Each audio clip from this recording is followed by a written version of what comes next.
Okay, we're back. Sorry about that. Well, to be fair, I can't do anything to fix the blue screen. I was about to talk shit about Quiet. I was. It's true. That's probably why Kojima got me. Sorry, I gotta reset the YouTube stream.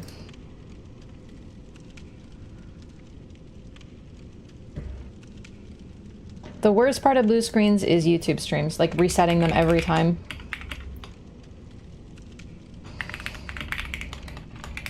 Oh, someone at the start of stream asked if I'm doing all bosses? Like, yeah, very much so. That's like the number, that's like the basic thing. Do you know what I mean? Like, not only are we gonna do like more than just the bosses, bosses are the easy part. You know? Okay, we're back. Anyway, Quiet is kind of what I'm talking about. You know, like, just admit you're horny, dude. I don't care if you're horny, man. I too love slutty armor. I do. But like, it's just like, first of all, give me slutty armor on everybody. And to be fair, like, you've seen Solid Snake's butt? Like, okay, no, that's fair enough. But come on, man. Don't pretend. Would you even skip in DS3 DLC Wolf? Yeah, there's not much to skip, is there?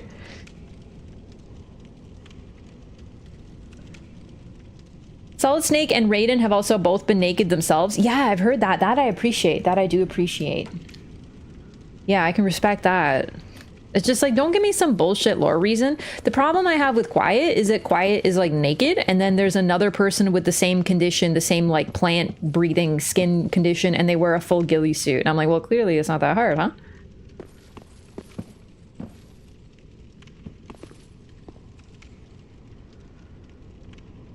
Where are the over-exaggerated cod pieces? Yeah, if the ghillie suit guy was instead wearing a banana hammock, then I might be more intrigued. Anyway, this is nobody. We don't need to worry about him right now.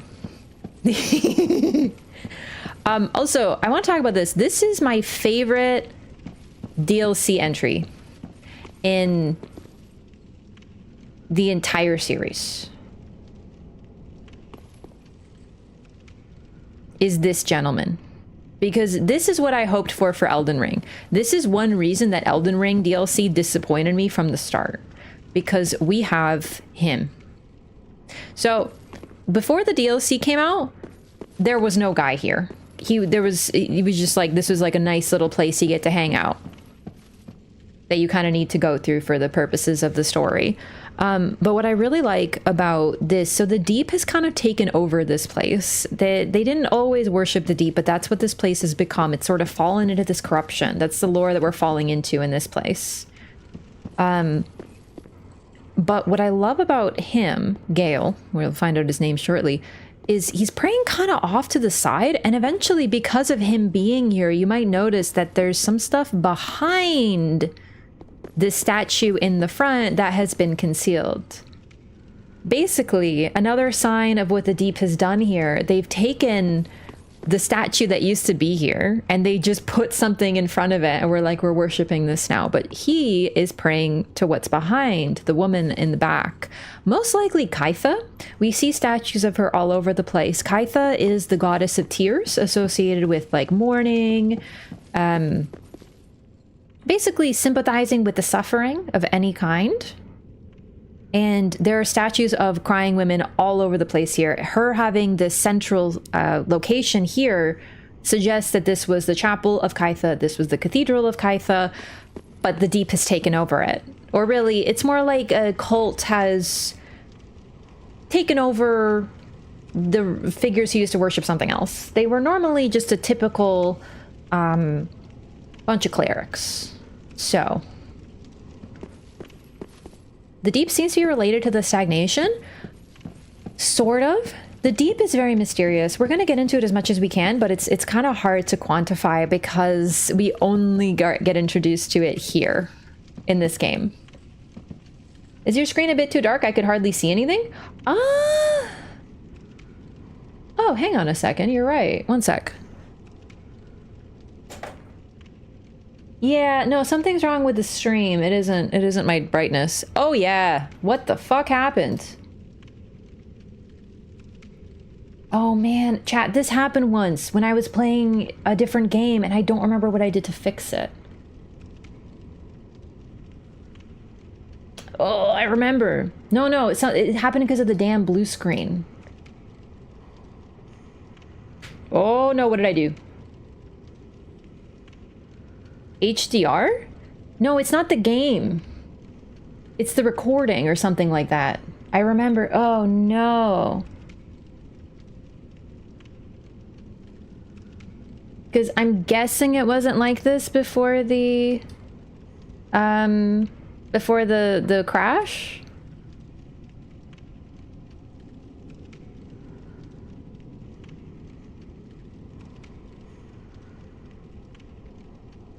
Yeah, it was the crash. I don't know what it did, but it changed my settings. Yeah, it just looks weird. The game does not look like this for me. It's kind of moody, but impossible to see shit. Oh my god. Sorry, I'm playing with the OBS preview. I didn't realize how bad it was. There's a delay. Okay, fuck. I spent like 3 hours fixing my tech issues yesterday and now it's starting again. I don't know what to do. Not this. Output.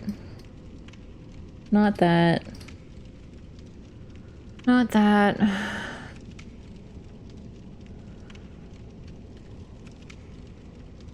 I don't remember what I did.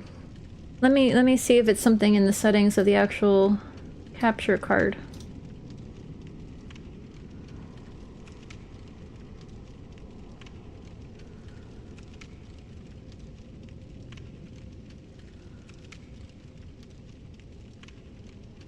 Did that do anything?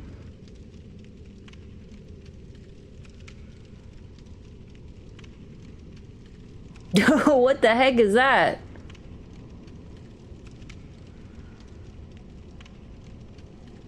That's not doing anything either. It's doing something. I don't know. Oh god! That can't be right. No, it's not that.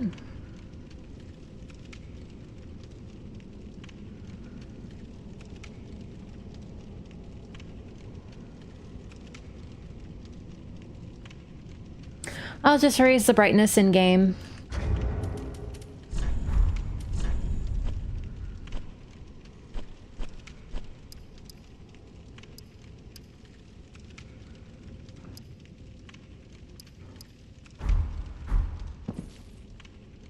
That good enough?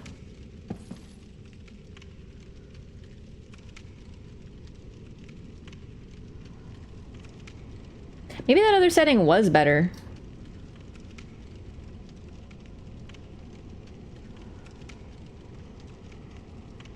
Hey, that's kind of good, actually.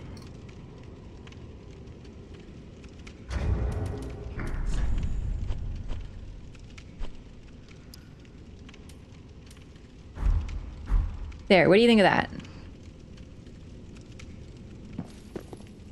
Play my games dark like that? Oh no, I have it really dark usually, but I need chat to be able to see. If there's any issues with the stream, you guys won't be able to see shit. Don't spoil it for you because of us. Oh no, it doesn't really make a difference to me. The blue screen killed my audio and made it loud again, and now I can't. Ugh, I'm so annoyed with my computer! Ugh. I hate technology. Everyone's like, technology makes sense. It doesn't do any witchcraft. It is pure witchcraft! If you know how to do anything with technology, you're a witch! It is a little saturated, huh? But do you think it looks nice? Or is it too much?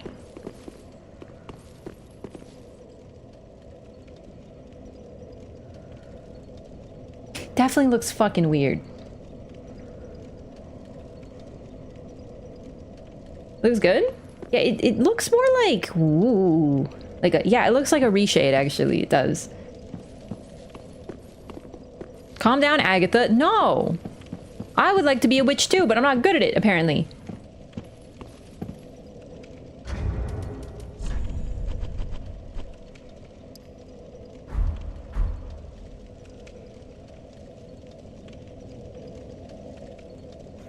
I think that's okay. Need a witchy hat? I don't have a witchy hat right now. Okay, let's talk to this guy. And I'll explain why I love him and his DLC entry so much. Because this is the DLC guy.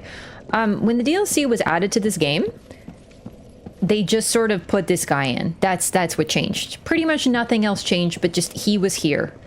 There was no other sign or evidence that there would be anything here. They just stuck him here. And it's the coolest shit ever. And this is how I like my FromSoft DLC entries, because they're simple. Then again, I do love Dark Souls 1s as well. But they're just kind of random as hell. And this is my favorite type of unpredictable FromSoft randomness. Wait.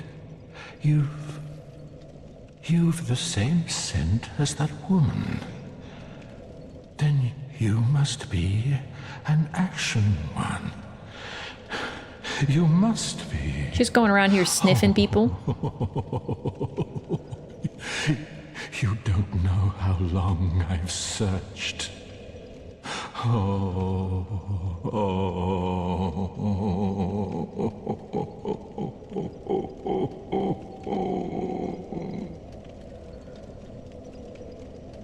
So he talks about that woman, who is clearly an Ashen one as well, because we have the same smell. This is also very Bloodborne-esque. Bloodborne focuses a lot around us being a moon-scented hunter. We have a particular scent because we are a hunter of the dream. That is like within the lore. We talked all about smell lore. And now apparently Ashen ones also have a smell. He is talking about Frida. Oh, don't mind me. Didn't mean to fall apart. Now, Ashen One, I have a kindness to ask of you. My lady lives in the cold land of Ariandel. I need you to show her flame. I'm pretty sure it's Frida. A proper flame that will burn the rot away. If you truly are ash, then it must be fire that you seek. Yeah, no, it is. It is for sure. Let's say no first. Wasn't playing FromSoft games back then. Did you say where he was? Where he was like in Shadow of the Erdtree? Do you have a look from? Oh no, I'm talking about how like Shadow of the Erdtree, a lot of people predicted the DLC entry. They said, oh my god, we're gonna touch Miquella's hand and then we're gonna go into Miquella's dream. Some of it was wrong, but a lot of it was right. It's basically the most predictable DLC entry of all time. And this is my favorite type of DLC entry and my favorite type of DLC because it's like, people are like, what? Who's this guy? When I first played this, I played the DLC. I played the game on release, and then I played the DLC for the first time on stream. And I remember I walked in here and I was like, who the heck is this guy?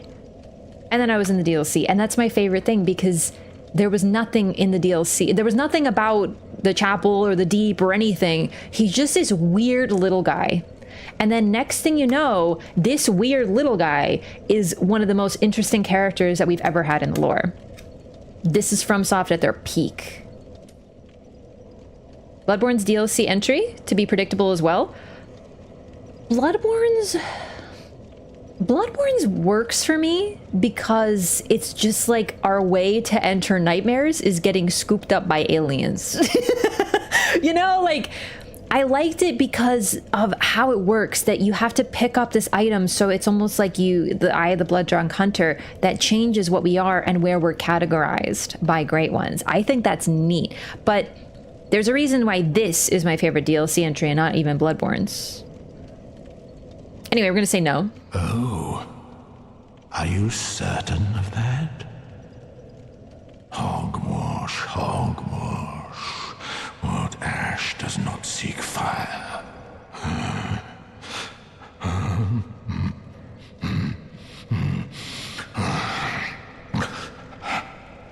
Brother, you good?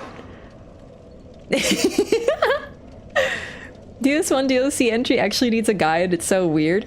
Back in the day, when FromSoft has kind of moved away from, you need the community to figure things out, they've become a little bit more easy. Things are easier to find, which is fine for sure. But I really, really, really like this because this is a good balance. You need to come here to beat the game. This is a required location. So you're going to come here for sure. You can't miss the guy. But the fact that there's just a strange NPC thrust in an unexpected, unexplainable location, and then you kind of follow his journey in a sort of microcosm of the entire game of how you're going on a journey along with sort of like Solacin, you know, like this Gail is so cool is what I'm trying to say. We'll get into it, you'll see. But I also really do like the DS1 DLC entry. It was very hard to figure out, but it was also kind of cool. So, you know, I guess I veer more toward them doing weird shit. I like weird shit, and they are peak when they do weird shit. Ah, you again. I knew it. As any ash seeks fire, you will surely help me. Or sorry, it was Miquella's dream was a theory for Shadow the Erdtree. Also wrong, but still. I need you to show her flame. Been better if they'd only added Miquella's cocoon after the DLC. No. The rot away. No, it was just too late when they made it all this Miquella bullshit. When it's done.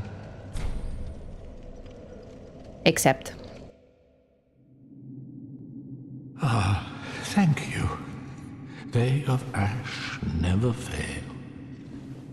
Just a moment, then. The painting of Ariandel. Well, rotted scrap of it, that is. Go on. Take it. Touch it. You know what happens when you touch paintings in Dark Souls 1? But apparently our character doesn't.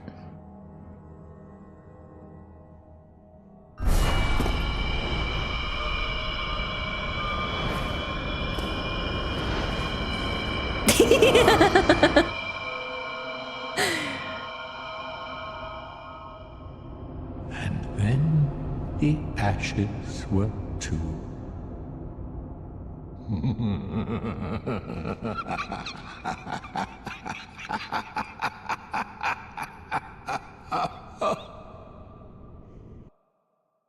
The idea of a painted world coming back was not on anyone's bingo card. The prevailing theory when Dark Souls 3 came out was, oh my god, we're gonna go to Londor. It has to be Londor. The DLC is gonna be Londor. They kind of were right about one thing, because we meet someone from Londor, and they're a very key figure to the DLC. But no, we didn't go to Londor. We went into a painting.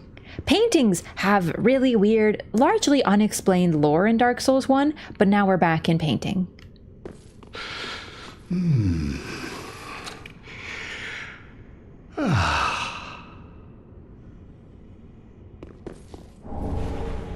Rime Blue Moss Clump. Moss Clump radiating gentle heat and light, reduces frost buildup, cures frostbite status. Weapons imbued with frost are a rare thing indeed, most of them originating in the Boreal Valley.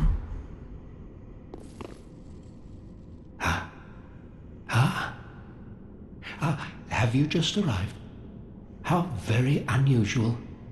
Just how long has it been? Rejoice, my new friend, for this is a true haven of the forlorn, the cold and gentle painted world of Ariandel. Quick, go along. Find one for yourself, a sweetly rotting bed to lie upon. Yes, of course. Florian.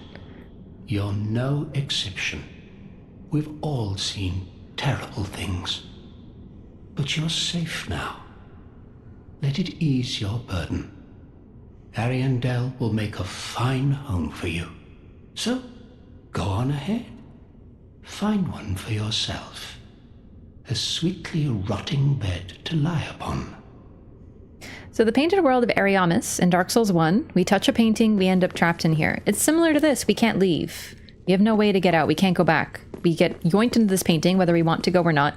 We do accept to touch the thing. We know we're doing something, but we're not asked, hey, do you want to be trapped in this new place? But that's what happens to us. Here, it kind of operates on a similar, in a similar way, because we're trapped in here. It's also very cold. The Painted World of Ariandel does give us a little bit more lore on how paintings work, but there's still a lot of ambiguity. Only the mighty may proceed. This DLC is hard. They let you access it now, but you probably shouldn't do it right now. I'm gonna get my ass beat at like level 30. So I say they trap us. Obviously, it's not like a super intense trap like in Dark Souls 1. You have to proceed in order to get out. They're a little nicer here, probably because the DLC is at such a high level.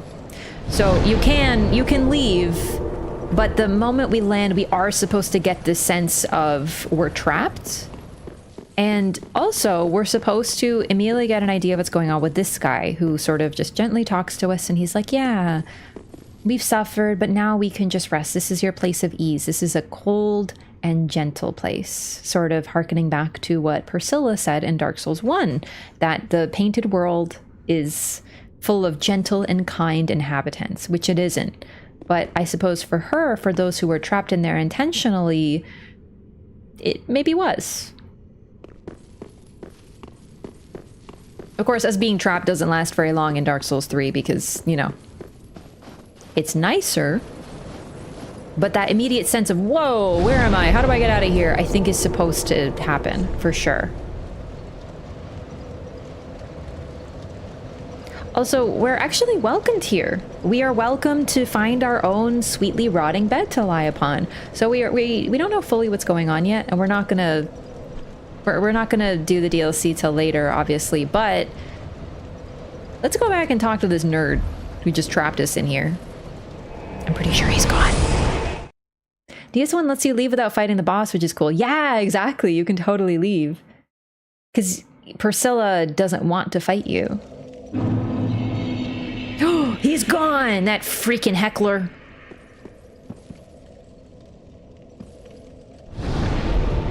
Let's use our souls and then we'll continue on to the chapel.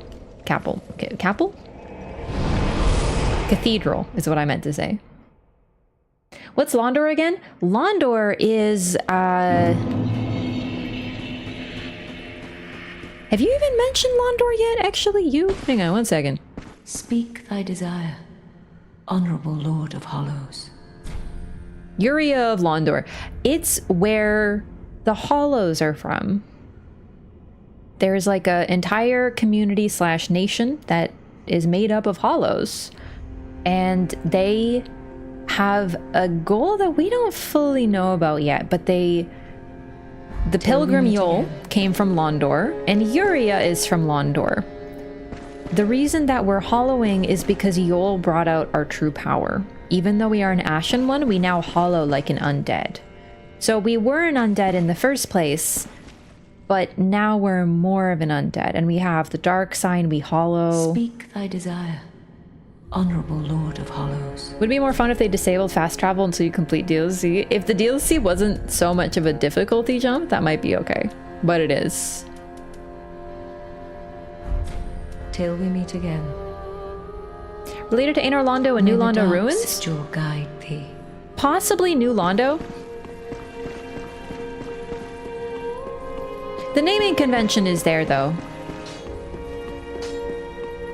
We are definitely supposed to think, wait, Londor, like New Londo? Like Aenor Londo? Yeah, it's just what they call it.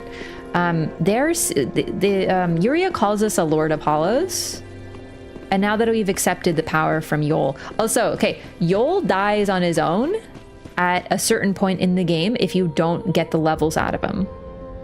But if you do, if you get 5, no matter where you are in the game, he will just drop dead, and at the same time Uria will show up. There's very much this sense of, did Uria just take him out because his purpose was done, or...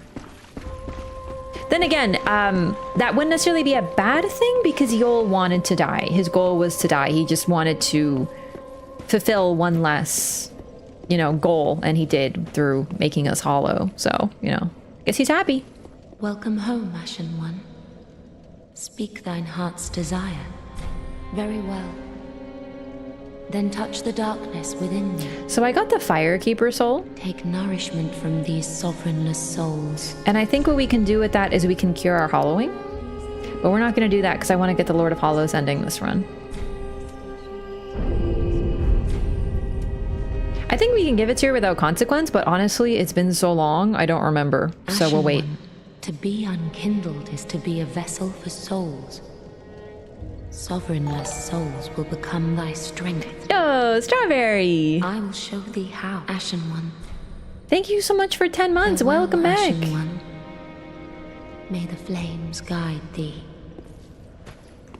Yeah, the weird marriage ending. It's very romantic. Thank you so much for the support, Strawberry. Welcome back. Almost a year. Appreciate the support.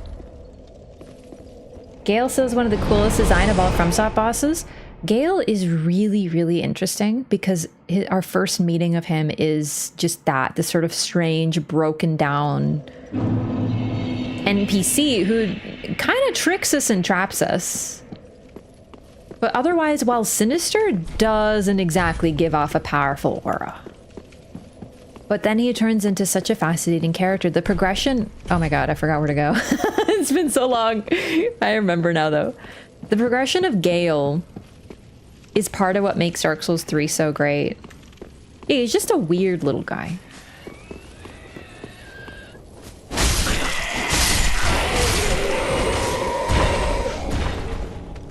So, oh my god!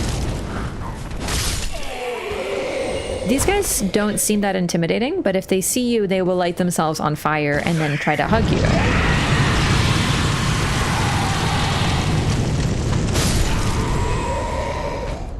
Dude, a perfect X.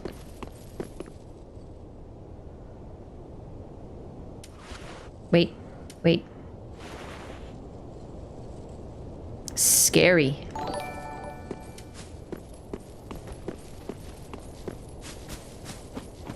F. Penonori, thank you so much for the Prime. Welcome in. Appreciate the support. Sorry, I'm really bad at names. I don't know how to read.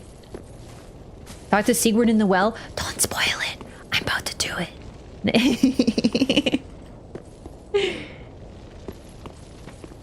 Oh wait, he's not in the well yet. He gets trapped later. Wait. Where is Siegward? No, he should be here soon. I don't remember why he isn't here yet. Do I have to meet Patches first? How does Gail get so buff by the end of the DLC? Dark Soul gains. I've been batching DS3 for a while. Listen, I only bashed DS3 when compared to Dark Souls 2 and 1, but the fact is that it does do a couple of things really well, and most of them are around this area. This place is fucking sick, and the DLC entry with Gail is like peak Dark Souls 3. Anyway, I actually don't remember why Siegward isn't in the well yet, but we'll get there. I think he gets trapped later? Because we haven't met Patches yet. Also, these guys just spawn endlessly, by the way. It's actually really fucking creepy.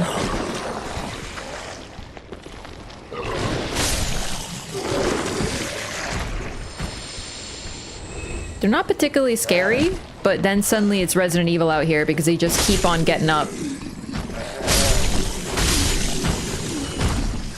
Endless hollows. And hollows are already kind of, but these ones are particularly eerie.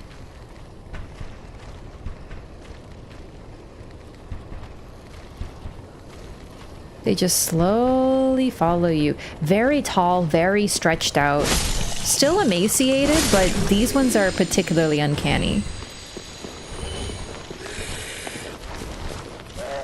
He also loves FromSoft lore. Nice! Thank you so much for the support again. Appreciate the Prime.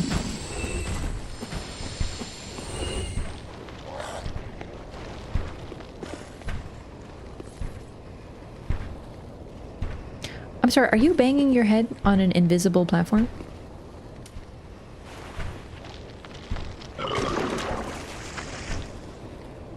It's the greatest mime alive.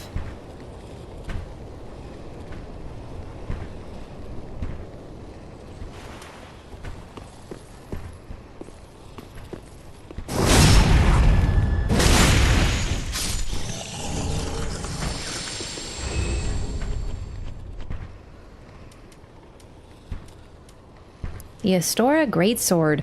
This greatsword bestowed only upon elite knights is a relic of the ruined land of Astora. Designed for a focus on thrust attacks, this sword is hard and sharp, but not unusually heavy.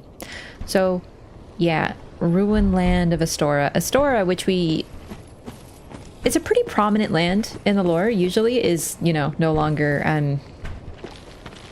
well, it's ruined.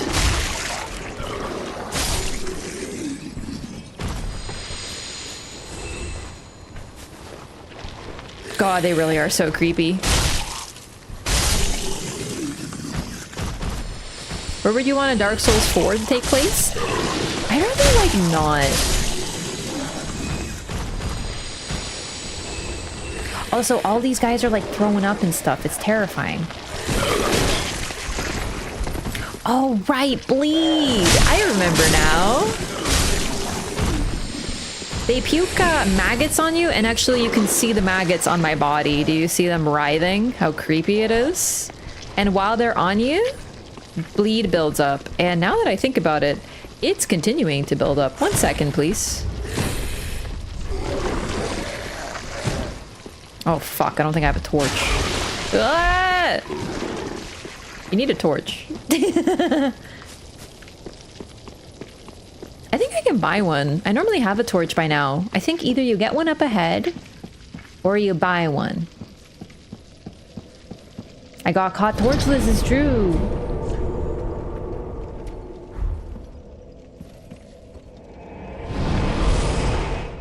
Besides, we already got Dark Souls 4. It's called Bloodborne. Sorry, not Bloodborne. The Elden Ring. I ruined my own joke. I got distracted. It's called Elden Ring, you big silly. Well met, Ashen One. How may I be of service? What about Dark Souls Ohio?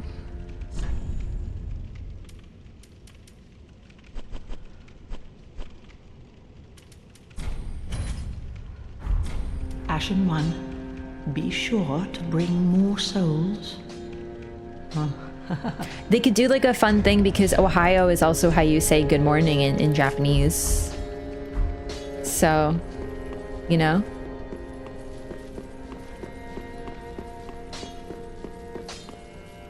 Ah, well met.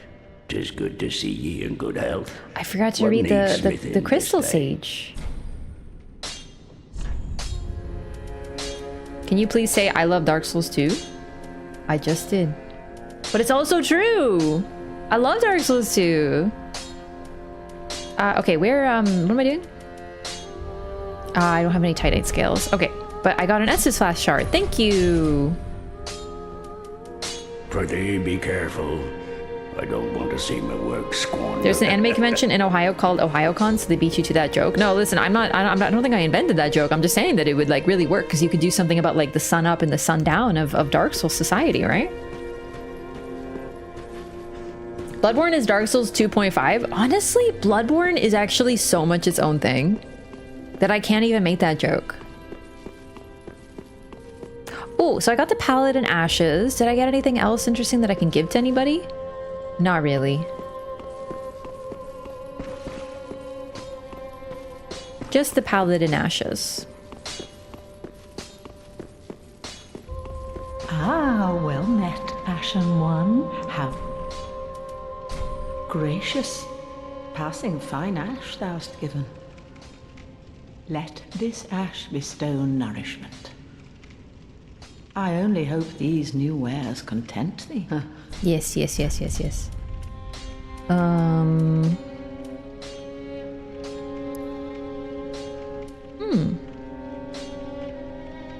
So this we remember, the dual charm. I think this is new. Tool used in duels of judgment nulls effects of special area effects for a short time. Allfather Lloyd's knights lived in fear of his duels of judgment in which verdicts were carried out by his sword of law. Lloyd's shield ring. Ha! There's like a tree on it. Ring given to knights of the Way of White depicts Allfather Lloyd's shield of caste. Cast? Cast. Damn, I don't know how to say that word. I think it's cast. The caste system? Or is it the... I don't remember anymore. I only know how to read.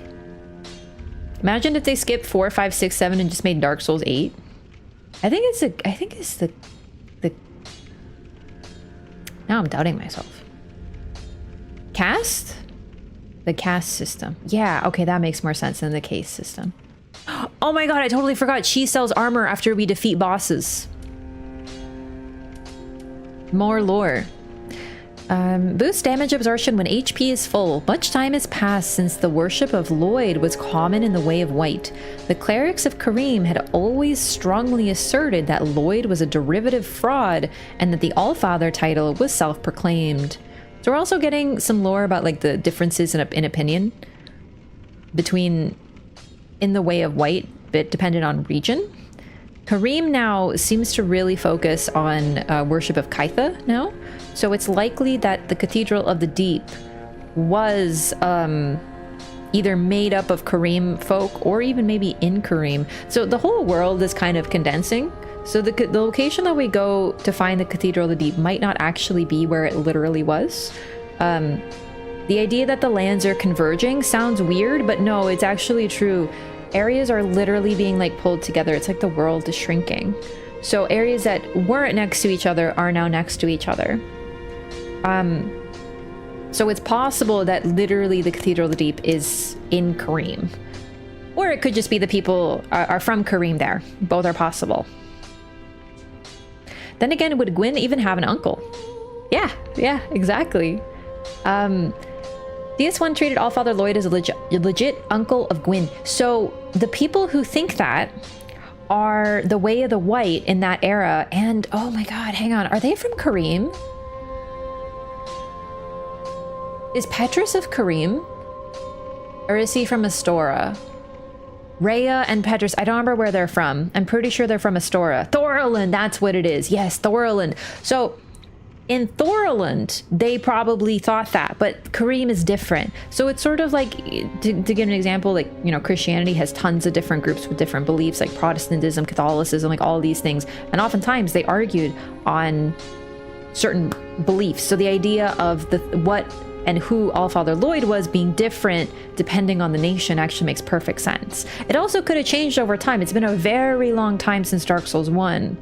So the fact that Karim is still functioning is pretty interesting. All right, so let's read the Undead Legion armor. So we got their garb. Attire of the Abyss Watchers, the Undead Legion of Farron. These undead warriors vowed to partake of wolf blood. They acted in the dark, seeking out any sign of the Abyss, fighting a constant war with its abominations. This pointed steel helm was a distinct symbol of the Legion, shirked as a sinister omen by the masses. Yeah, basically because if these guys are rolling up on you, you probably got the Abyss somewhere. And if there was an Abyss somewhere, they would kill entire groups of people. Nations would fall under the Undead Legion because the Abyss was that scary. Yeah, and who's right? We really don't know. We know very little about Gwyn's family. We know he has like fucking 15 kids, and we don't know who is the other parent to any of them. We have no concept. There's some theories and ideas, but even then, we have no concept of even who was the potential mother to his children. So the other figures in his family are unknown, but also based on Gwyn, probably either unimportant or ignored anyway. Because Gwyn really likes to have power for himself. He kind of wanted to be an eternal ruler. The ending of his age was so terrifying to him that he literally screwed up the entire world by linking the flame rather than face a natural cycle. So he would rather be dead than give up power. And that's kind of him in a nutshell. So if anyone was threatening his power, he would probably take him out, which is likely actually why Velka and anything to do with her is locked in the painted world of Ariamis, because of that exact fear. His inability or not, he doesn't want to share with anybody. If his children reflect him and do what they're told, they are okay. But if they don't, if they're not perfect, then they're hidden away, or locked away, or shunned. That's just him in a nutshell. So we have no idea anything about Allfather Lloyd. Korean people, despite this being a much later entry, really want to know what Miyazaki says. He wouldn't tell you. He'd probably just smile knowingly.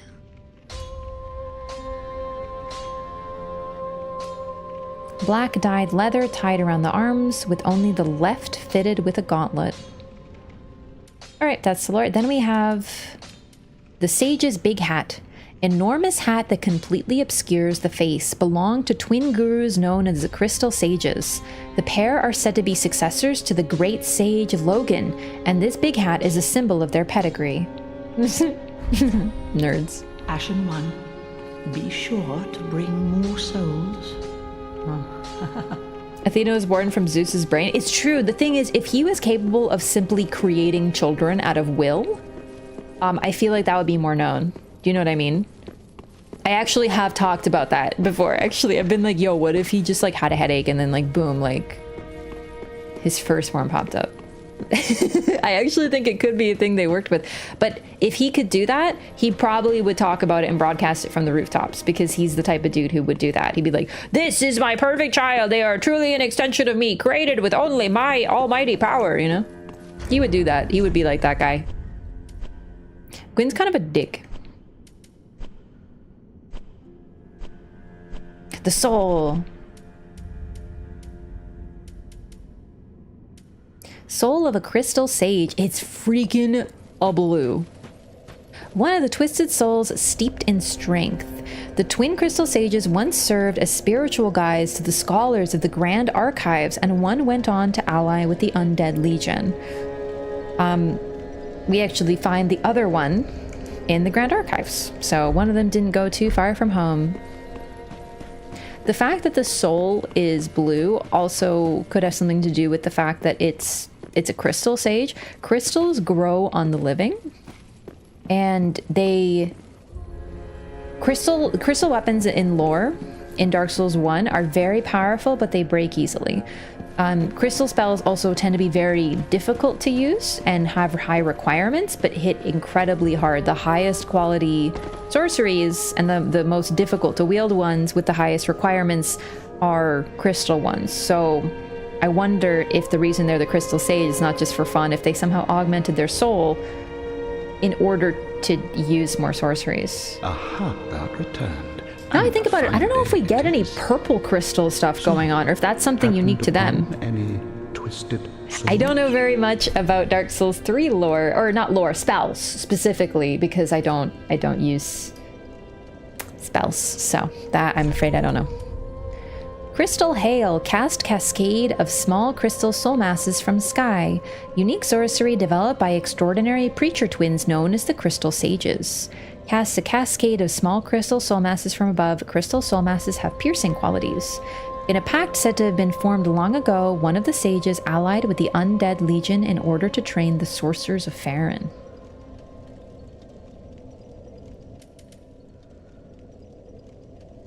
Right, and then we have the Farron stuff. I totally forgot to read this too. Greatsword of the Abyss Watchers, which is atypically paired with an unusual dagger. The dagger is utilized as a wedge in the left hand, while the greatsword is held in the right, a unique technique that was synonymous with the Undead Legion. Confounds foes in the manner of wolves hunting prey. Wolf's Knight Greatsword.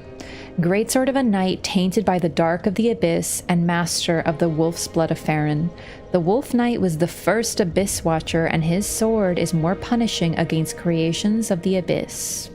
This is Artorias' sword.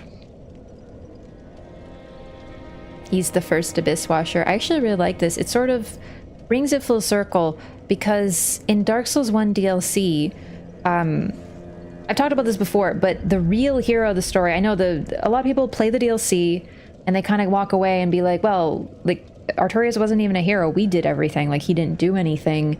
It was all a lie. But the truth is that before we get there, he was the one holding the line. The reason the Abyss didn't spread any further is because every creation of the Abyss, all of those warped humans, stayed in Ulasil because he was watching the perimeter and not letting anyone out.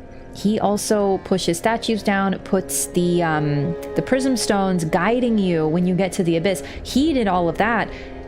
He didn't do it for glory. He did it to actually stop the spread of the Abyss. So while before we get there, before the hero of Eld, before the one who can actually conquer Manus arrives, he is the one preventing anything from happening. He's the Abyss Watcher.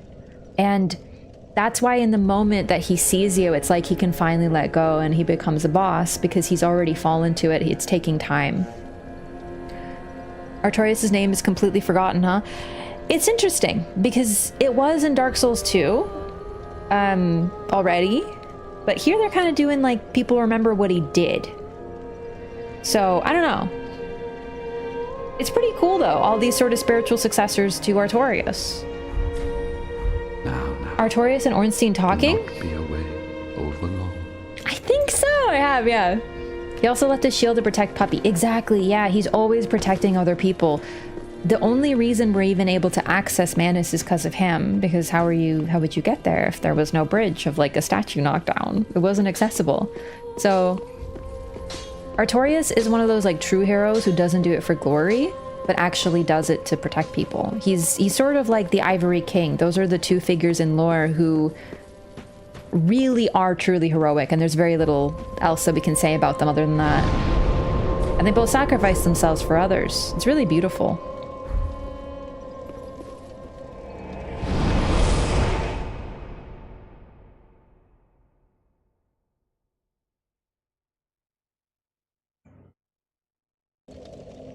Alright, I'm gonna have a torch out for this area, because, oh, yeah. I totally forgot about the maggots. It's gonna get really key to have a torch.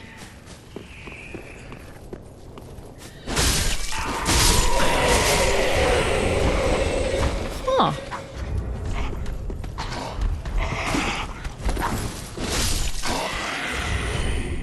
Wooden shield. It was a pretty one, too. A vertically elongated wooden shield decorated with a white dragon. Huh. Very strange to have it here. White dragon, of course, makes us think of Seath, but interesting.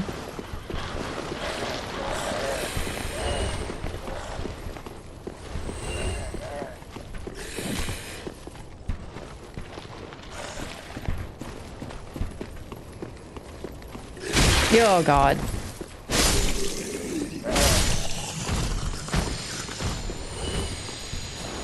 God, these hollows are so uncanny. The deep is a twisted place. You had the shield very early on in DS1. Ah, really? Very little room for real classical heroes in these stories. It's true. There aren't very many of them. But the thing about them is usually it's sort of like they end up unsung. So Artorias does get credit for doing what we do, but ironically, he's praised also, yeah, some sort of creepy amalgam of maggots is coming out of this guy. It might have something to do with why they're so twisted. Even the way they walk with their head back and their chest forward, it's like something else is controlling them in a way.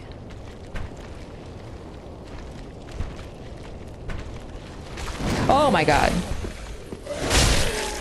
Welcome to the deep. One hit from the maggot guys and you're gonna have maggots on you. But they hate fire. Isn't Yorm a hero? Yorm is comparable. Yor is indeed comparable. The issue with Yorm, and this isn't even like his fault necessarily, but he was called upon to link the flame, but linking the flame is not really a good thing. So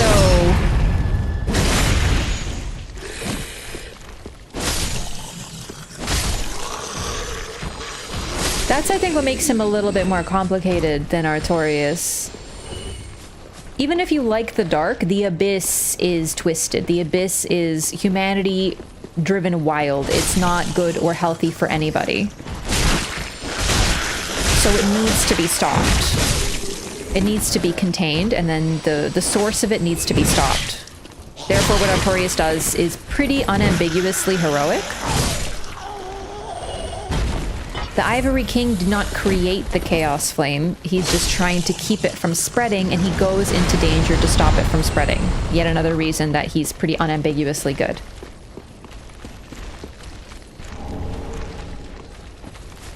And we have another white birch. Actually, can you do that grab again? I want to see it.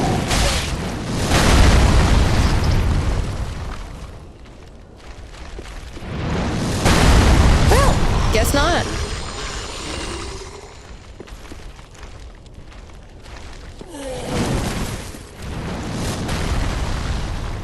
You know what? I wonder about these hollows too, because I don't know if this is something that is associated with the deep or not.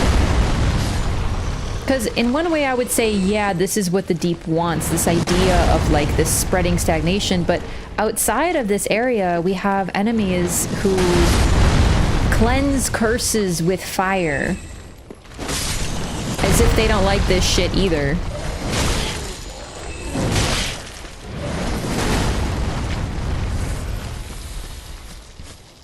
Grave warrens are nasty? Yeah, oh my god.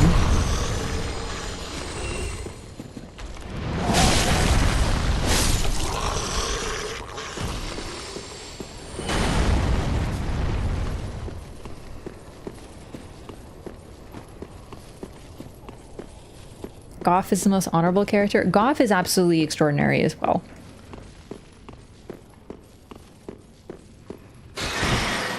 Great character. These statues are all over the place around here, and to be honest, I don't know what to make of them. Wizened old figure, arms out as if requesting alms, but then like a weird, creepy living hood there? I don't know what to make of that. Mini gaping dragon? Kinda.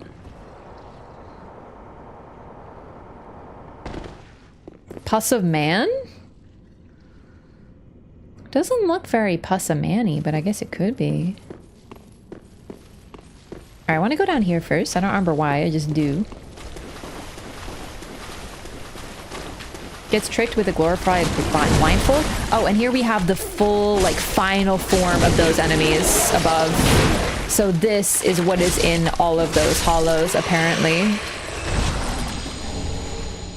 No, Gough is not dumb.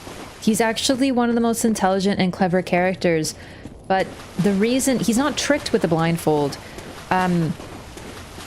He is a knight, and he takes that very seriously, and he finds it to be a great honor to be a knight and to be a knight of Gwyn. So when he receives special armor directly from Gwyn made just for him as a present, that's very special.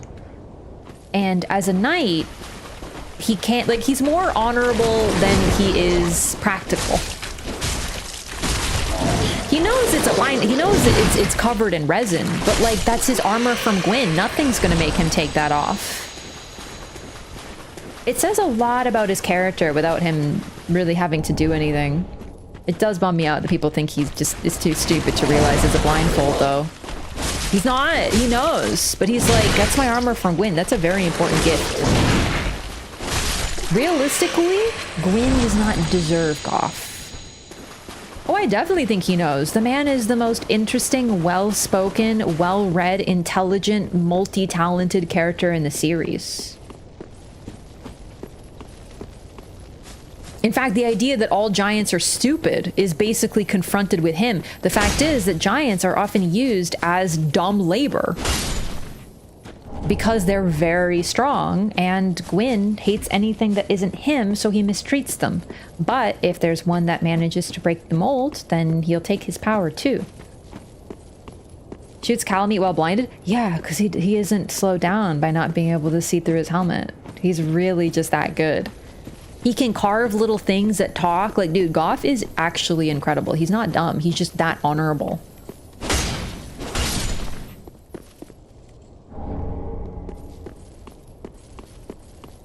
Can you chop their tail? No. At least I don't think so. All right. I picked up something I wanted to read here, and I already forgot what it was. Oh. Saint Tree Bellvine. Sacred chime for casting miracles of the gods. A bellvine cut from a small saint tree that has been meticulously tended to. Saint Tree Bellvines are customary in the far north and allow for faster casting than ordinary sacred chimes. item from Dark Souls 2.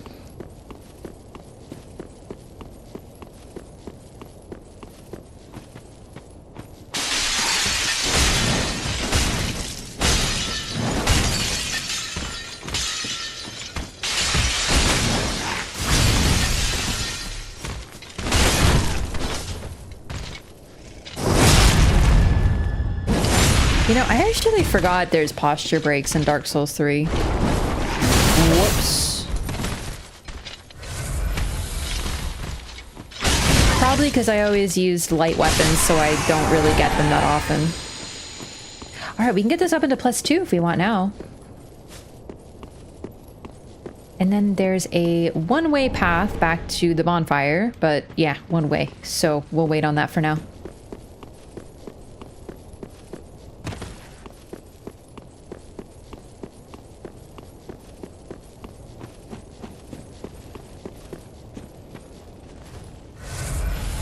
Irithyll cosplay over?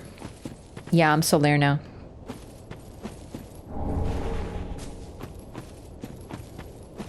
Go back and kill the one at the start? Not yet. Being too honorable to a fault is kind of dumb though. Yeah, but that's kind of the thing. That's his character.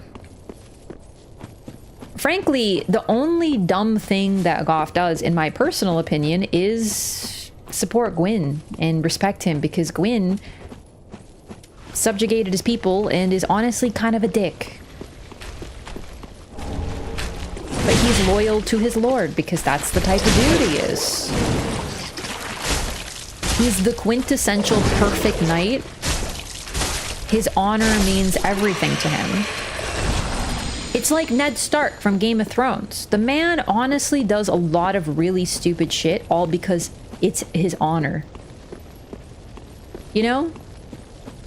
Like, he lies to his wife about who Jon Snow is, or like doesn't tell her because he promised that he wouldn't. Stupid. But that's his honor. Fire makes these things writhe, doesn't it? Like if I light them on fire? Do you have a mod? No, I had I blue screened and it messed up my capture, so I had to turn on a weird setting. So the game looks a little weird today. I'm actually on PlayStation, so I don't have any mods. But it looks cool, I think, so. Alright, I forgot where to go. I'm like a little lost.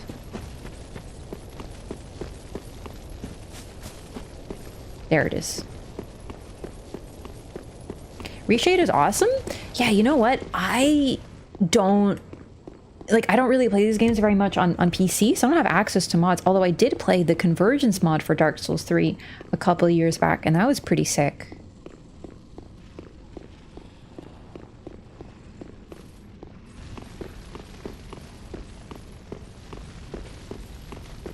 Alright, I forgot about this. Curse Ward Great Shield.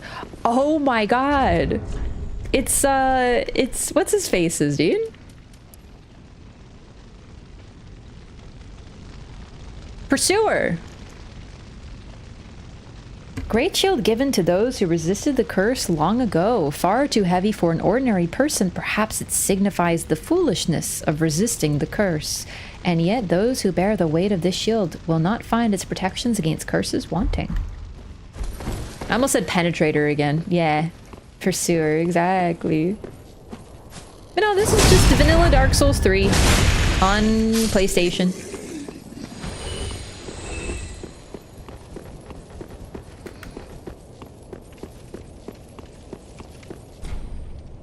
What do you mean? Alright, I wonder if these guys have anything to do with the angels as well, considering the wings. We'll talk about the angels, but to be honest, I don't remember everything about them. It's been so long. The angels, like the deep, is a sort of nebulous, hard to understand part of the Dark Souls 3 lore, because we don't get very much of it. Your shield lies to you, it doesn't actually raise curse resistance? Really? I didn't know that. I guess if someone like throws a curse at you, it might.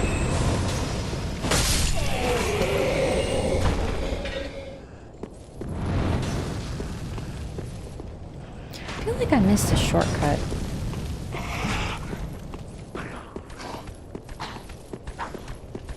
Like, I do feel like there's a shortcut.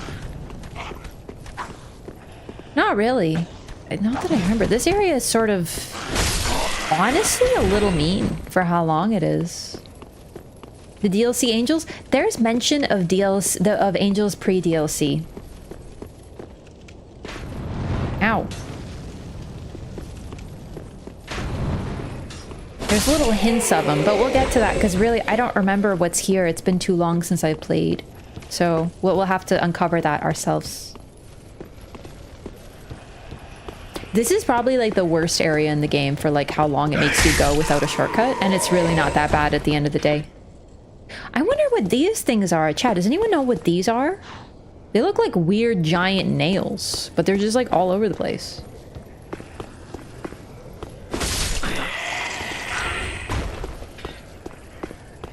Astora Ultra Greatsword in the graveyard area? Oh yeah, isn't there like a drop down and then a bunch of enemies come swarm you? Oh, I think I missed that. Yeah. The what dog? Ew, thralls.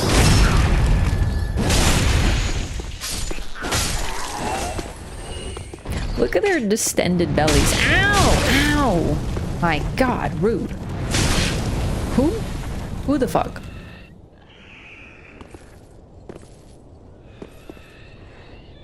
Okay. Picked up that greatsword? But it isn't an ultra greatsword. Is it? Honestly, it looks like... It doesn't even look like a greatsword. It looks more like a good sword, you know? So...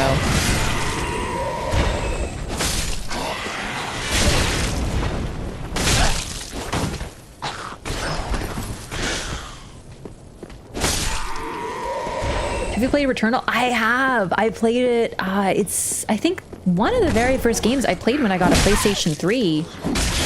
PlayStation 5. It's really fantastic. It's longer but skinnier. Cool! Okay, maybe I shouldn't, like, head down and give her on this guy? This area? Dude, Returnal blew my fucking mind. Like, Returnal is so good. Did you stream it? I did, but unfortunately the VODs are long gone. It's been a long time. Oh, child, come to me. Was that poor child come to me? Oh, cleanse the bastard's curse.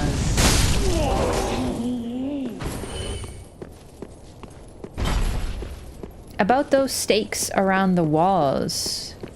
Yeah.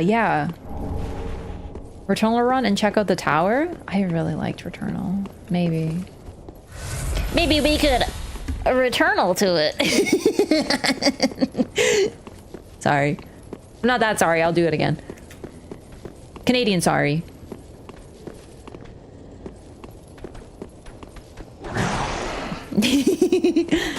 Reminds you of the fat officials from Demon Souls? Yeah, very much. I have a theory that they're to prevent tree growth around the building. Yeah, looking at it. Yeah, you know what? Look at all this, like, growing, you know? Look at it. It's like digging in. Look at that. It looks like ivy.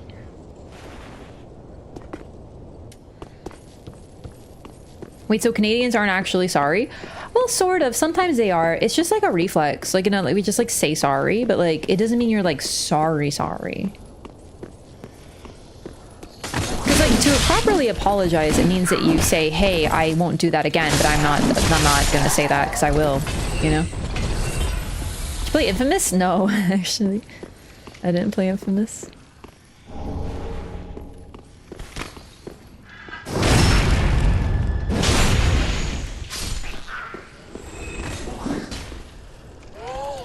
There is absolutely insane tree growth all over the place. Roots all over the place.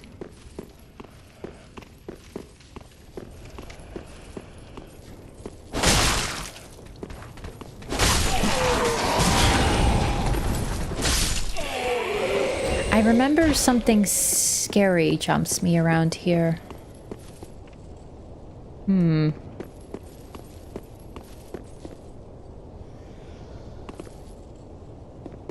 I've never seen stakes like this, but like I can't even figure out what they could actually be in like the real world.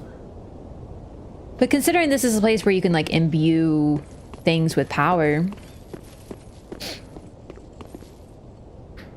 Returnal has been sitting on my wish list forever. Oh man, it really is such an intriguing game. Like really fun gameplay, extraordinary lore as well, mind-blowing. I still remember, I'm not gonna spoil anything obviously, but there's a moment in Returnal that I remember like, oh man, it just hits different. It's really fun and really good. Are you aiming for the trophy? Sorry, what trophy? In this game, I have all of them. So nothing on this game. Like it was just raining railroad spikes. Maybe it is raining railroad spikes. Oh, fuck me. It's this guy. Excuse me, I'm panicking just like a little bit. This is the scary guy who jumps me. Grave Wardens. They drop the Warden... Twin Blades? I always use them.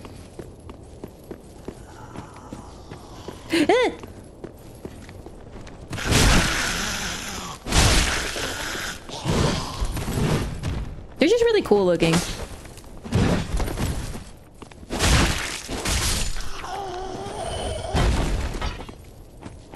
So you gotta be careful of that one because he will, like 2 of them will jump you if you're not careful.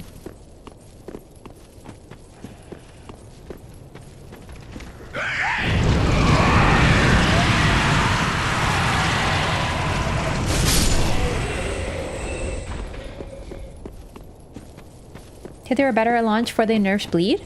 Maybe. I just like them because they're cool. I just think they're neat.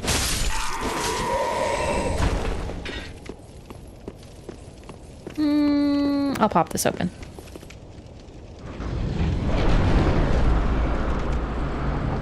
So the cathedral is closed. You have to kind of go around the back way and across the rooftops to find this secret entrance sort of thing. I always like that. And the first thing you see when you walk in is a moving, living pile of sludge.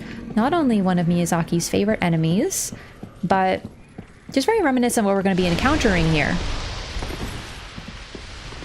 And the statues puke at you. Ah!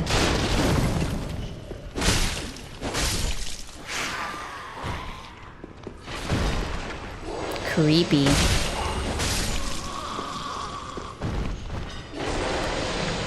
Why did they make the Silver Knight death sound when they vanish?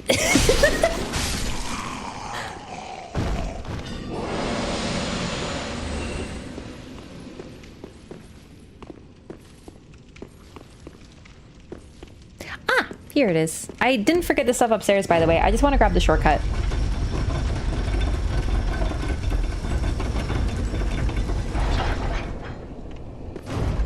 So yeah, these are weird, creepy, deep priests, and their eyes are red, which is really interesting because I always think red eyes equals abyss.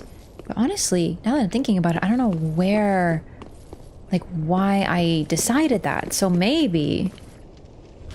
But then again, the deep and the dark are not the same thing, but I think the deep and the dark are linked for sure. But the deep is like dark that is so dark that it's like under at the very bottom of the sea, of the ocean, sort of dark, like light does not even exist there. One interpretation that I've been sort of rolling around in my head is the idea of the deep as almost being like, you know how you can link the flame? Well, the whole idea of linking the flame is that there will be no dark, that you weaken the dark, that there will never be an age of dark. Well, what if the deep is a response to the idea of an age of light, and the deep is an age of deep that is so dark that there can be no light? Because deep under the water, there are beings, there's no light there. There's bioluminescent fish and very, very unique beings that live entirely without any light. And for someone like Aldrich, that might be preferable. Pus of men have red eyes. And the pus of men are arguably humanity-driven wild. It's very similar, but it's also something within. Deep ocean is extremely scary. Extremely scary. A bottomless curse, a bottomless sea. It's very much something out of Bloodborne. Absolutely. I think we're supposed to get that idea because in Bloodborne, deep water is a bulwark guarding sleep. Deep infused weapons do dark damage. They are related for sure. Ah, yeah. It's just like, what is the deep? And to boost your covenant with the deep, you acquire human dregs. Dregs being sort of like remnants, what is left when there is nothing else, sort of thing. So that's kind of what I'm guessing is the deep, but we'll get into it more. Oh my god. Dark Souls 4, the deep sea? No, water souls. Oh, I'm so sorry, I forgot about you. Good thing I got a backstab there. Where did you come from? And this and that right there is why I normally grab the bonfire and / shortcut before I head over here.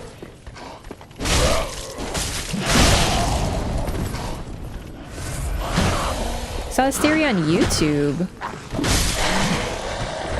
Yeah, if you find it, feel free, but don't post it here because we have no links. Just, well, technically we don't have no links, but just no links because I won't be able to watch it right now anyway. You can post it on the Discord if you want to join that. DS3 can get so loud. Yeah, when multiple enemies die at once, it makes like really loud sounds. They haven't really fixed the audio balance for multiple enemies like dying at the same time. I love this place.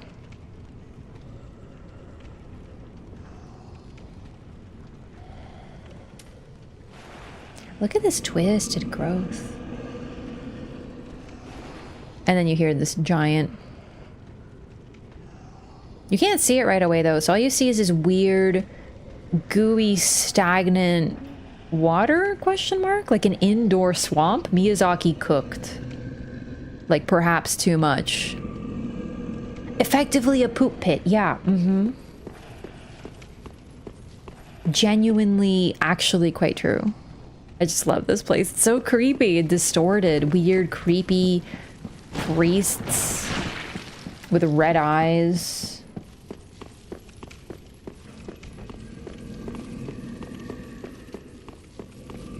Hello! Sorry, English only in chat, please, just for moderation. But welcome.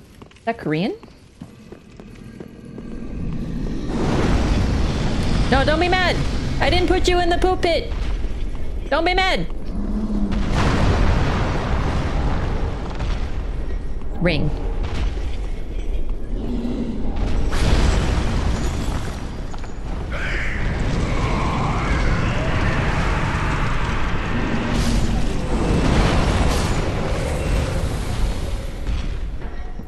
God, I love this area because there's so many sounds. Like all you hear is this sort of like deep reverberating creepy sounds, but it's really like narrow hallways. It's very labyrinthian too. Like who the heck designed this church? It's insane. And then you hear the creepy enemies with the like that. Ah, it's so cool. I love this place. Such a cool audio design. Ah, hey. Don't think I don't see you.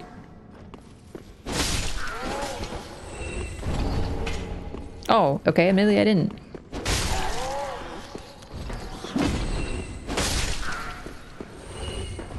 This area is my favorite for invasions. It's a pretty good one. Speaking of which, there's an invasion. We need to get Kirk. I think it's Kirk down there.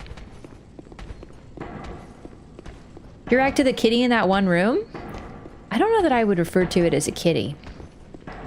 But so my first playthrough, I was a scaredy cat. Not much has changed. It was on release, so not recorded anywhere, unfortunately. I was very careful going into any room because this place, frankly, while I loved it, was very scary. So I saw a room apparently empty with a bunch of, with an item across the room. So I took one look at that and I'm like, something is going to jump me. So I think I baited it. Like, I think I ran into the room and then, you know, backed off to wait for it. And then I saw it and I was like, what the fuck? And then I stared at it with my probably binoculars and was like, bro, that is so terrifying. I hate it. Oh my God, you know?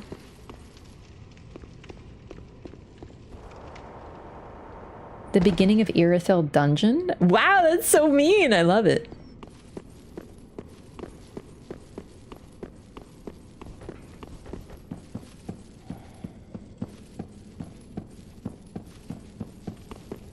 I am definitely a little lost, to be honest with you. It's been so long since I've been here. Wait, you are a mimic. Look, you can see it breathing.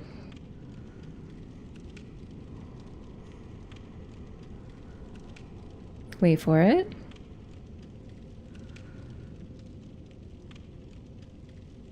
There it is. So I'm going to show off what happens if you use the talisman. I think it's this one. Well, oh, it works. I thought I had to get a little closer. And since it's still eepy sleepy. Creepy teeth, creepy tongue. Deep Braille Divine Tome. You do not want to give this to Arena. A Braille Divine Tome of the Deep belonging... Good night, eepy sleepy. They're kind of cute when they're not eating your face, huh? A Braille Divine Tome of the Deep belonging to the Deacons of the Cathedral. Give this to a storyteller to learn miracles of the deep. Intended to teach divine protection to the Deacons of the Deep, but later dark tales were added to its pages, such that it is now considered a thing profane.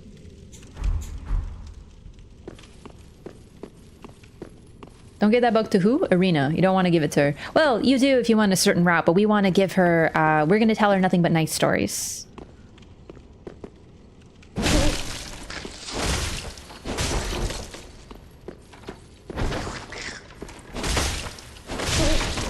Get staggered.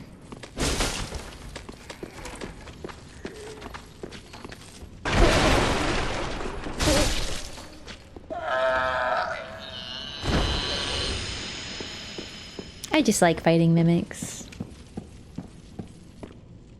So Urena is sort of in a very delicate stage. She is scared of the dark, but she is constantly gnawed by it. Part of her journey to become a firekeeper, she does have a quest where she is able to become a firekeeper truly. It involves her learning to not fear the dark and accept it. It's a pretty key part of her journey, but telling her disturbing dark tales... Oh, God! Doesn't help with that.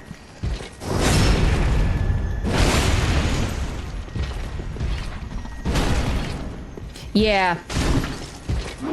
You don't want to run into that room. What is that? Oh! A faith bomb? Holy shit, Paladin. Yeah. Paladin dickwad over here.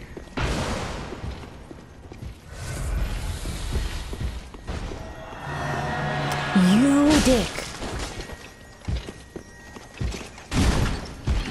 Put the shield down, you rude man.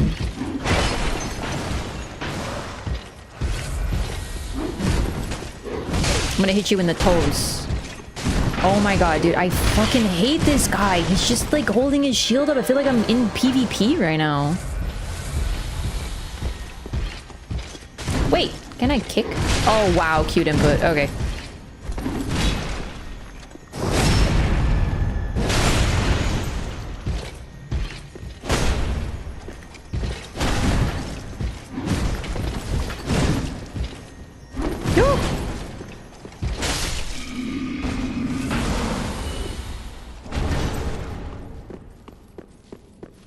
So yeah, this is what I'm talking about. Ah! Oh my god.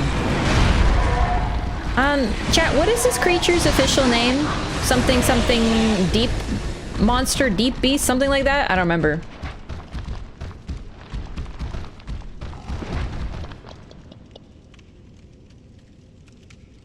Honestly, one of the most nightmarish and phenomenal designs they've ever done.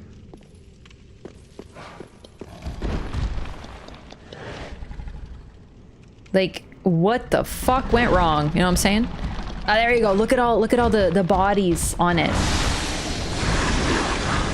Deep accursed. Ah, there we go. Yeah, they're so scary looking. So this is sort of potentially what happens to the deep. Now, the design inspiration, besides, you know, obviously some Bloodborne in there with its bestialness and distortion, it's very, very similar to the beings from Irithyll and the weird guys in Dark Souls 2 that I forgot their name again, their official name. But they both have that, like, you know, with the arms and legs, very twisted body parts. Also, yeah, Godwyn and Elden Ring, but that's later. So, yeah, this thing is horrifying. However, we can cheese him.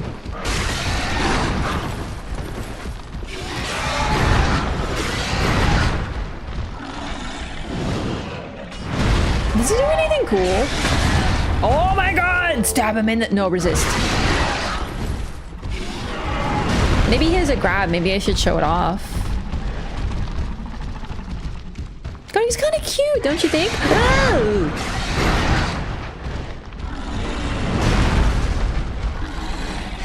Maybe not. Anyway, if this is what happens when you're, like, corrupted by the deep, then it might be similar, like, clearly showing it's like the dark, but maybe worse.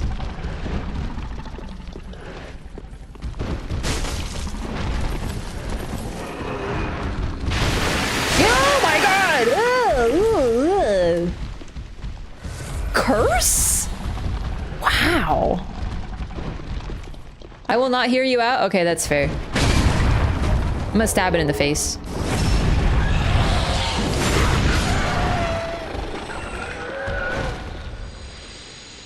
I love how the eyes go out when you kill it. Also very spidery. Yeah. The small cat with a gun? Yeah, that's my emote added to me.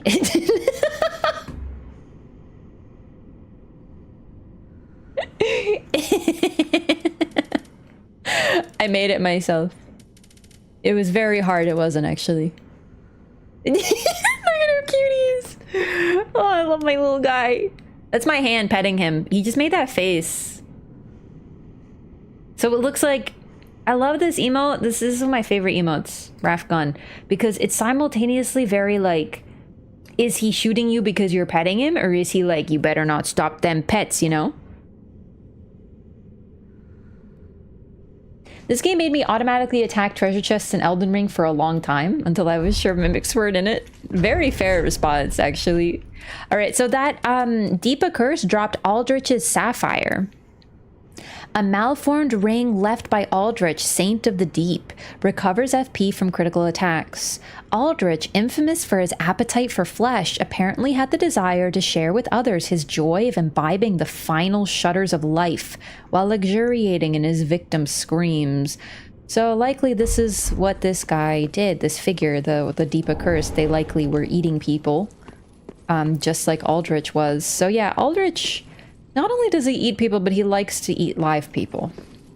And we already know that he was made a, what do you call it? A Lord of Flame. Oh God, what do they call in this game? Like, what are we hunting? I forget. For might, not for virtue. They just needed him because he was so strong. We also know he's mush and sludge because he ate so many people. And we also know that Henri and Horace are looking for him. Cinder, that's it. Yeah, Lords of Cinder, exactly. Yeah, the Ashy Lord boys. Aldrich just be the most disgusting FromSoft character ever. Is there anyone worse? Maybe, what's his face? That guy. Celavis. He doesn't eat people, but like, I mean, he definitely likes, you know, consuming people sort of thing. If you know what I mean? Oh my god. Dung Eater as well, very similar. Except Dung Eater at least kills people. He doesn't eat them alive, but does he though? No, they're still alive when he does what he does. No, Dung Eater might be worse. Yamelka also, thank you so much for the resub. Please enjoy your Raf gun. Appreciate the support. Enjoy your new butterfly. And thank you for the continued support.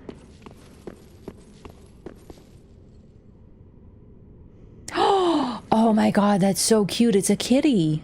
That's a real kitty. Some dead enemies dematerialize while others leave ragdoll bodies. Not really. I think it could have something to do with size. Some of the bigger, like that thing probably dematerializes, so you can't ragdoll a giant corpse and you can't get stuck on it. Dung Eater eats dung? So Dung Eater doesn't actually eat dung. Dung Eater eats, alright, so there is a monster in Japanese myth called a kappa. And there's also a belief in Japanese myth of the Shiriko Dama, which is a soul. Kirk! Perfect! Get your fucking ass... Oh my god! Sorry, the Shiriko Dama is your soul, and it happens to exist in your butt. So what the kappa does is it steals the soul out of your butt and eats it. In other words, what we kind of miss without this sort of contextual knowledge is that what Dung Eater is doing is not eating poop, he's eating butthole souls. Which is actually the long-awaited sequel to Dark Souls, coming out soon. Butthole Souls. So that's why he's got like spirits all around him, and that's why Rosaria can hear him and goes, oh, I hear all these horrible spirits crying out for, you know... It's because he ate a bunch of butthole souls. I'm not joking, this is a real thing, yeah. There's a creature in Sekiro that does it too. Yes, the headless. The headless grab, you might notice it kind of disembowels Sekiro. That's because it's eating your butthole soul.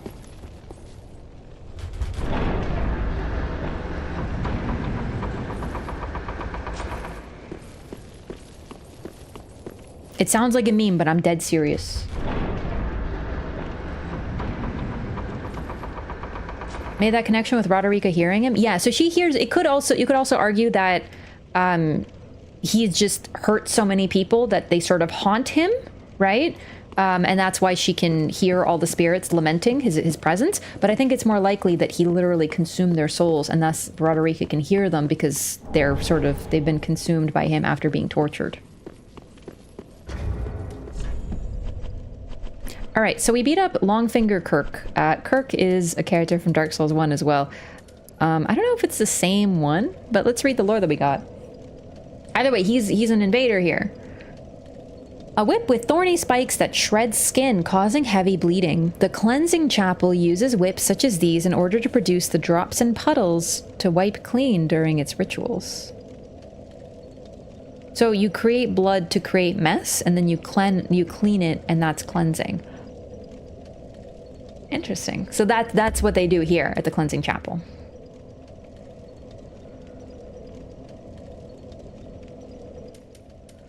And then what else did I get? I forgot. No, the visceral attack is just a visceral attack. It just sort of ends up being there. I don't think so. I don't think it's meant to be the Shrikodama. I could have done without this lore, but didn't it improve your understanding of both Dung Eater and Elden Ring? Ah, the barbed stuff. Thank you. Here we go. Barbed straight sword. Sword of Longfinger Kirk, the infamous Knight of Thorns.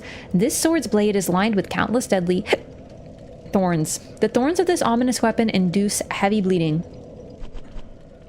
And the spiked shield. Its vicious design makes it an effective weapon, and its thorns can inflict heavy bleeding on those unfortunate enough to be struck. It's basically straight out of Dark Souls 1. He fulfills a similar purpose. He is an invader, and he's hunting you down to help his lady.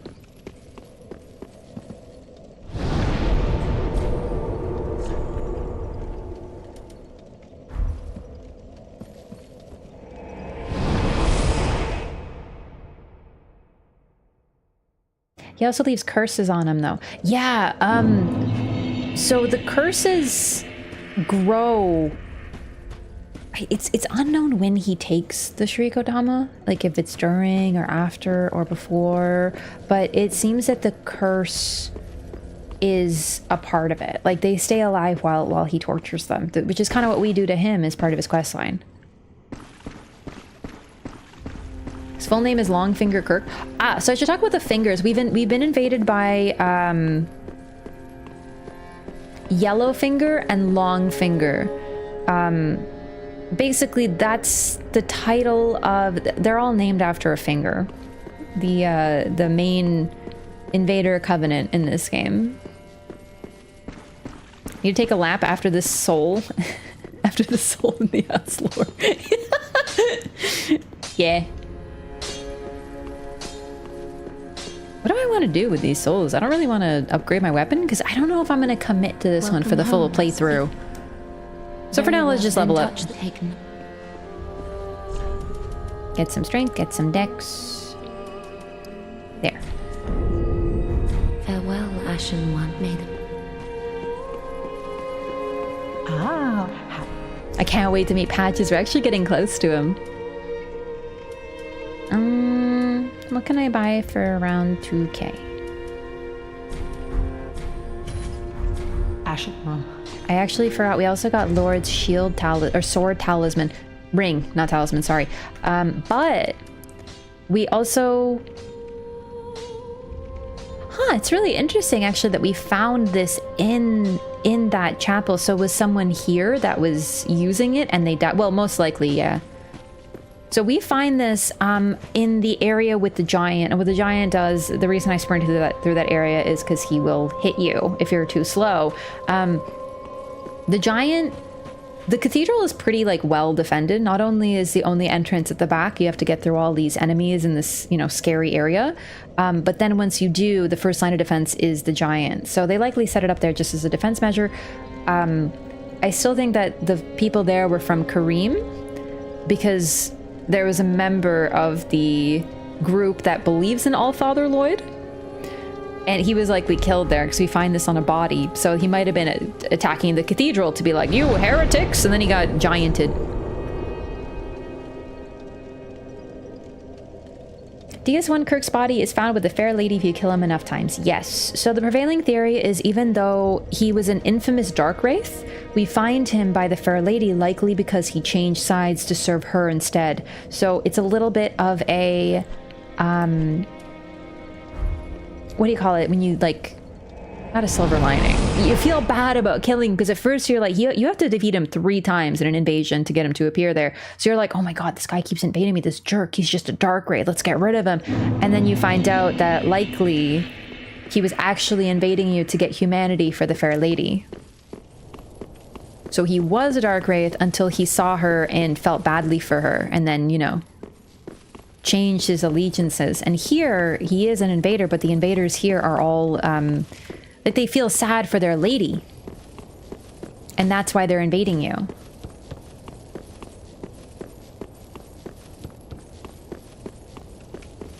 That's what I really like. Elden Ring loses this. I know Elden Ring doesn't have covenants, so I'm not saying, you know, it's hard to reach the same depth, but this is one thing that makes me really sad about Elden Ring, that the invaders are basically just bad guys, because both in all of them, Dark Souls 1, 2, and 3, they're a little bit more nuanced. And I really like that because I feel like it works better with the storytelling of the series generally. In Elden Ring, it's like, they kill people because they're jerks. They kill people because they're also jerks. There's no other nuance. I actually like that they give us more options, because you can kill people because they're jerks in Dark Souls 2. You can do whatever you want. Dark Souls 1 has the Darkwraiths, but it also has the Fair Lady who needs humanity, and one good way to get humanity is killing people. A ring bestowed upon the Deacons of the Cathedral of the Deep allows attunement of additional spells. In the Cathedral slumber things most terrible, and as such, the Deacons require a grand narrative to ensure they do not falter in their duty. A philosophy to ward away the madness beckoned by the grotesqueries at hand. That sounds perfectly normal. Nice that covenants also had consequences. Absolutely. Yeah. Actually, I totally forgot about this, but another character that you could argue is unambiguously sacrificial and heroic is, of course, the Fair Lady of Dark Souls 1. She sees people suffering. It has nothing to do with her. And she sacrifices her own health and future in order to ease their suffering slightly. So that's pretty much 3 in the entire series. Fair Lady, Artorias. Artorias, maybe not. He does sort of sacrifice himself, but I don't think he went there with the goal of doing that.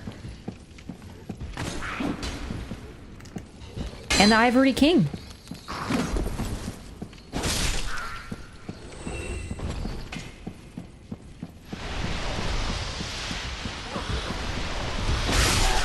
Ew! Poison stinky statues.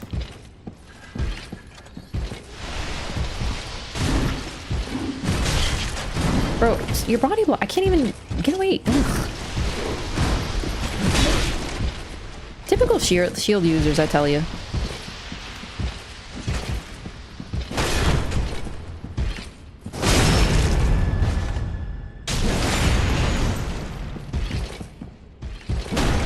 Selvis is gross, but Aldrich is worse. They're both really bad. They both just take advantage of people. One eats them while they're still alive, and one turns them into puppets eternally so that they can be aware of their suffering, but never do anything about it for the rest of eternity.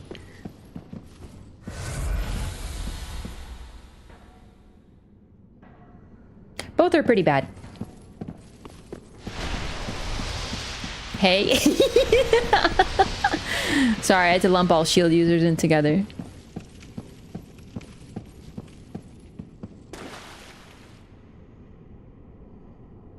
Dude, he really does look like so frozen, doesn't he? Wow, I just realized how weird the game looks on the stream. I'll have to fix it. I mean, I think it looks kind of cool. Like, it does look like a reshade. But I don't know why it looks like that. It doesn't look like that for me. It's kind of moody. I kind of like it, actually. Alrighty, so you have to go over there. We'll take out the Thrall first. Brought color to DS3? Yeah. I actually kind of did, didn't I?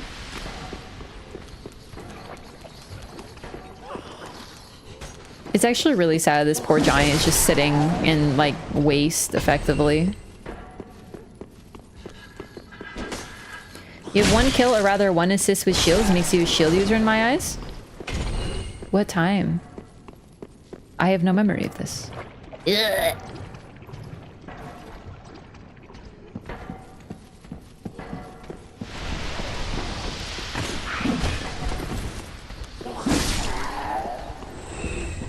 I think we can get... Oh my god! I think we can get past him. I don't think we need to fight him. I don't think he even drops anything important. I'll just continue. I don't have this area super memorized anymore.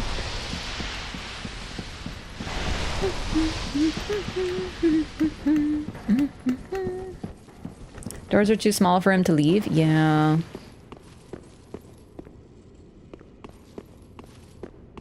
It is noticeable that where the giants are, it's tough to move, as if the water is like denser and not quite water, but where they aren't, it's like clean water. It's definitely like, you know, they're just living in their own waste. Never have slowed swamps in Elden Ring. Now I can't remember. Oh, they had some, actually. Yeah, the rot in Elden Ring, the Lake of Rot? Not the Lake of Rot. Above Melania. So they have a bit more room, these guys, to move, but they don't. And I wonder if it's because they're just used to the cages. So these, you can raise this up. It's like specifically a cage to hold the giant. They're likely, there was either maybe more. It's like, they're so used to their prison that even when you've opened the door, they don't even make a movement to free themselves because they're just so used to it. It's really heartbreaking. Also, Torrent.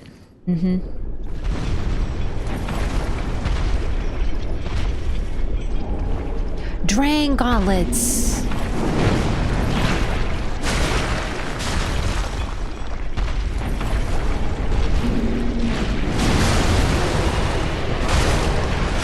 Are they even doing anything?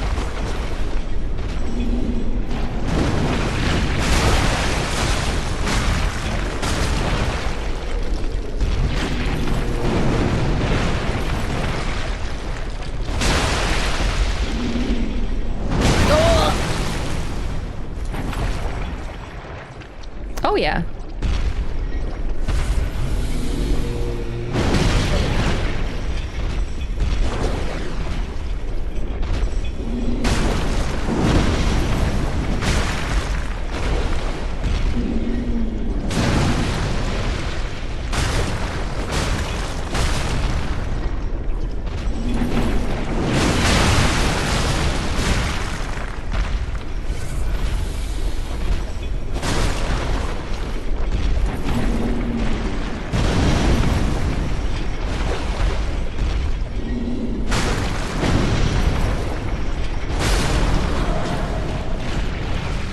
The feet look absolutely terrible. They're like rotted. They're like,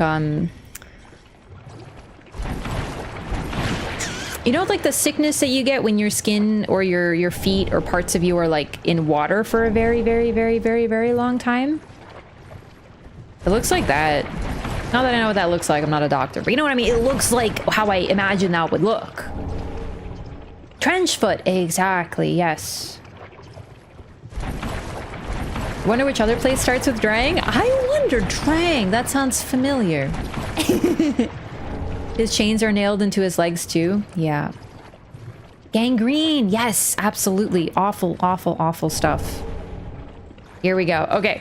So we got a few interesting things. I'm just going to get out of this goo real quick. Wait, did you die? Sorry. It's not that funny.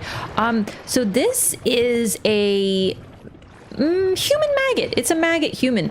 It's kind of interesting to me that outside of the Cathedral of the Deep, we have these people whose like maggots are inside of them, like taking control of them, these hollows, and then inside we have humans who have become maggots. We'll talk about why they are maggots soon, because we actually we figure out why it happens, but we're close to it, so I'll just wait till we can show it off.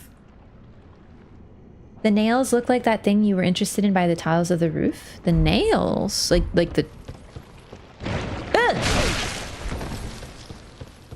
Drang sounds like a Klingon name. It kind of does, but it's not. It's Drang Lake from Dark Souls 2. Paired hammers of the Drang Knights, descendants from the land known for the legend of the linking of the fire. When the Drang Knights disbanded, they scattered across the lands as sellswords. They quickly became known for shieldless, aggressive tactics that struck fear in the hearts of men. So it's probably because the set that is known as Drang in this game, I'm pretty sure is the Faram set. So it's the set that, you know, the Dark Souls 2 cover armor, which is associated with Faram, and they are also known as very powerful mercenaries. So Faram and Drang Lake have kind of been conflated. But it's been long enough that maybe that's all they remember.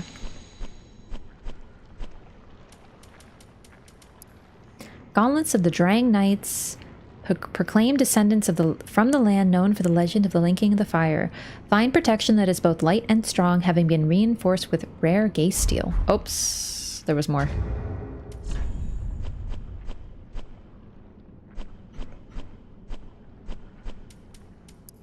The Drang Knights were once feared sellswords until treason meant descending into the abyss, and they were separated forever. Oh, cool. A man grub. Yeah, they're called man grubs. Exactly.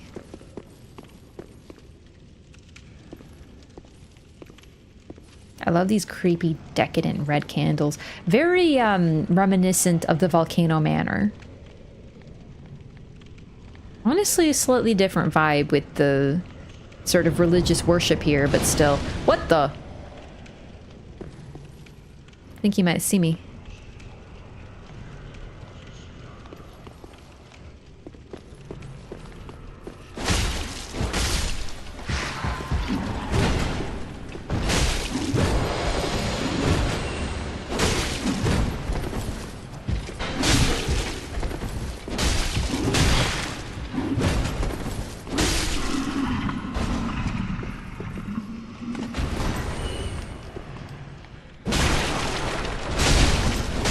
Get smushed, nerd! Nice shield, didn't help you out very much, did it? Cathedral night leggings! And armor! Awesome! Not gonna wear it, but like lore, baby. Massive iron armor worn by knights serving the Cathedral of the Deep. Repulsive creatures of the deep are sure to attract the foolish, but the Cathedral Knights are prepared to meet such intruders head-on with their more than ample might.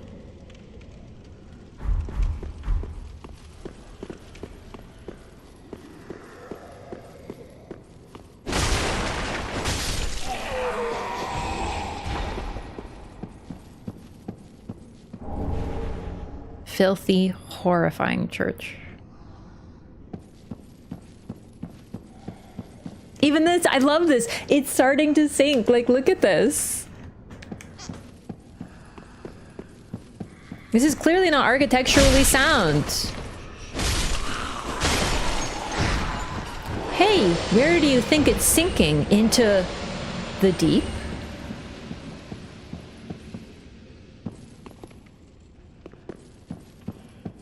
Yeah, interesting that, like, look how, like, it looks like the earth itself is coming out of it. Growth upon it. Very eerie. It's like the deep is trying to claim it. Actually, how it looks is like roots are coming from underground to drag it down. It's very spooky. So weird for me to see you enjoying DS3. I have a reputation as a Dark Souls 3 hater. I don't think this is fair. Dark Souls 3 is really fun. I like it. It's just like the weakest of the trilogy, but in a game, in like a ranking system, in a personal ranking system that is completely subjective, if you're rating 3 things, one's got to be the least favorite. That's just how it works. I do dunk on it all the time, but I dunk on it fairly. Because the fact is it also can be a bit of a stinky game as much as I love it very much.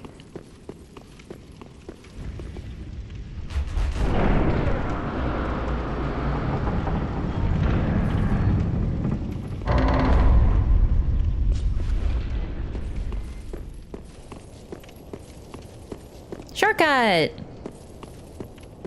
I enjoy it as it is. Yeah, I enjoy a lot of it. I still think it's some of my favorite stuff in the series is in this game. Ooh, check this out. So, we know where this is. It's the front door. But then across the way we see this. A very mysterious door.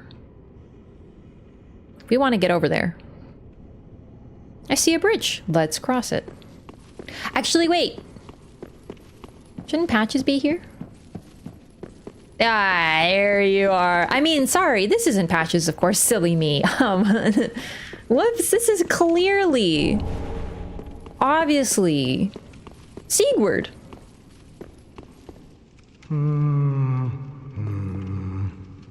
Well, you look reasonably sane. I am a knight of Katarina. I've managed to track down this cathedral's store of treasure. It's right over there, across that narrow part. Treasure. Always so close, yet so far. I'm in quite a pickle, indeed. Bro, I actually forgot he does a fucking Siegward roleplay. Alright, listen, remember I said that this is like my worst favorite Patches? I may have, perhaps I judged you too harshly. Like, it's genuinely, like, such a good impression. Not sure why people complain. Honestly, it's because, like, Patches is kind of mid. He doesn't, like, kick you into any pits or anything. His traps are kind of shit, to be honest. I am one of the complainers. Also, he's not, like, cute. Well, just hold your horses a moment. I know. Treasure is so sorely tempting. I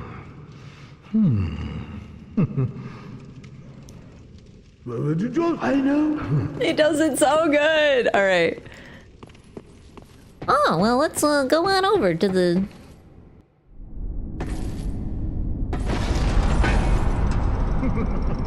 Shame on you, you greedy guts. That's not what you said. Excuse me.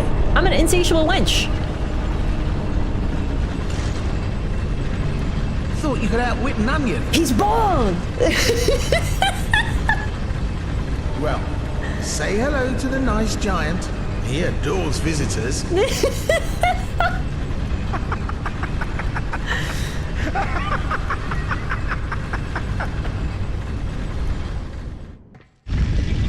Okay, something I promise. Ah, the giant's really close, actually. Holy shit.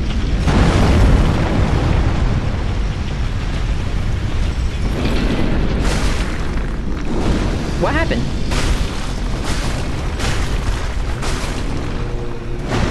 It's just like, honestly, it's kind of a shit trap. Like, I'm sorry. Patches would do better than that.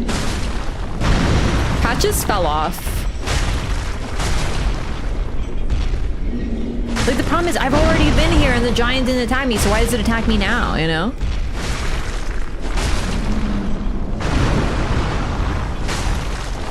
Like, I was making eye contact. We were befriending one another.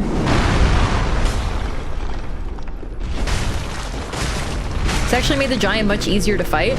Admittedly, that is one thing about Patches. He is supposed to be helpful. Patches always helps you out, so fighting the giant there is way more annoying than fighting the giant here. So he actually does you a favor in the end.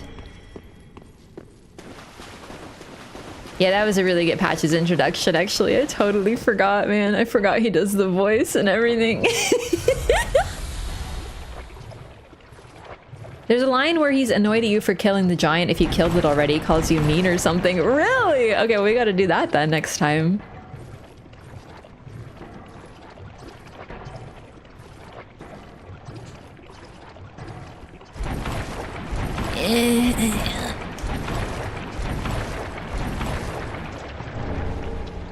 Oh, the maiden garb.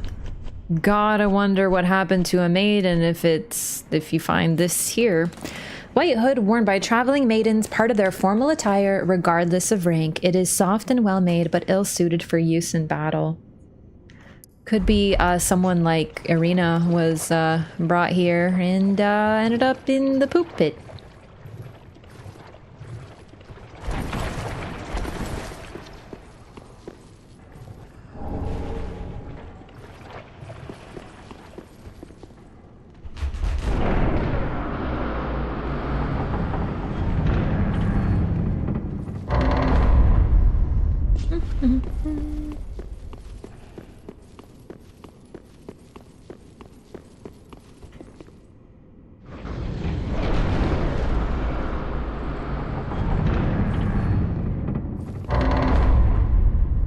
Pretty.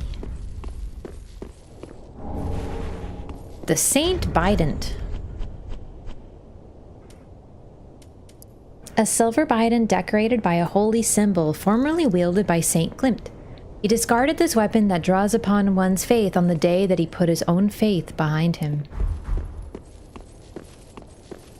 I think that's pretty much like the only mention we get of that figure.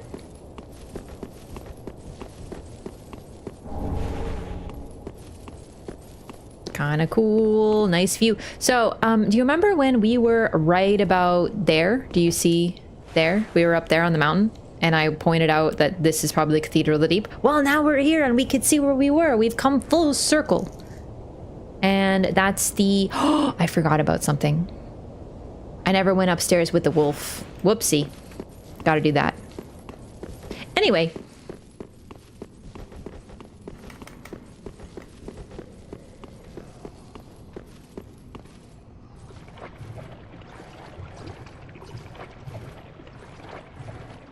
A homeward bound is actually a little nice here, but I don't want to bother because I don't want to fight the enemies again. I want to go through here properly.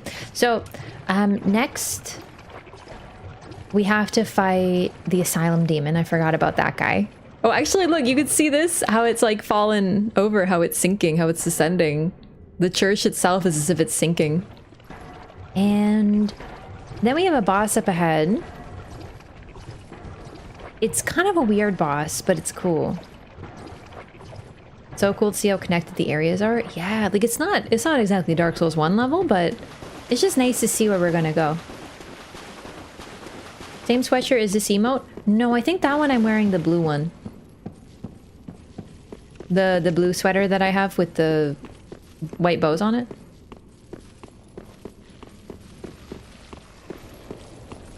Oh, but yeah, I should have a binoculars emote. That's so true.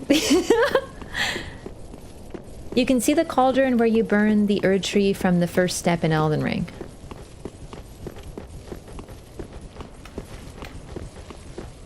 I think about it. I didn't even know that you could. I'll have to look at that next time. The first step is so much to look at.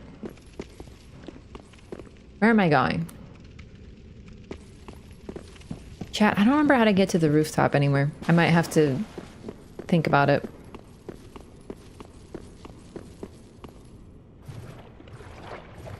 Clint that big Covenant body in Irithyll? I just remember that guy is called Father something, I think. Only person I know who always has Beanos on your bar at all times. It's because they're very important to my playstyle.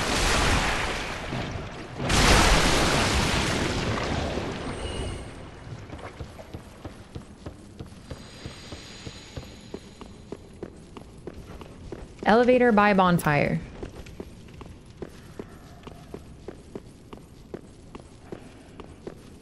I don't remember.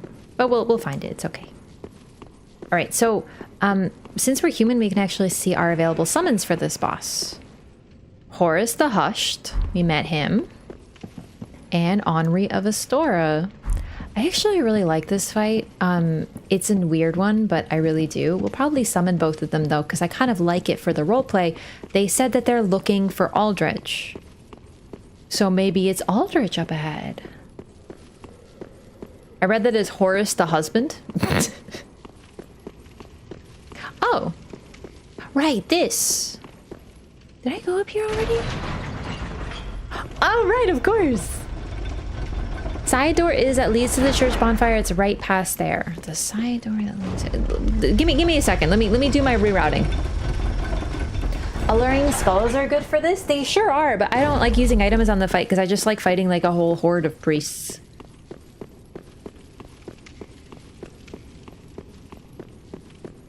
So this is where we were. Now, this is one minor problem I have with this particular one of Patch's traps, is that the way to bring this back up is actually over there. So how did he manage to send it down? I think this is honest. I know it's such a weird thing, but this is my fundamental issue with this particular Patch's trap. Normally, Patches stands next to something that he triggers when you walk across, and you're just like, well, he was right next to it. But now it's like, but how did he do that? It doesn't make any sense. He is a grub bro? You know Patches always works alone, but you're right, yeah. He is homies with the grub. And considering we know about the grubs, it's possible that he actually is, like, allied with the grub. But he doesn't, you know... Like, it doesn't make sense for him to be working with somebody. It's just not really his style. I'm trying to think of the best way to get to the bonfire.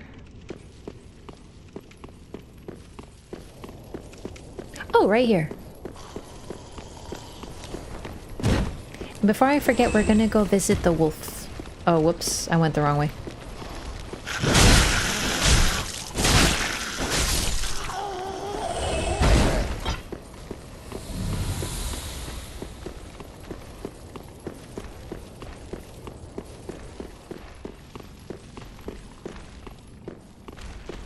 Whee! I shouldn't have done that. Why did I do that?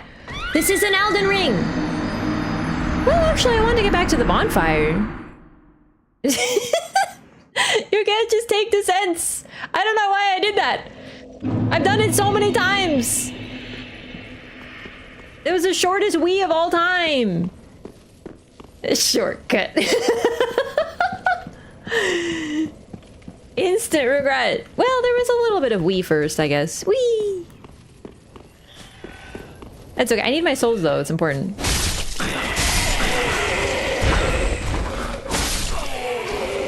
These temptations, you see, they overcome me. Hello? Hello? Anyone there? Anyone at all? Oh. I know that voice. Just how long has it been? It's me! Siegward of Catarina! I'm loath to admit it, but I've been had. Someone's swiped my armor. Did you happen to see it anywhere? Why, yes. Haven't seen it. What do you mean? You can't lie? Oh, yes. Or you have to I lie? see. Well, then again. Not to worry. Great planning begets great fortune. An old tenant of the Knights of Catarina. And I am a master planner, I do say. Okay. This is like when I say I'm not clumsy. I'm in quite a pickle indeed. Maybe I can fashion a replacement from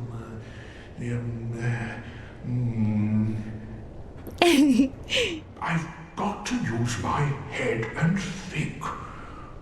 Takes out the man's clothes and throws him down a well. So it's been a while since I've done this, but I don't think that's what happened. I think he do nothing. We can't do anything for now.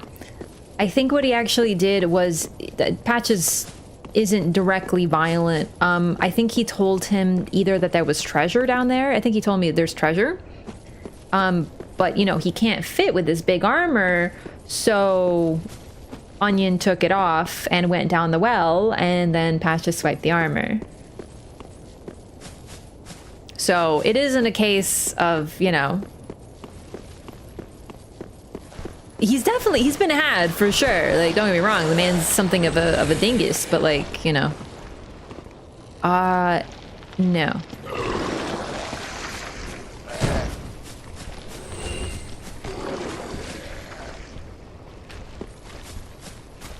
I feel like there's an area you go to where there's an item and like 50 of these hollows come out, and I don't remember finding it. Oh, no, this is the other one.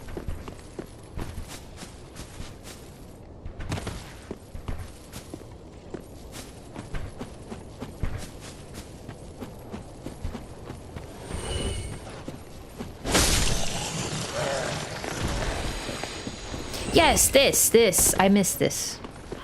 I remembered it. Executioner's Greatsword. Goodbye.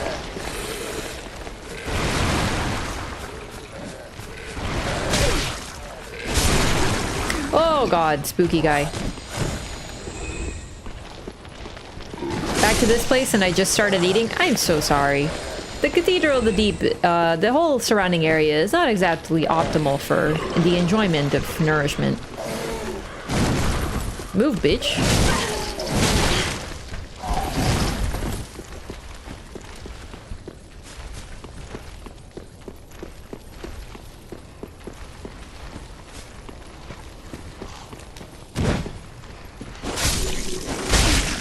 Hee. Hey, drop me your twin blades. I want them. Aw, and here I thought I, like, requested it. Grave Warden Wrap. Okay, hang on. Let's focus for one moment so I can reacquire my souls. Alright, hang on. Why was I here again? Like, to get my souls, but wasn't there something else I wanted to double check? I've got to use my head and think. Rotting, tattered wrap. Attire of grave wardens at the Cathedral of the Deep. Grave wardens were tasked with disposing of the ever-rising corpses that plagued the cathedral. Their clothes are utterly putrid, drenched in the blood and mucilage of their undertaking. Ooh, I hope they have a union. Wolf? Oh yeah, Wolf, I remember. I feel like there was something I wanted to check here while I was in the area, but... oh well.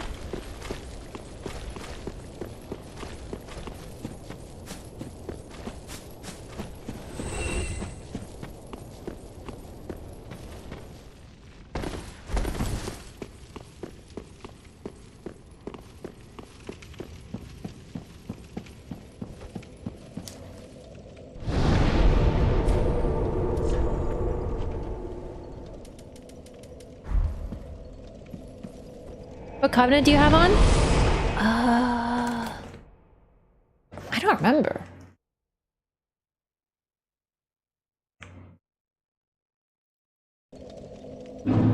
Oh, this one.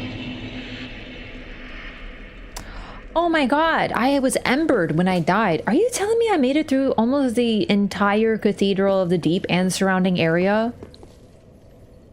Okay, that is really typical. I went through Crystal Sage, the entire Farron Swamp, the entire Cathedral of the Deep, didn't die a single time, and then I take an L on a gravity that I fell into on purpose because I forgot about fall damage. What is even the play here?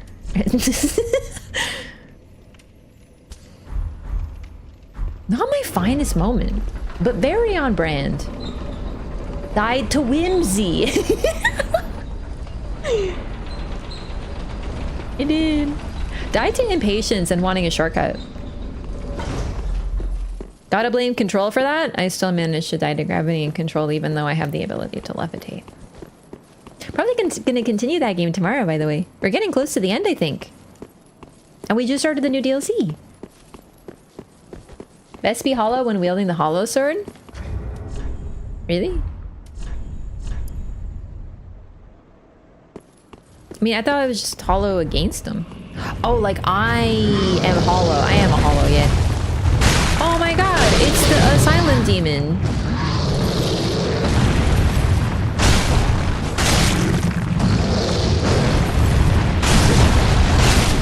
So, all I remember about him is that you want to stay close, because else he'll throw a fucking rock at you and it hurts real bad.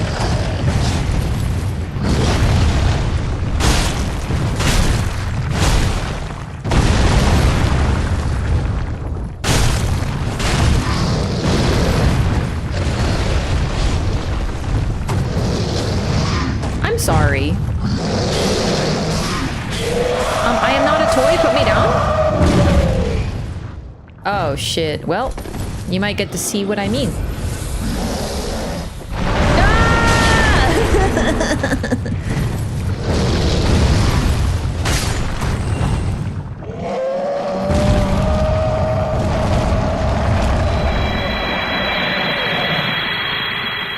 So the demons look a little different, but they still have like the fire within them, but he's almost looking like stone with how he's like, you know, just how he looks. There's like things going on him. Like the design is the same as the Asylum Demon, but it's, yeah, it's like he's absolutely, utterly ancient.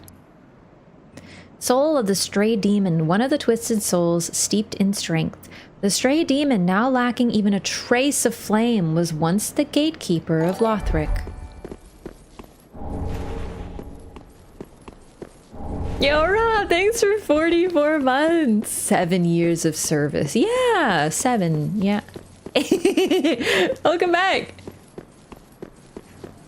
Appreciate the support. First time I fought this, it did that grab and threw me off the bridge. Okay, I kind of wish that had happened. That would be pretty funny. I think there's like a secret path down. Yeah, over there.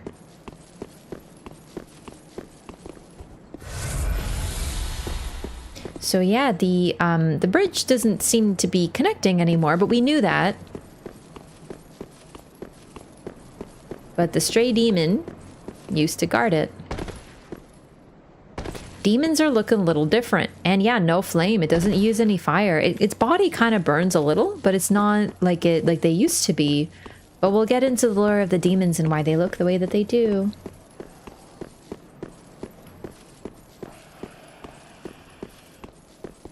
I remember the first time I saw this, I was like convinced that the fucking dragon was gonna come to life, like for sure.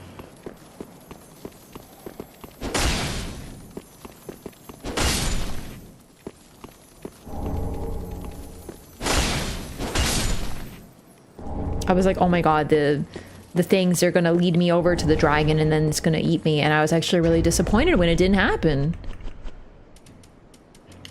The lightning spear, a miracle allegedly used by warriors of sunlight, hurls a lightning spear. The spears inflict lightning damage, providing an effective counter to magic or fire, especially powerful against metal armor and dragons. Likely what led to this dragon's demise. And there you can see the other side of the bridge. And that's where we found Yol. So that's the undead settlement, but it's been cut off from the rest of it. Dragon Crest Shield.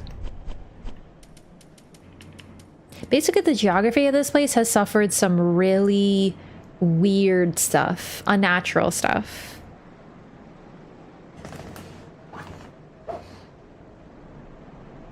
A knight's shield engraved with a crest depicting a dragon. One of the enchanted blue shields. The dragon crest shield greatly reduces fire damage. So this is likely someone fighting the dragon, maybe.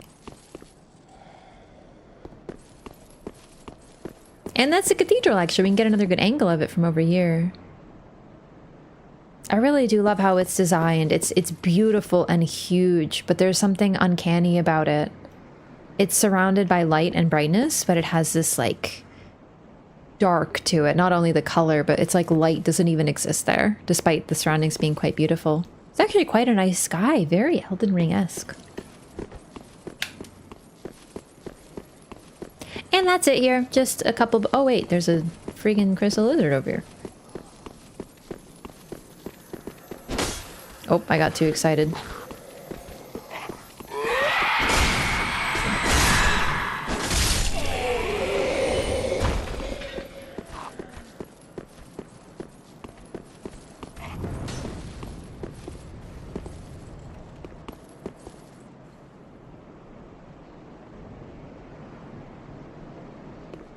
Let's see what else we can see from this area, because right over there should be Irithyll.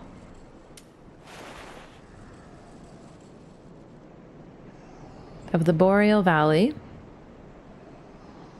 What is that? Hang on, hang on, hang on. What is this building? Oh, that's Farron. That's where we fought the Abyss Watchers. So... Abyss Watchers in there, and then down we go to Carthus, right? We haven't gone there yet, but it's like the tombs underneath, and then through Carthus we go to Irithyll, so even that makes sense. Pretty cool. I like this. Ow. Like, it's very linear, but at least the linearness is cool.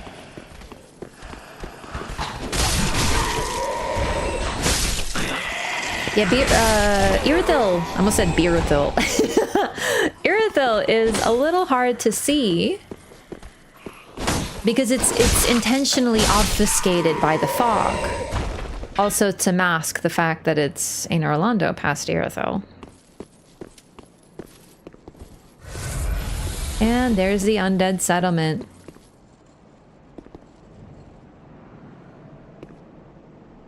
Ramshackle, built on the edges of cliff buildings, just put up wherever they're, you know, whatever they can, compared with this, compared with that, compared with even that. Oh shit. Oh my god. Just the Carthus Catacombs, not the rest of Carthus. Yeah, exactly. We go through the Carthus Catacombs, what's left of Carthus, and since we know that Carthus fell to the Abyss... And, oh, I gotta go up there. And our boys, the Abyss Watchers, watch the Abyss. They likely took out Carthus. They're probably the reason that they're right next to each other. However, they're also really close to the Abyss, which might be why they're red-eyed. I still associate the red eyes with the corruption of the dark or the Abyss or the deep. I can't remember how to get back. I'm like so confusioned. Or fog is masking low view distance. Honestly, no. Like, I don't really think that's the case because, like,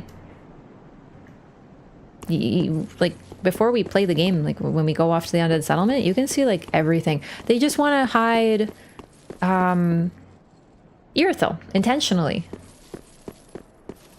Like, it is very much like a thought. Because they don't want you to be able to see in Orlando.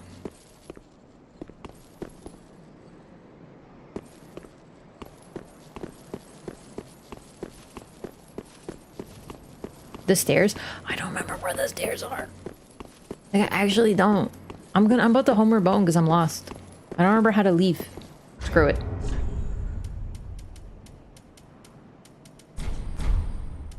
I actually want to go to the shrine anyway. Exactly, and we could see Archdragon Peak, so There's loot? Well, too late now because I can't remember. Yo, Rob, thanks for the $1.49. Can you jump? Yep.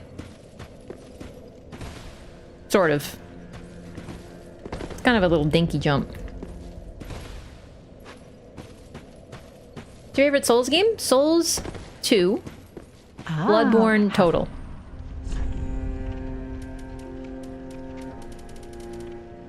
Is there anything important on the stairs? Because the only thing important I remember here is a lightning spear. Ashen one. 21,000 souls. Maybe I could buy stuff from Greyrat? Oh, hello, you're back. And in one piece. Well, now it's time I do my part, huh? It's a realistic jump? I guess so. I could jump further. Probably not. You can keep the ring as... Okay. Goodbye.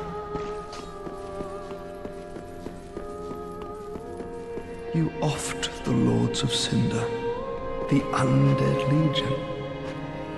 So that's how they're delivered to their thrones. Yep. Kind of messed up. I pity the sorry souls. Is that really Lordship's last reward?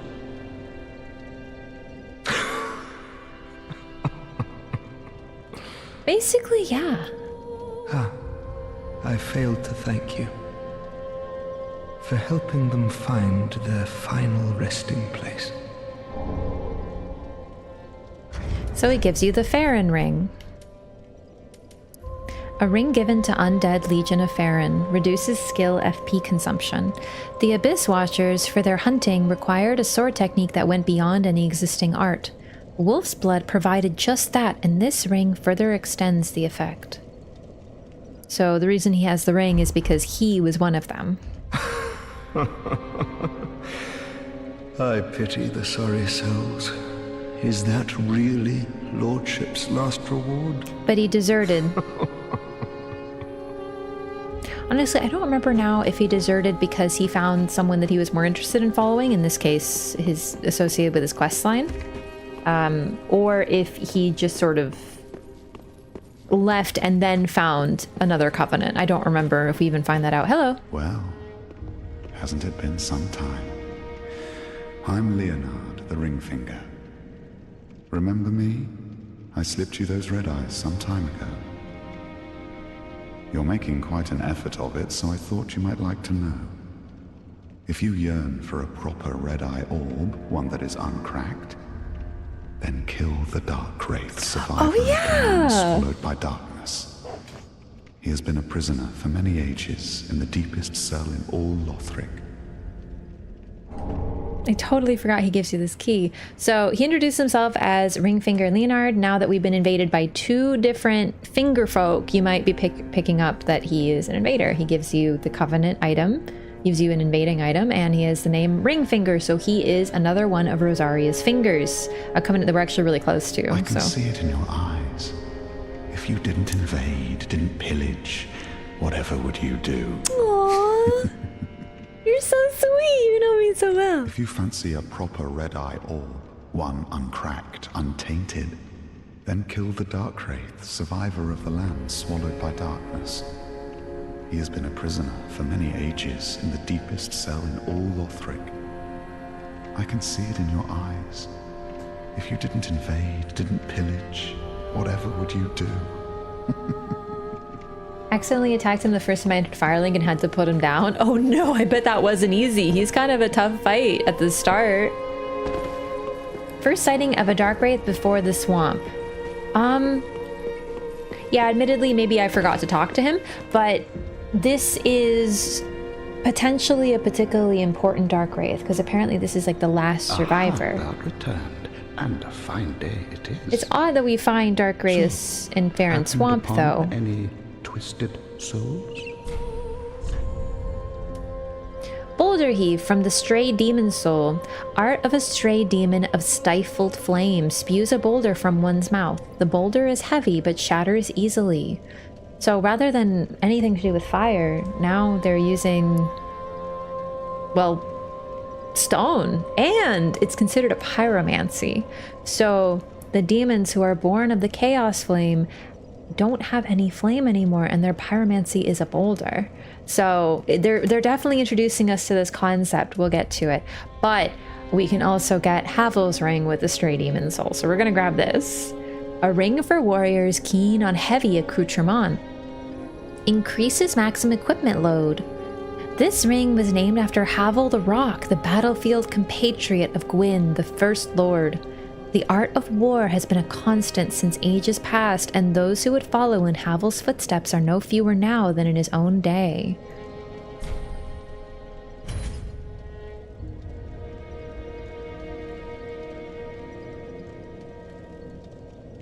No, you can do it in any order, however, if you squint you can see a critical path they built. Yeah, pretty much. So you can go and defeat Farron and go to Carthus and even hit Irithyll. But if you hit Irithyll without going to the Cathedral, the deep and defeating the boss there, you cannot enter the like Irithyll, the Boreal Valley. So this is kind of what I mean about like Dark Souls 3 being very linear. Yes, there are some forks, but in the end, if you take a fork, you're gonna have to make a turn and go back and do what you didn't do. Yeah, I don't know. It just kind of is how it is. It's not bad. Like, I like more... Even Bloodborne, my favorite game, very linear. Very much like Dark Souls 3. And it's not bad. It's just different choices. Crystal Sage's Rapier. I forgot to read this. Thrusting sword with tiny crystals scattered across its blade, used by the Crystal Sages for self-defense. The crystals boost the magic damage inflicted by the sword and the item discovery of its wielder, fruits of the lifetime of research conducted by the sages. And the Demon Great Axe. I have to remember to read everything before I pick an item. This Great Axe, a favorite among demons, contains the strength of fire. The demons born of chaos harbor fire, and yet they are twisted and malformed such that they were never meant to be. Like the chaos flame itself. Now, do not be away overlong. That's the thing, is even in Dark Souls 1, they introduced the idea that even if you like the light and consider it a good thing and like an age of light, whatever, there is still twisted light, and that would be the chaos flame.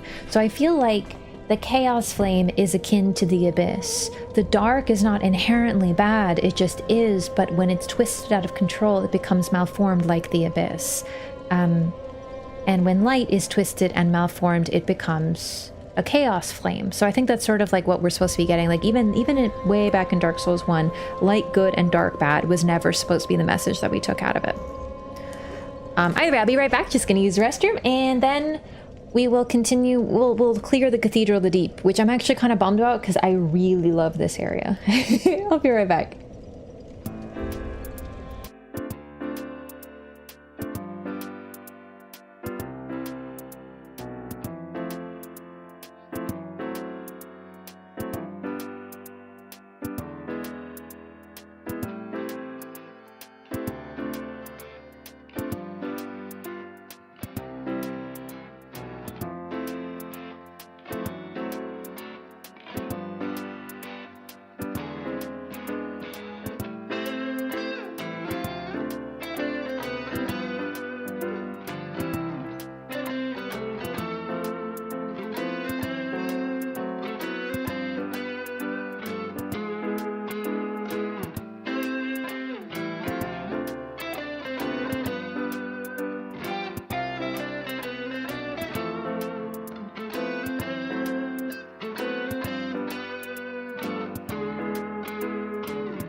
Hello!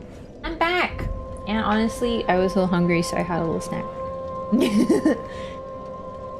Thanks for waiting. Alright. Back to Dark Souls.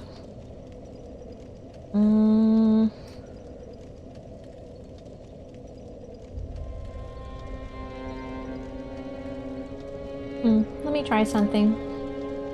I know the game looks okay, but I don't want it to look a little off.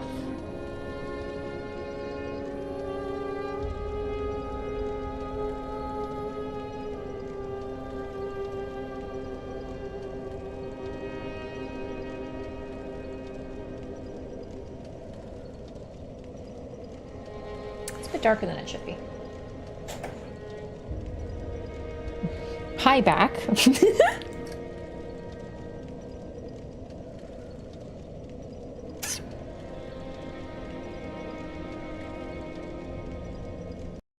Oh no. Oh. Oh, that's not good. Oh. What? What? What happened? Okay. Okay. Okay. Are we good? Hey! It worked! It looks better! It looks normal! I opened up 4K capture utility, my cap card software. Oh my god. But now I can't play? Question mark? Oh my god. Wait! But I can't play. Oh my god. That's so weird. So, opening up 4K capture fixes it, but I can't play the game because when I try to change my HDMI input, it like breaks. Okay, can you just go over there and like chill? Do I have to play the game on 4K capture utility? Rather than... Oh no, it's delayed. I can't do that. Oh, that's fucking trippy. Okay, let's try one more time. What I love about technology is you try to fix a problem and you end up creating another one.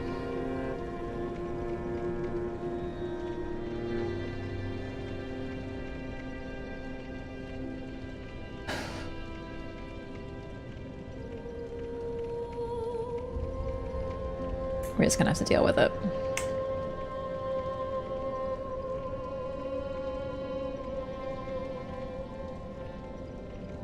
What do you mean, no signal? I may have broken it. Please, please.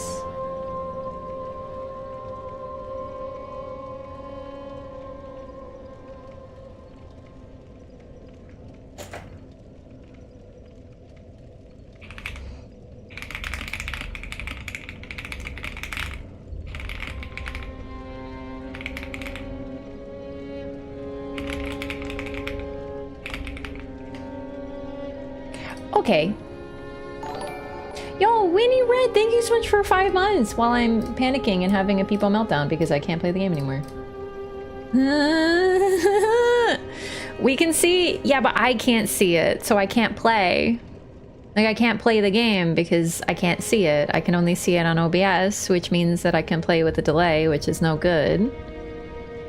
And I can't fix it.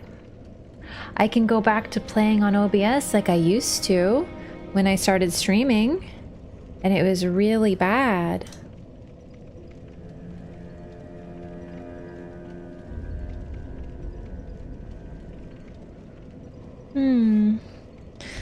And I can see myself on the stream when I try to do this. Hang on. Okay, I gotta fix it. No. This is what I get for trying to fix things. No, that looks terrible.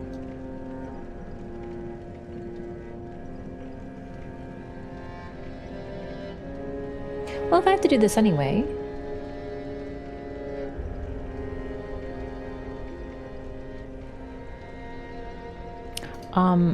Wait, how do I close the preview?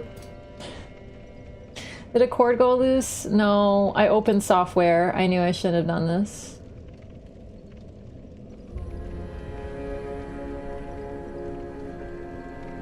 And I blue screened, which broke everything.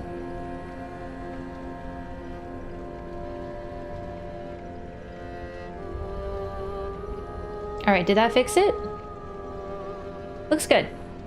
Alright, so that fixes that, and then I'll just have to play on a preview. Oh my god, this is gonna suck. Okay! No, it still looks weird. Whoa, why does it look so weird? No, something is definitely wrong with this game. It looks so weird!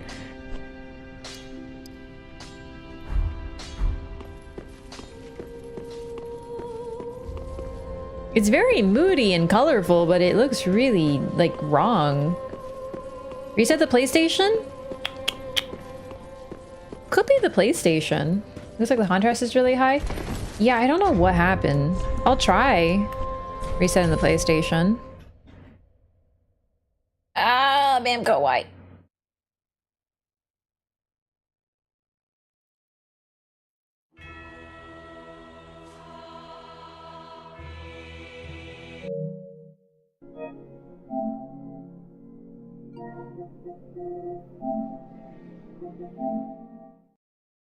My colors are out of whack. I know. I just fixed it. And then it broke again.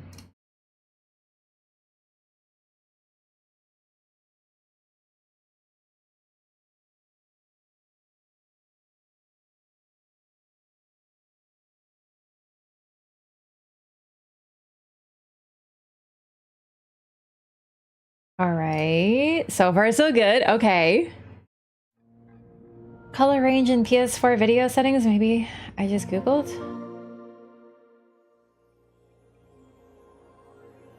The thing is, the PlayStation looks fine. It's the stream that's messed up. Oh my god, no, it's OBS 100%. What the fuck? Hang on.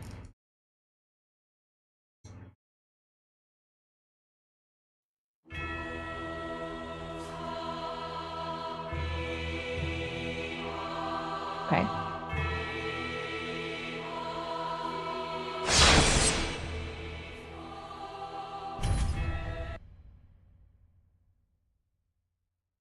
Why?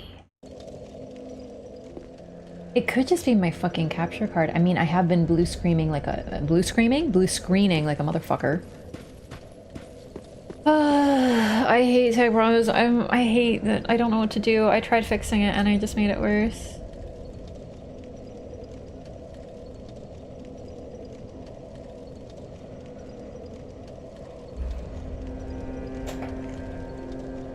Maybe I need another capture card.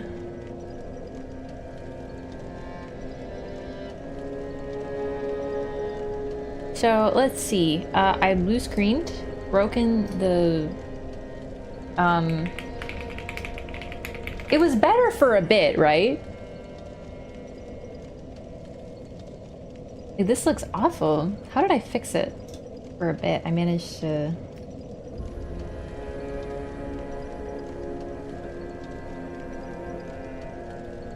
Wait, okay, hang on, is that better?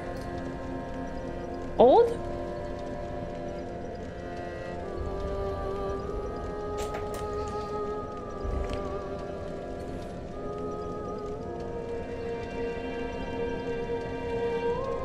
It looks normal, but I still can't play it. I'm gonna have to play with the preview. I don't know how long I'm gonna be able to go with the preview. Because, playing on the preview is a fucking nightmare, but I'll do my best. Like this game, I can't tell. No, it's not the game. It's the stream. Something's wrong with the stream. Like the game's fine. Honestly, it's pretty fine. Souls player and IT consultant? I'm not an IT consultant. I break everything, which is why I'm having so many problems. But you're right, it could be OBS, but if it's OBS, I don't know how to fix it. Or it could be the capture card. My very difficult to install, complicated Elgato capture card.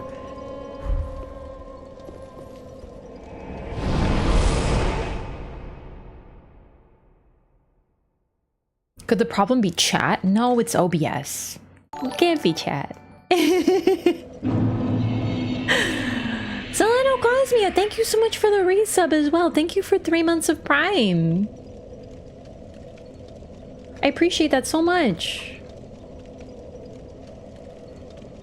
Also, once again, thank you to Winnie Red. Sorry, I'm stressing at this time. Thank you for the resubs, gamers. Appreciate the support. Welcome back.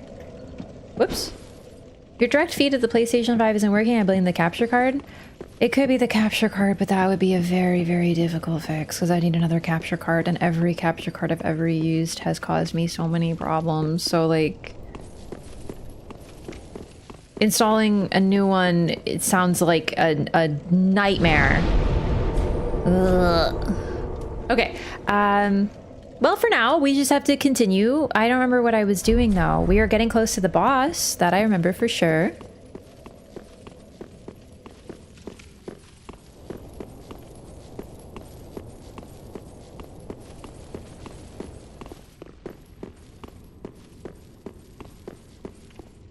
Patches. Right. Okay, patches. I have to get to Rosaria. I have to get on the roof. It's really dark. Hang on. I might have to raise the brightness just like 1 tick.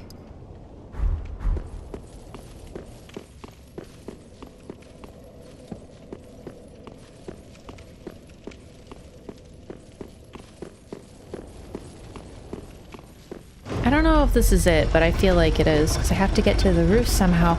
So I think where you get the deep ring, I was supposed to drop down somewhere. A ladder! Oh my god, this is awful. Jeez.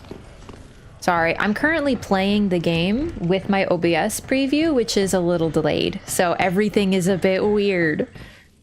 This is... I can't believe... Can you believe when I started streaming I did this? I played with a natural delay while playing Sekiro. No wonder Sekiro was so hard for me. The last time I played it, I had a delay. How the fuck was I gonna do that well? Oh, so this is it. Oh, Jesus.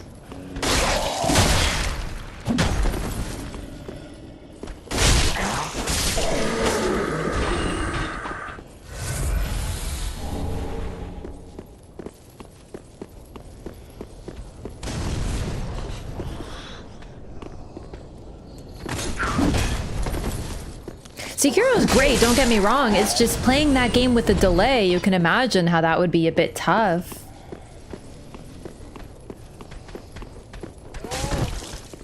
I actually didn't realize that OBS had a delay, but I only had a laptop, so that's what I used to stream. I had no external monitor or anything to actually preview the game, so...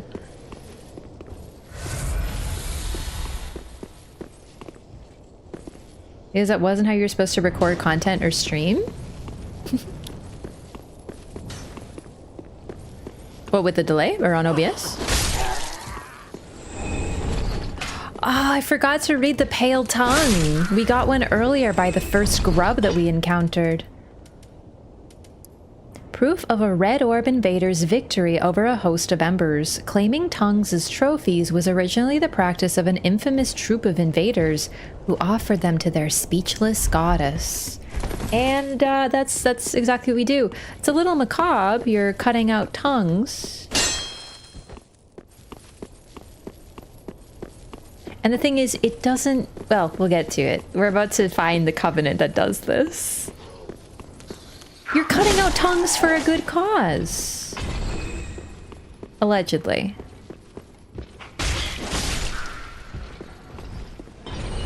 Uh-oh. Big friend. Big lad.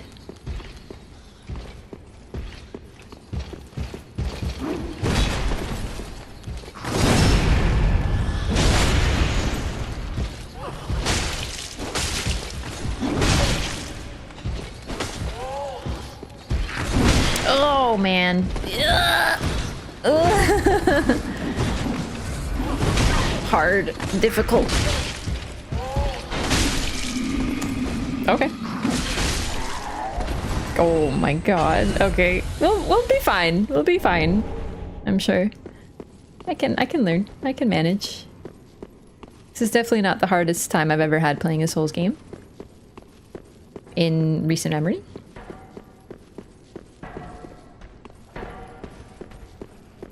Oh, great. Good. Good. Good.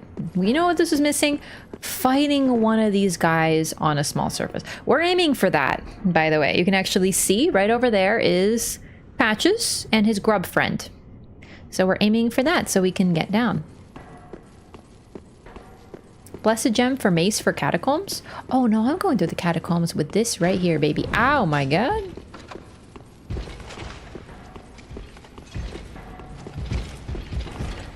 Excuse me.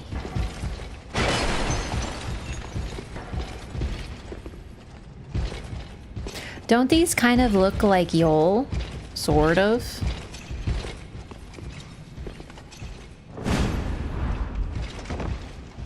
Ta-da! Man, we are short. All right, let's pull the lever.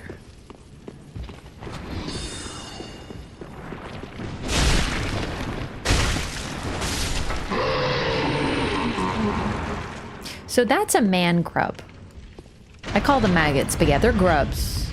Hello. Huh? Yes, hello. Oh, I don't believe we've met. Oh, nice try. I'm Patches. Unbreakable Patches. You seem to be unkindled. Do you have business with me? You know who I am. Oh, yes, of course. It's coming back to me now. Oh, I'm so sorry. That was my hand, as you know. But the deed, well, that was the armor's doing. Regrettable, truly. But behold, I'm stripped clean of that unruly attire. And look at you. Not a scratch. All's well that ends well, right? My health is at 25%. I can tell. It's that rotten curse. It is. The untidy mess.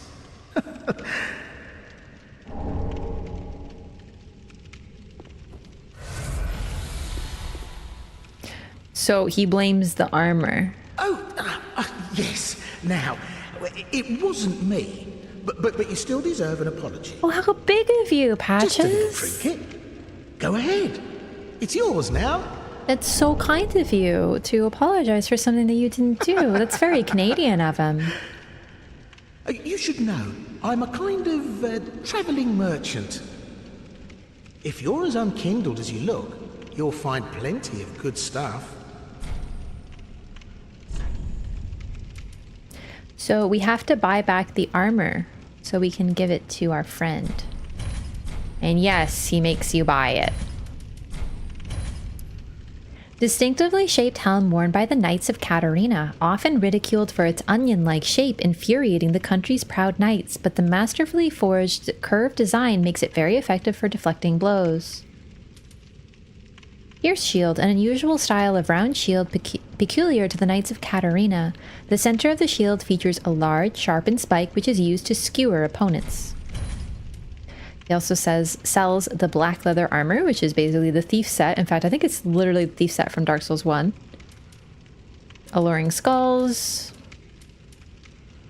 And the shottle. Thanks, sweeting.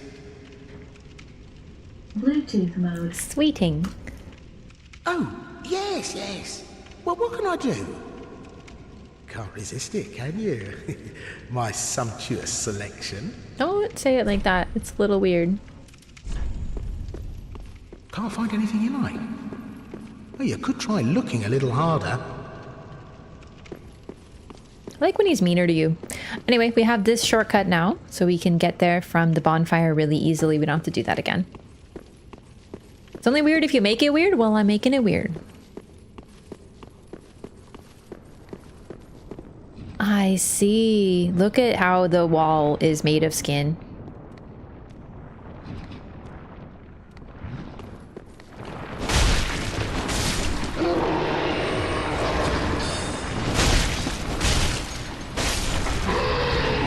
And here it was literally used to pierce the man grubs. Oh, Jesus. I did forget. Yeah.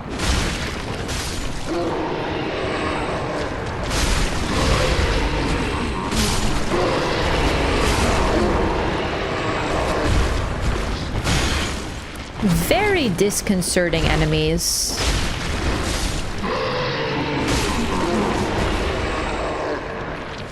But what's interesting is even where they're pierced, they still, like, it's moving. That is not necessarily the greatest texture I've ever seen in my life. Like, it's literally like a little animation, Control-C, Control-V onto, like, a... Just don't look at it too close. Don't use your Beanos on this one. That's so eerie. It does seem as if it's supposed to stop the spread of something, because once it's put down, nothing grows past it. Yeah, it does suggest that it's meant to stop growth. Oh, God. Ooh. Oh, the whole wall. Oh, this is not a pretty place, but yet it gets this, you know... The people out here, like, they worship here, but other than that... Also, you might notice that this, well, it's a cage, but it seems to have been broken open, as if what was in here was meant to be contained. Hello. If I'm not mistaken, you are passive. You drop a spell, though, if I kill you. So I will, but later. I rolled up one hate girl painting. Patches in any Souls-like before DS3. He's in Dark Souls 1 and Bloodborne. He's also in one of the Armored Core games, I believe Armored Core 4, and he also appears in Kingsfield, so he's quite a mainstay. Actually, is he actually in Kingsfield? I can't remember if that's true, if it's a meme now. Oh no.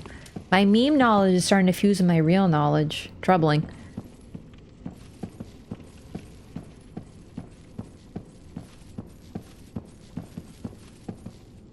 So, in this place, very eerily, is a bunch of cradles. A lot of cradles.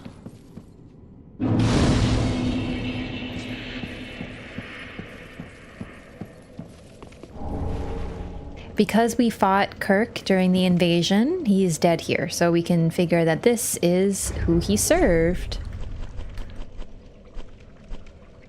This only appears if you defeated him in the invasion. A fitting item for the murderous Kirk, for even the simple act of rolling can damage enemies when wearing this attire. Whoops.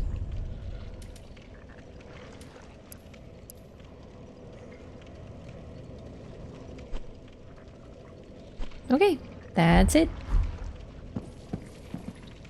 And Demon Souls. Thank you. I forgot about Demon Souls. So, yeah, we have this very interesting figure here with very long hair that is growing all the way underneath and, like, spreading outward. And it's got, like, white streaks in it. Interesting. It's very, like, I mean, it's like The Ring or The Grudge or whatever it is. Honestly, I don't really know the significance of, like, very long hair in Japanese horror, but it's very ubiquitous. Probably because hair is kind of scary if it comes out of the water and, like, tries to choke you to death or something, or finding hair where it shouldn't be, you know, things like that. And then, of course, she's petting a little grub that's, like, hugged around her and is embracing her while also being embraced. This one, though, if you notice, is particularly, I mean, mutated. Like, it doesn't even look like an entity anymore.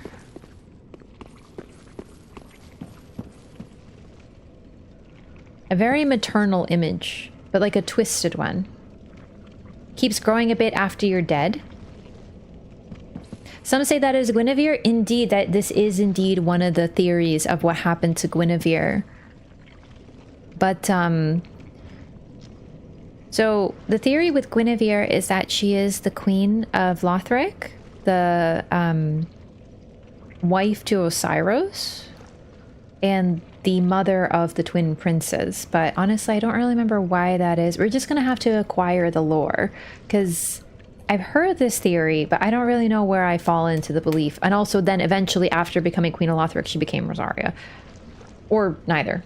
So yeah, but this is very much a Guinevere-like image. We encounter her on, rather than a bed, this is a bedchamber, and she's Rosaria, Mother of Rebirth, and we have Guinevere, who appears in sort of a similar environment, on like a, she's like relaxing on a chaise. So, and Guinevere is depicted as a mother as well. Her role is as the gentle maiden of sunlight, a goddess of sunlight and fertility, the gentleness associated with the sun, versus Gwyn, and of course the firstborn, being associated with war, with the sort of like violence and the strength of the sun. So it's clearly meant to sort of evoke a similar image, but I mean, you are allowed to have more than one mother-like figure in like 3 games, so I'm not sure if there's anything more. Well, I'll just have to get to it and acquire the items. As to join Covenant, join Covenant. So this is going to have consequences. These are the invaders. If you have missed it by now, you should have figured it out, but you're joining the invaders with this. Rosaria's fingers. You have obtained a proof of the Covenant. So this is the respec in the game. And this is another reason that the respec, I'm not a huge fan of the respec in Dark Souls 3.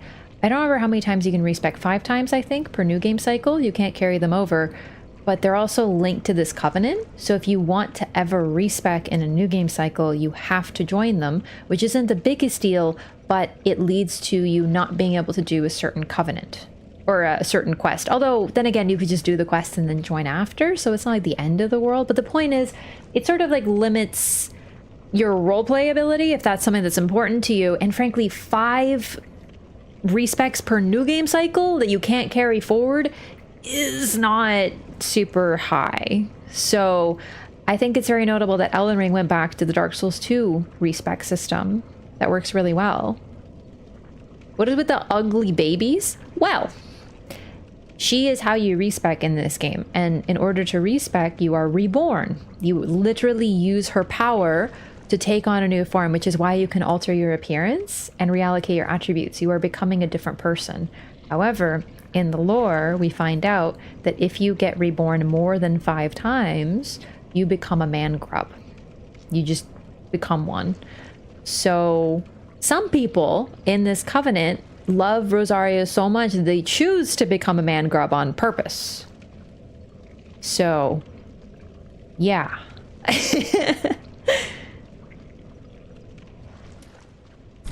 The price of rebirth is paid in pale tongues. Rebirth can be performed 5 more times during this lifetime. Do you wish to be reborn? Offer pale tongue.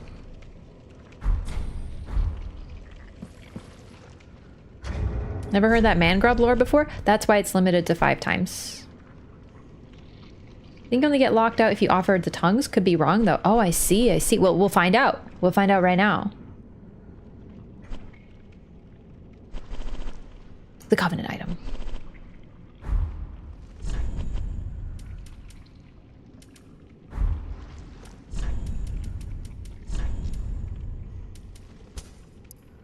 Sacred Seal of Archdeacon Klimt. Ah, that's who Klimt is. So he gave up his fate. Okay, that's where it is. Who served Rosaria, Mother of Rebirth, equipped to pledge oneself to the Rosaria's Fingers Covenant. Rosaria's fingers collect tongues in her name. Some do it to be reborn, others do it to help comfort their voiceless goddess. So presumably Rosaria's tongue was cut out, and as a result, in order to comfort her, they bring her tongues. It's a little twisted, but she needs them to rebirth you, so clearly she likes it and or appreciates it, and that is why there's cradles everywhere here, because this is the place of rebirth. So presumably you have to start out in this cradle at first, and that's why there's a bunch of man grubs defending her outside.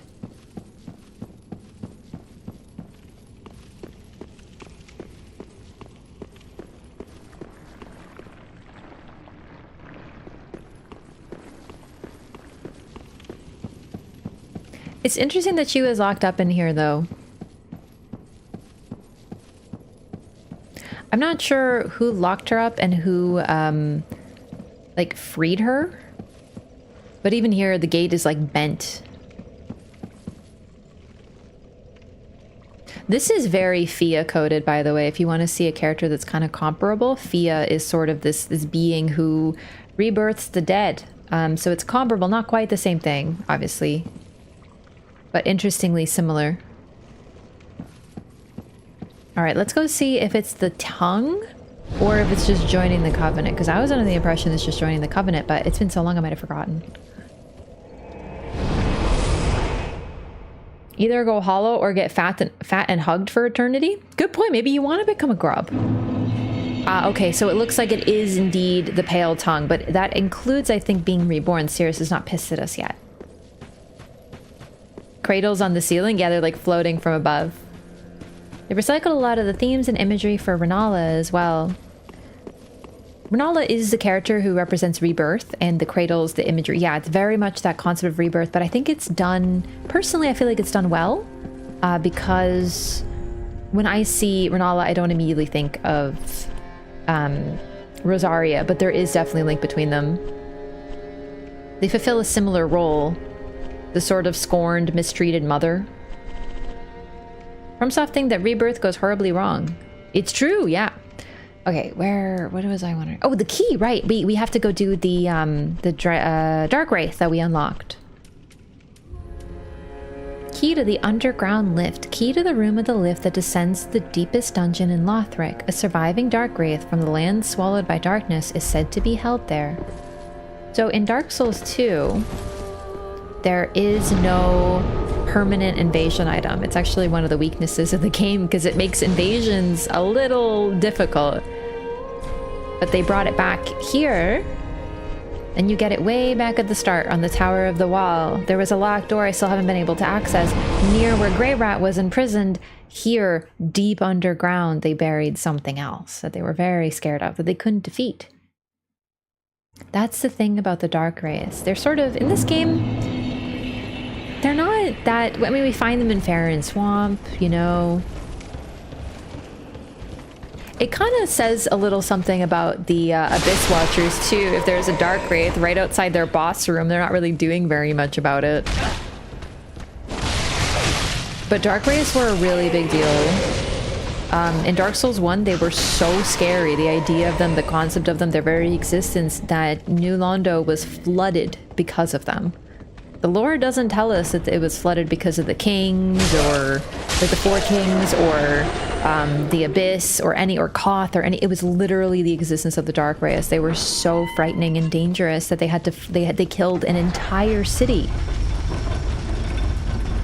Innocents, children, all of them, because there were Darkwraiths there.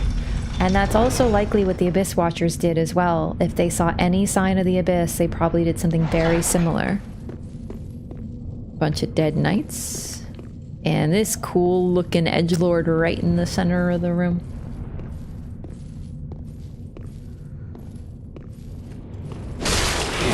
Well, that's awkward.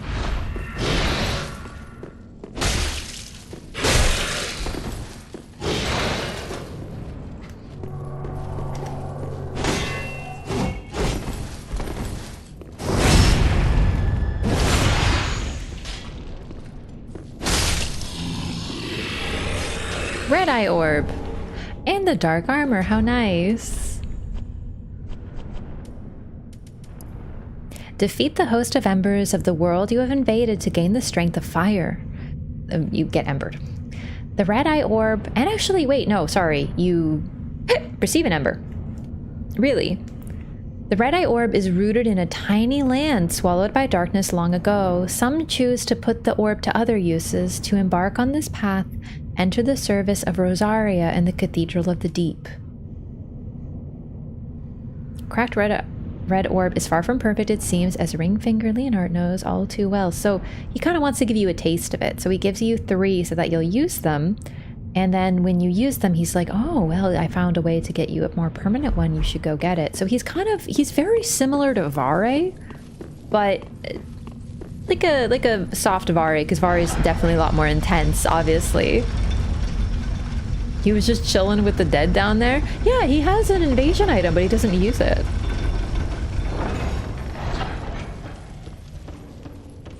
Feed from the humanity of Manus, the primeval man. Yeah, and the thing is, they brought Manus up. They brought him back. They woke him up and they took something precious from him.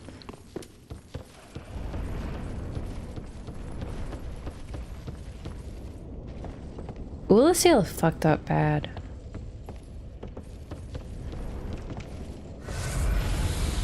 Farm them for upgrade materials? Yeah, Darkwraiths have a really high chance of dropping good materials.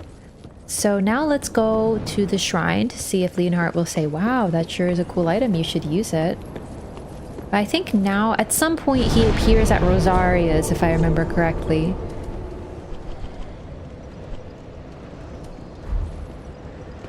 What sword is that? This is the Hollow Slayer Greatsword. It is Lucatille's sword from Dark Souls 2, like literally her sword. It's very fun to use too, actually.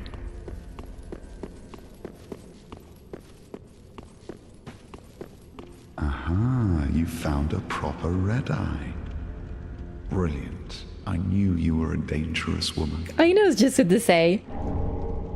Now invade and pillage all you like. And if you grow weary of your duty, you too may become a finger. Come on, give yourself to Rosaria of the Cathedral of the Deep. Now invade and pillage and... Alright, bye. You're a bad influence on me, mister.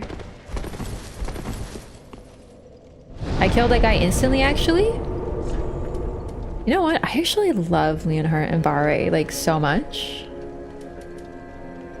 Does that mean you became a finger maiden? Mayhap it does. He is also very Bloodborne coded, yeah. But I mean, like, he's just like a guy who is sinister and tells you to kill people. And frankly, there's a lot of people like that in this game. Okay, Rosaria. Rosaria's bedchamber.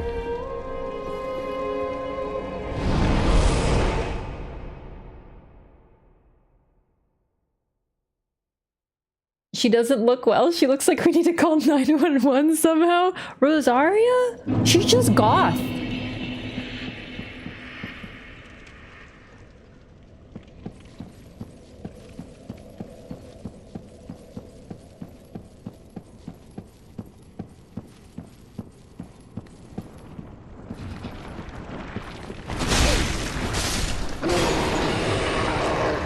I feel like I remember Leonhard being somewhere here kind of hidden, but he might not be here yet. He might want me to do the next step on my journey. We never really understand Rosaria's motivations. We don't know anything about her, just like some minor stuff. Renala gives us a little bit more. We know why she's associated with Rebirth. Her story is more almost as if she sort of got like possessed or controlled by the egg. Don't fully understand Leonhard's motivations. So the thing about Leonhard is I feel like he was meant to sort of succeed Lautrec. In fact, his quest leads very much to Lautrec, so it's a little hard to get him because it's almost like he's fulfilling a role. Like some check mark or something. But he is also, now after playing Elden Ring, he's very similar to Vare. He's like trying to take you down the wrong path sort of thing. So we'll see. If you get some Visine, put some drops for that red eye, will become a blue eye. Nah, no revenge orb in this game. Alright, I will give her a tongue. Hello?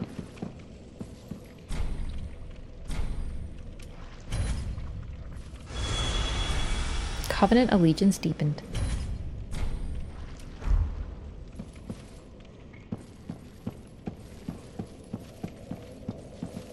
There! Oh, he's right there!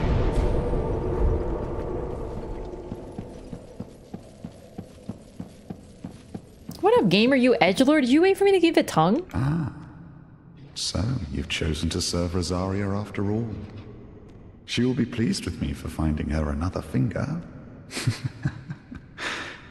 But be warned, my friend. Rosaria's fingers need only fetch tongues for their mistress. Otherwise, we are free, unchained. Like Yellowfinger, you can choose to believe that all fingers share camaraderie. but do not force your romance upon the rest of us. That would be Hazel. So basically, he's saying if you invade with someone else, don't worry about killing them because you're not allies. But I personally think that Reds have enough problems and you should not be a traitor Red. Rosaria's fingers need Just be a only purple fetch if you're gonna do tongues for that. their mistress. Otherwise, we are free, unchained. You are free to believe that all fingers share camaraderie, but do not force your romance. Okay.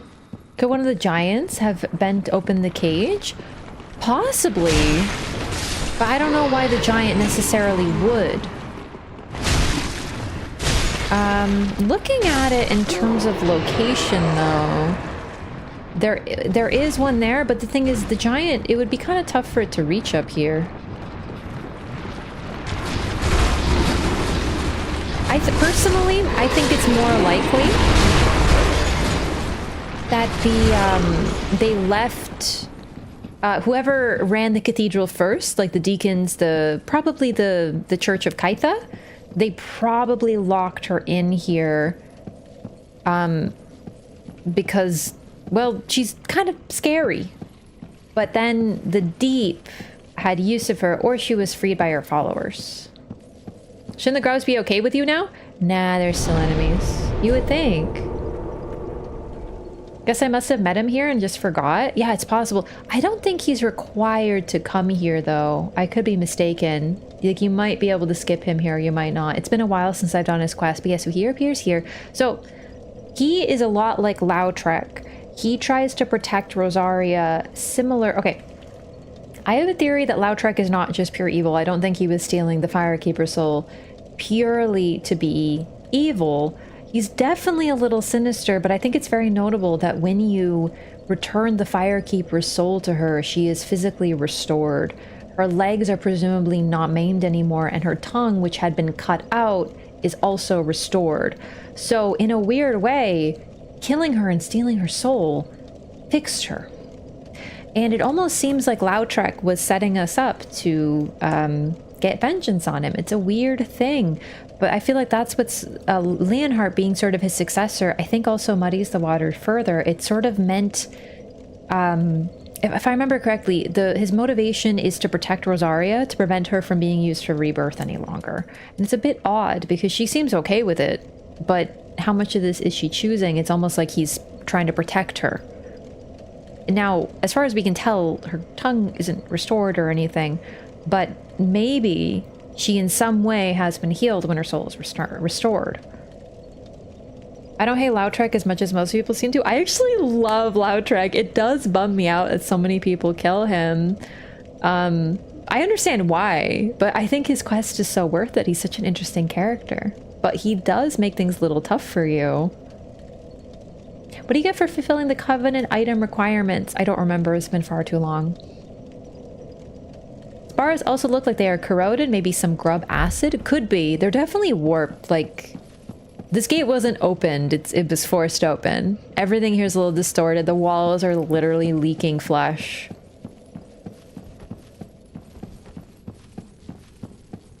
Okay, let's go. Time to... Oh, so now that I've chosen Rosaria's fingers, someone else is going to be really pissed at me.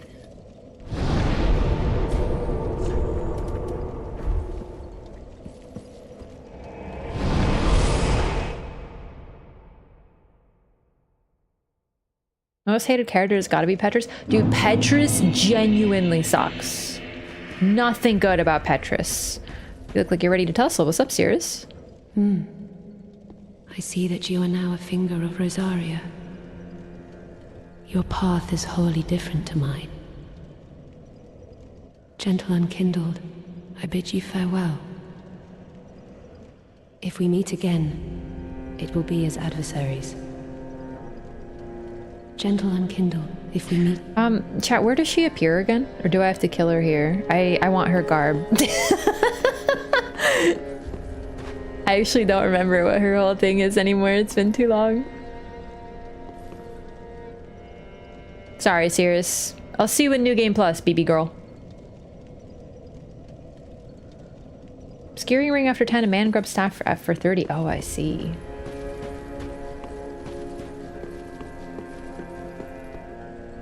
So the thing about this is sort of what I mean about I like that Dark Souls has consequences. This is an excellent example of it. If you see a covenant, you're going to join it. But here, yeah, she doesn't really tell you, hey, I hate bad redmans. She just, the only hint to this is that she says, oh, I heard that you were kind or something like that, or gentle. So maybe you're okay. So the only thing that you can really read into that is she doesn't like bad redmans. Yeah, so you have to wait to New Game Plus to do your questline. Invasion you do with her on the bridge. Yeah, but like she's only gonna do that if I'm her ally. I don't remember if I have to kill her. I'm pretty sure that if you join the Rosaria's fingers and give her a pale tongue, you literally... I think she just vanishes from the game. Want item lord? No, I want her garb. I want to kill her. I just don't know if she ever appears. I'll just Google it. I like her dress. It's pretty. She has to die, obviously.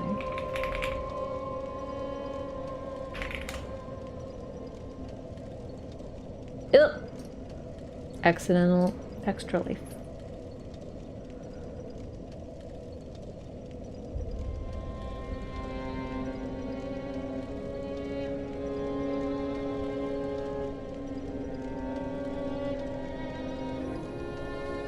Kill the twin princes and Sirris' questline will end naturally without you failing it. Oh.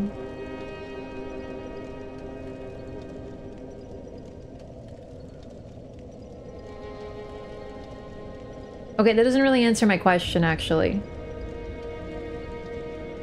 I don't know if she appears again. I'm pretty sure she disappears, so I'm just gonna murder her. Sorry, baby girl, time to go. Oops, I accidentally slipped. Oops, I'm about to do it again. Yes, I see. An arrant finger you've become. Very well. I will cut each finger from the hand. Oh, okay, you'll cut off the finger, but I'm the insane one. You're gonna cut my fingers off, but I'm the bad guy. Okay. What, just because I cut people's tongues out? Like, cry about it, my god, you know? Oh my god, of course she's a cleric. Yo, Dano, thanks for the resub as well. Thank you for 28 months. Appreciate the support. More than 2 years. Thank you. Also, she, if you're familiar with the spell, I actually forgot about this because it's been so long since I've done her covenant. She's a Dark Moon. She's a very high-ranking Dark Moon. That is the max spell of the Dark Moon covenant.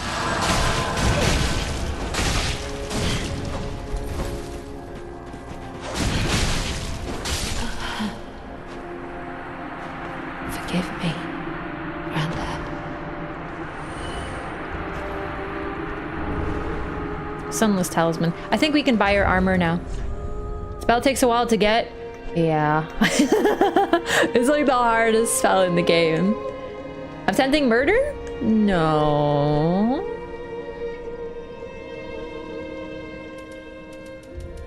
I have it on my first playthrough character. It's awful. A firekeeper in the corner. Yo, we should talk. Leonhard, you here? You watching?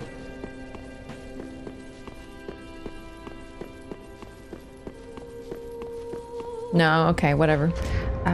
Sunless Talisman.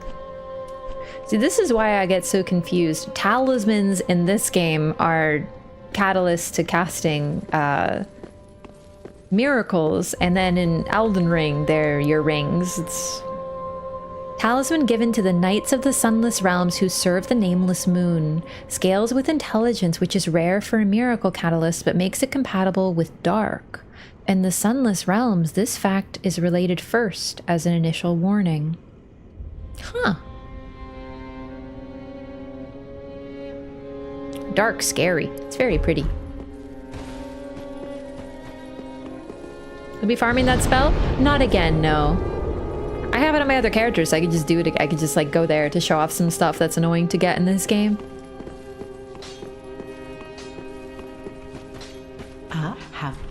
Do you sell her armor now? There it is. Sunless Veil. Attire of a knight from the Sunless Realms, known for their resistance to both magic and the dark. Formed of a silk veil and silver headband. Sunless knights serve the Nameless Moon, and perhaps it is for this reason the attire casts a feminine silhouette. Hang on. Nameless moon, feminine silhouette, resistance to dark, intelligence and miracles. Kind of sounding like Gwendolyn, isn't it?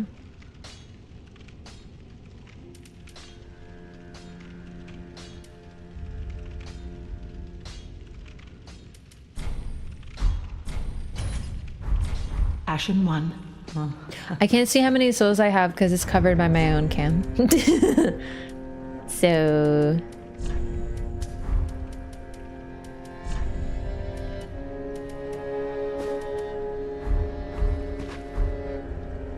honestly, we look really dumb.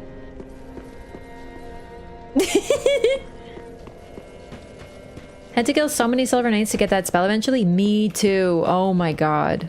And I did a lot of blue fights, because blues are actually really cool in this game. Alright. Sorry, Sirris, Rosaria's bedchamber. Alright, I think we're ready to just fight the boss now. That's enough quest progression. Oh my god, how could I forget? Onion, we can give him his armor back. Never knew you can attack in the shrine? Yup, this is not Elden Ring. There is no artificial reason for me to not be able to kill anybody in the shrine. Yeah, I can kill whoever I want.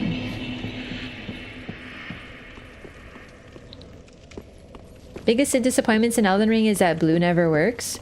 Oh no, your biggest disappointment in Elden Ring should be that blue exists.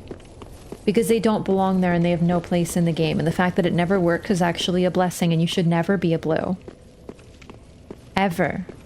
Because it's like admitting to everybody that you're a ganker with no friends to gank with. Don't do it.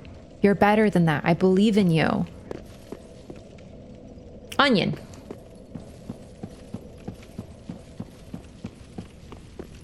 The difference, like, actually, if Dark Souls 3 blues are wolves, then Elden Ring blues are pugs.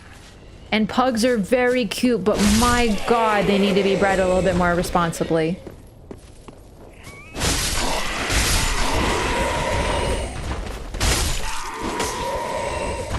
Poor creatures.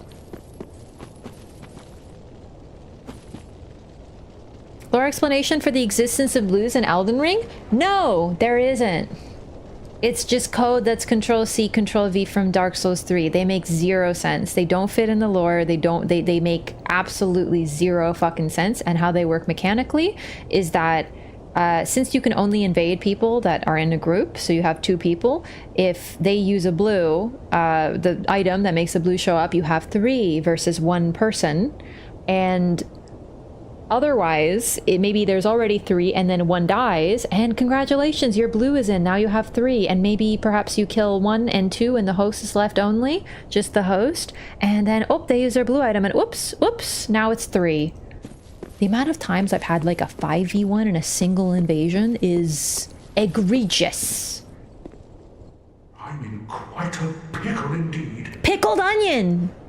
Maybe I can fashion a replacement from Lore is that Miyazaki hates invaders. Honestly, I feel like he would be kind of like an invader. Really. Sounds like a frustrating time. Yeah, because there's no cooldown on blues showing up.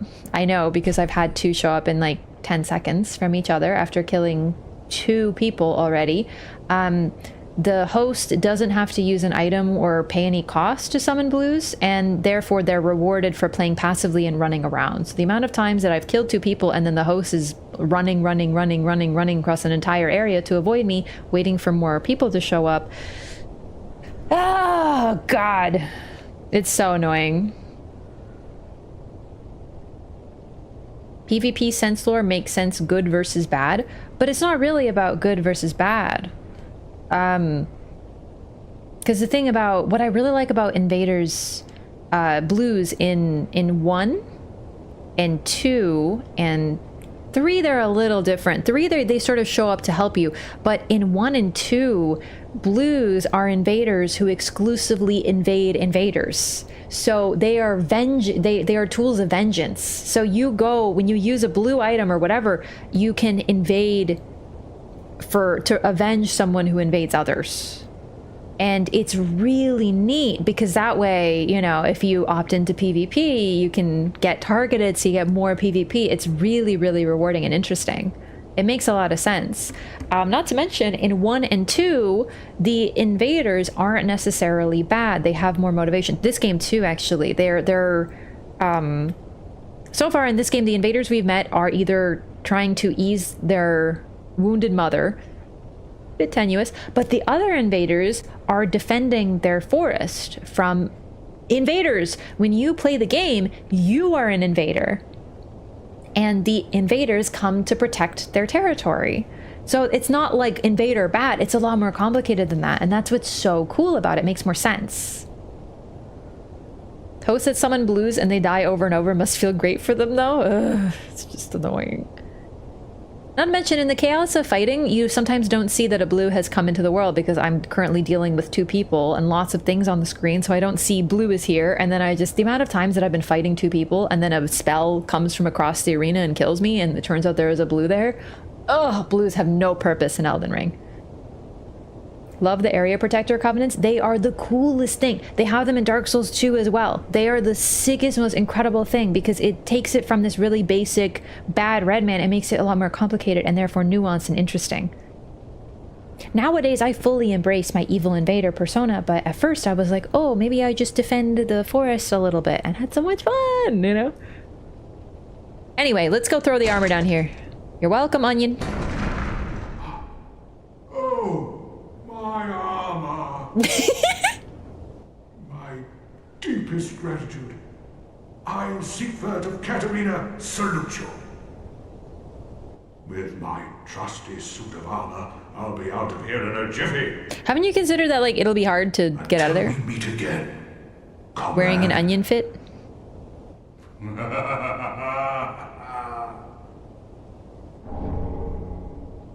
No need to worry about me. With my trusty suit of armor, I'll be out of here in a jiffy. Until we meet again, my good friend. The forest defense to bad red man pipeline? It's true, happened to me. No need to worry about me. Okay, love you, Siegward, bye. Onion emerges in the sewers again in Irithyll? Actually, good point, yeah.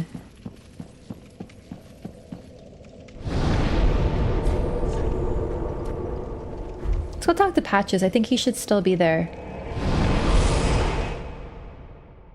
Yet again, Raph proves she's the true villain of a Souls game, killing people just because she wants their clothes. I've done it before, I'll do it again. I've killed many people for their clothes.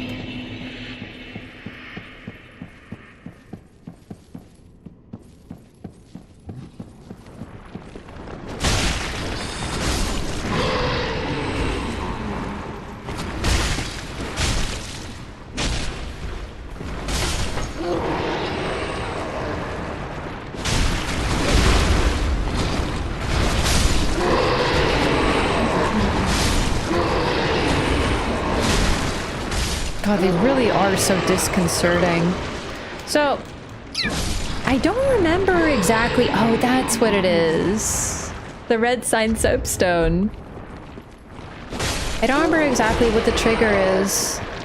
But the NPC who invades you quite a few times, Hazel, at some point after defeating her a few times, I think she shows up here as a grub, and if you kill her, you get an item. But unfortunately, I don't remember how to trigger that. I hope it isn't too late. It might be. Because you might need to invade you a certain number of times. Unfortunately, I don't recall. Things look like pre-god skins? Kind of. Yeah, actually, good point. I wonder if that's sort of reminiscent concept here. Okay, Patches. I was gonna see Patches.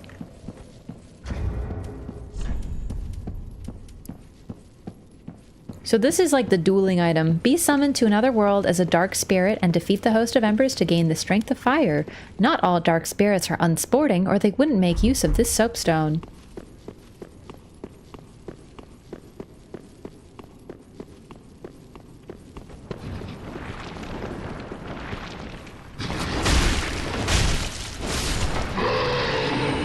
Oh, yes, yes.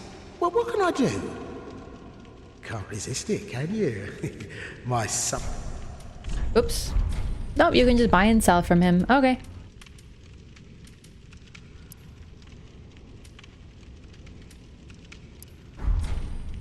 Can't find anything you like.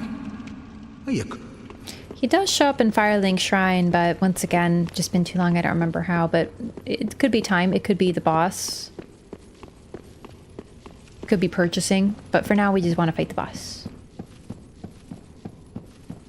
Might still be there later. I just check after each Lord of Cinder. Yeah, I remember her invading multiple times. I've gotten her twice now, I think, and I think the theme is that as you defeat her, she keeps getting reborn, attempting to get stronger, and then she just becomes a grub. Because the thing is, other people wouldn't have a limit of 5, so maybe she just lost count, you know? Like this idea of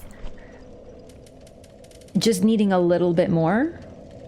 Why just one more respec, one more with just a little, and then you're a grub. Congratulations.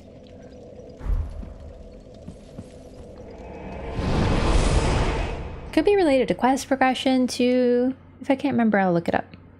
Having duels in little area after pontiff. Oh my god, yeah. I never really engaged in those. I don't really like duels. I like invasions or being invaded. To me, the most fun I've ever had, honestly, might be when I was getting invaded in the post-pontiff area around the release of the game, like maybe a couple weeks after. Incredible. So much fun. Because I eventually figured out, so I would summon people to help me, and then I was getting invaded, and my allies would show me where to go. They showed me the illusory wall, and then I realized that if I go down there, I'll be able to end the covenant because I saw the little guy. But of course the invaders knew that I knew, so they kept trying to stop me, and then it was just so much fun. Like I made like no progress for several hours, but I had more fun. I think that's the thing. A lot of people have this attitude of like invaders are like stopping you from playing the game, but they are a part of the game. You're supposed to engage with that part of the game as well. If you really hate it that much, you could switch to offline and not have to deal with them. But rather than seeing them as like preventing you from playing, just see them as another way to play. I don't remember how to get to the boss. Wait, didn't I open up another shortcut? I did. I went the wrong way. Give Rosaria a tongue. Hazel doesn't invade you, but it will let you summon her. Oh, I see. Where?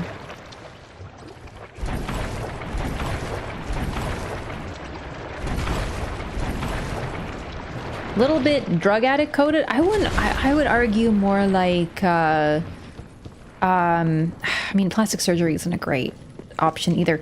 You know, in Cyberpunk Edge Runners, how it's like, yeah, one more body mod, like that sort of idea, like this idea of just one more and then I won't need any more because I'll be so strong. Summon her for Abyss Watchers? Oh, too late.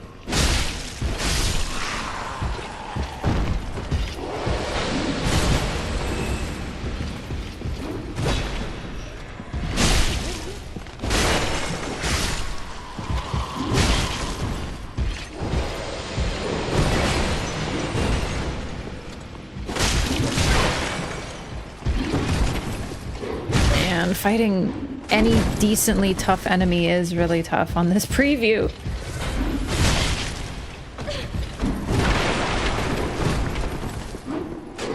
Because it messes up all my timing.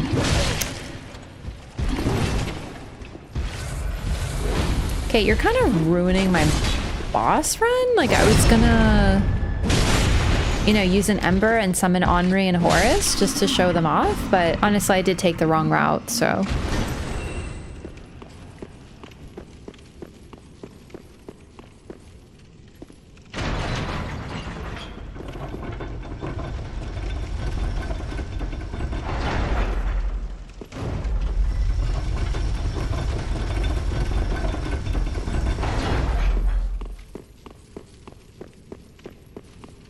Oh, wait, this leads to this. No, this doesn't help me at all. No, this is a terrible shortcut. Well, then again, if I go from Rosaria's, it's actually a pretty good one.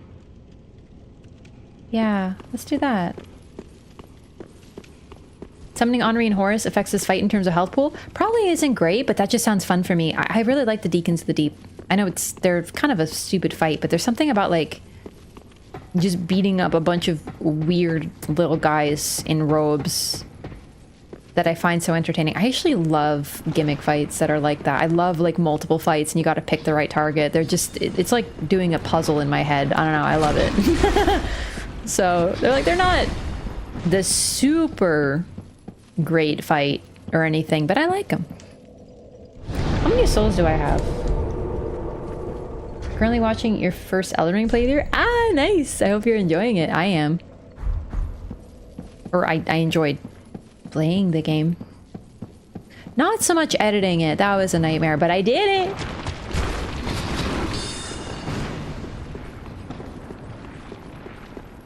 Fun to have something different for a change. I actually like fights like that because there's something about them. It always feels a little different, right? There's an element of RNG. All the fights have RNG in them because it's like, okay, is the boss gonna do this attack or this attack? But rather than that type of RNG, it's like, okay, where is the true enemy gonna spawn in? Is he gonna go this way after? Is he gonna go that? Like, I don't know. I love it. I love that sort of fight. It feels like it's always different. Another reason I love Abyss Watchers so much.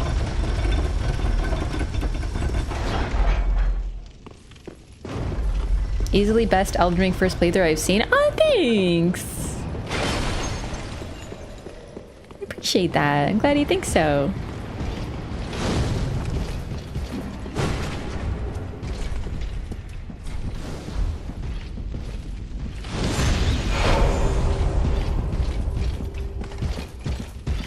Hey, can you fuck off?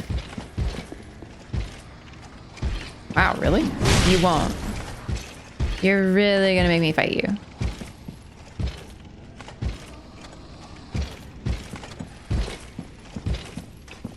Make up your mind.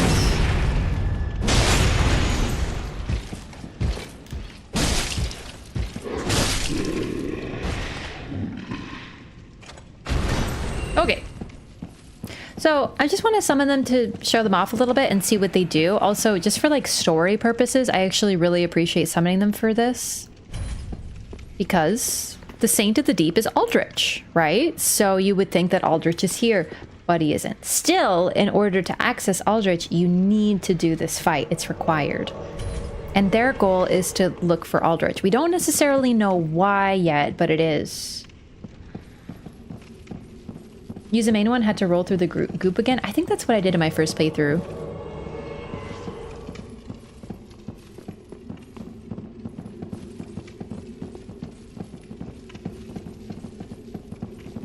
All right, let's do it. Deacons of the Deep. So you might notice that gigantic coffin over there.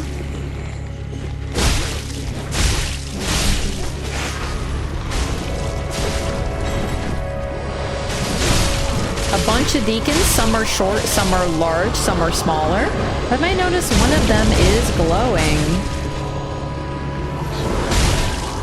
Oh. Yeah, your goal is to target the red glowing one. You can't see the health bar yet, but in a moment you should be able to.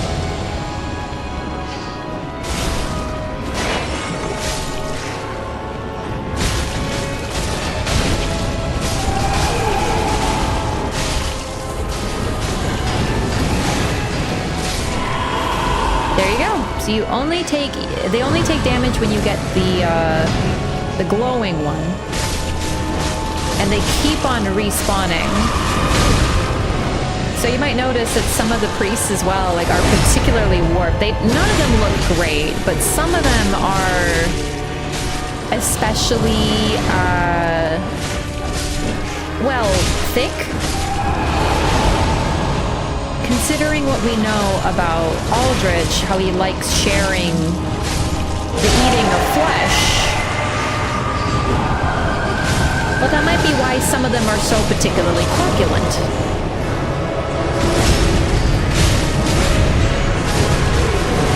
Oh, Jesus!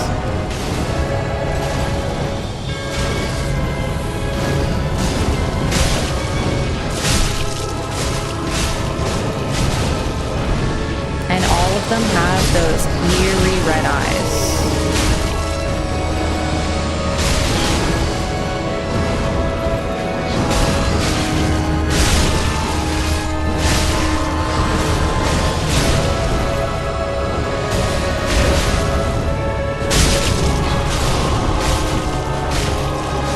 God, I love this goofy fight. It's actually a lot easier with Henri and Horus.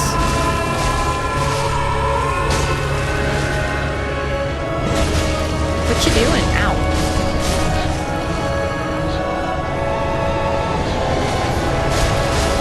Look at the deep magic. That's what magic of the deep looks like. It looks like wet darkness. Like slimy dark.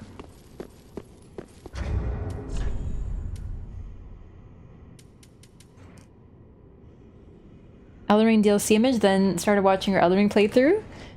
Why is this incomplete? This is so good. Then I had to come to the Twitch side. See, this is why I start playthroughs and I never finish them, because I have to entice you to Twitch.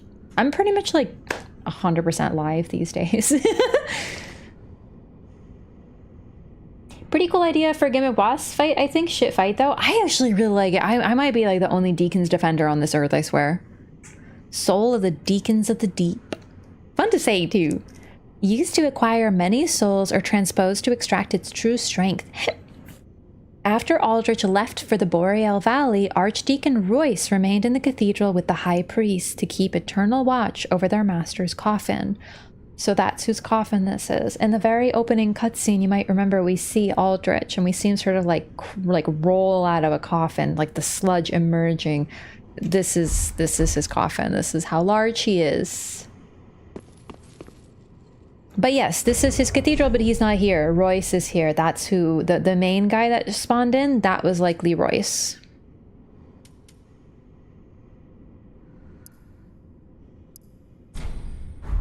And then we also got a small doll, silverwork doll depicting a young squire. Small silverwork doll depicting a young squire. In the legendary old city of Irithyll, situated in the Boreal Valley, the Pontiff Sullivan gave this doll to valued subjects so that they might use it to cross the barrier when they return home. Listen carefully and you can hear it say, "Wherever you go, the moon still sets in Irithyll. Wherever you may be, Irithyll is your home." So basically the idea of a place that is blocked behind a door, or a doll, I should say, it's pretty interesting because it's reminiscent of Priscilla. In order to access the painted world, you needed the doll. And actually, now that I think about it, it's kind of interesting that in order to access Manus, you need his item as well. Like, in order to traverse barriers, you need something that is important to someone who lives there. And in this case, this small doll might be Pontiff Sullivan's. And Pontiff Sullivan, we find out later, came from the Painted World. It's just an interesting link between the characters. He was born in the painting of Ariandel. So, chat, can I encounter Henri now? I don't remember if I can get their dialogue right now. Like, because I had them for the fight. I don't think it makes a difference. But I have this feeling that I can talk to them now, but I can't remember. Does anyone know? Was the doll buried with Aldrich, or did the Deacons have it the entire time? Oh yeah, that's a good question. Firelink. Ah, that sounds familiar. Let's see. Thank you.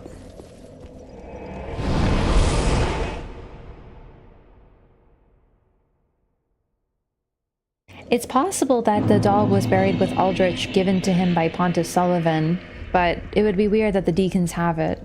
Apparently Aldrich didn't need it to cross the barrier. I think it's more likely that Royce had it because, well,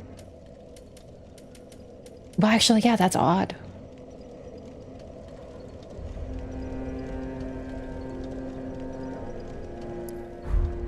Presumably it was given to Aldrich by Sullivan, considering Sullivan's kind of using him. Henri. Hello. Oh, you're Horus, sorry. Hello. Oh, and we meet again. We spoke before on the Road of Sacrifices. Henri of Astora. I'm well pleased to see you safe. We reached the Cathedral of the Deep, but Aldridge's coffin was empty. The man-eater must have left for his true home. The little doll in the empty coffin told me. Aldridge is said to hail from Irithyll in the Boreal Valley, an ancient fabled city. A pilgrim told me that the city lies beyond Farron Keep, and so becomes our destination. Interesting. So Aldrich is from Boreal. I actually forgot about that. So weird, Henri being male. Yeah, I always play as female characters, so it's not weird to me. But yeah, Henri, as I mentioned before, is a very special NPC. They will always be the opposite to your character. So if you play as a woman, Henri will be a man, and vice versa. Honestly, I really don't think it should have mattered at all. But FromSoft made a slightly suboptimal choice with this. Aldridge's honest home is Irithyll in the Boreal Valley, an ancient fabled city. A pilgrim told me that the city lies beyond Farron Keep, and so becomes our destination. So stupid they did this, to be honest.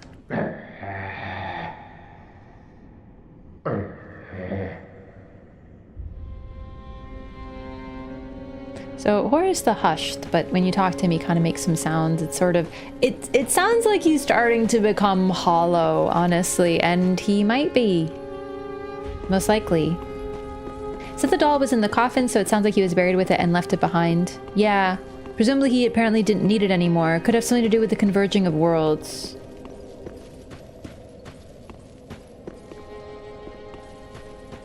Both male and female, and not because of a no homo thing. It's possible, but the thing is, there isn't really much doing with the rebus. Like, there's not really... It's not really... There's not, as far as I can tell, there's not much alchemy in this game. Really, that's more an Elden Ring thing. I'm not saying it's impossible, but... We just stab them in the face. And that's what marriage is in this world. Like...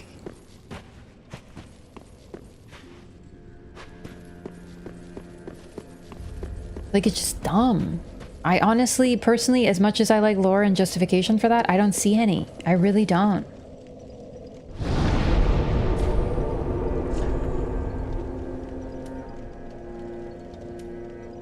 Alright, so now we can go to Farron Keep, which we already cleared.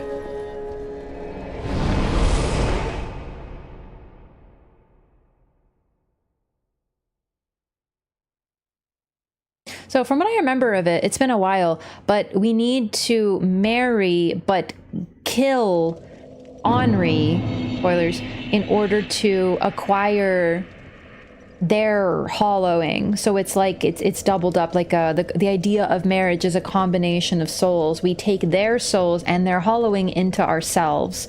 The rebus aspect is not really there. It's more just about the level of hollowing. Don't find out how the ceremony goes until the end? Yeah, for sure. Eastern yin-yang thing paralleling you throughout the game? Yeah, I guess I just don't understand why it needed to be that. I don't vibe with it. I really don't. I never have. Henri's always been a weird choice to me. Like, when I played the first game, I was supposed to, not that it was sort of cut, my parallel was supposed to be, Oscar. But what if you play as a girl who wears dresses? Doesn't matter, still Oscar. So Vike is supposed to be my equivalent in Elden Ring, but I don't play as a dude who wears armor. But still supposed to be my success, like the sort of spiritual link. We're supposed to be having the same journey. This is a role-playing game. You can pick whoever you want, you can play as whatever you want, so why the heck is Henri always have to be like that?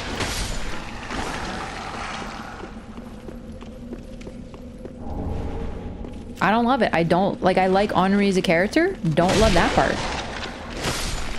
Never have. I do love Carthus, though. I actually really do. I don't know. Whoa! I don't know why, because honestly, it's just a bunch of scary, spooky skeletons, but I adore this particular catacomb.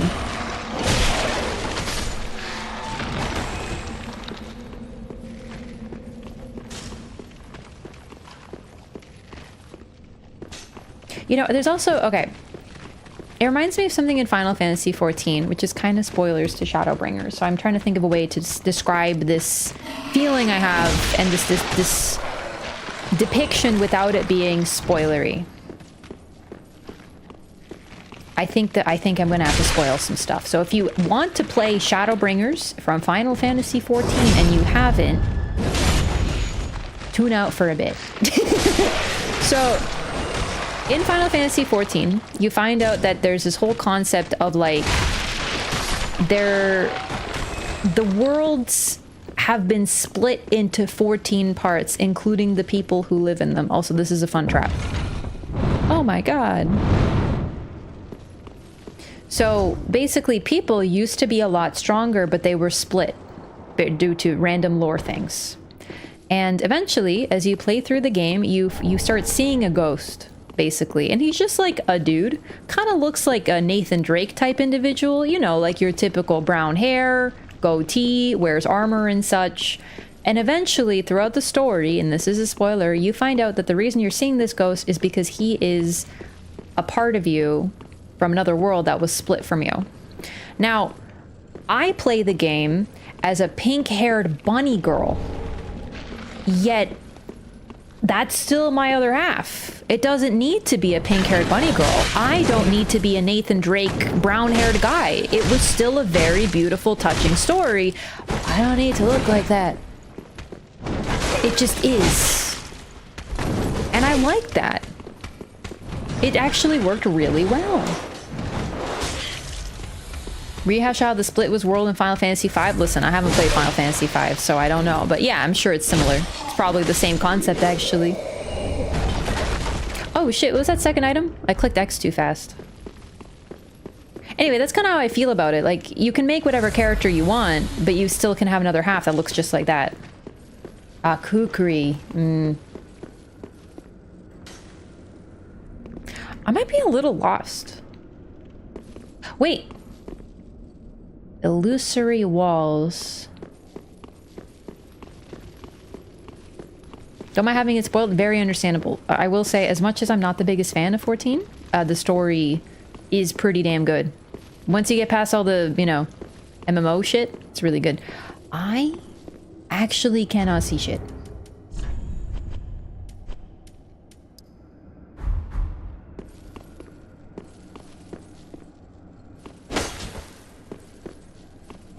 I don't remember. The problem is it's so dark I can't see anything. Oh, ladder. I feel like there is an illusory wall somewhere, but I don't remember where it is. And it's so dark I can't tell where I am, so...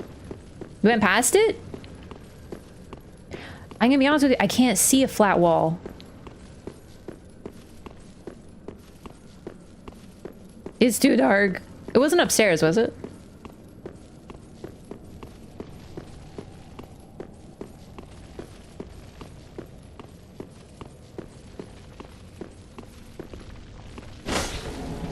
There it is. Thank you.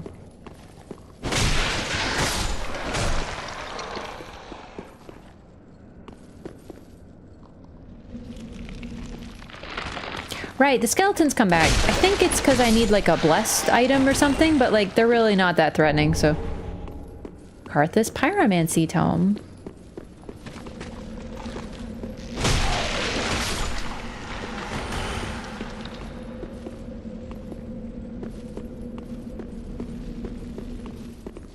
I think there's actually another way to get here that isn't the illusory wall, but really it's more illusory wall stuff.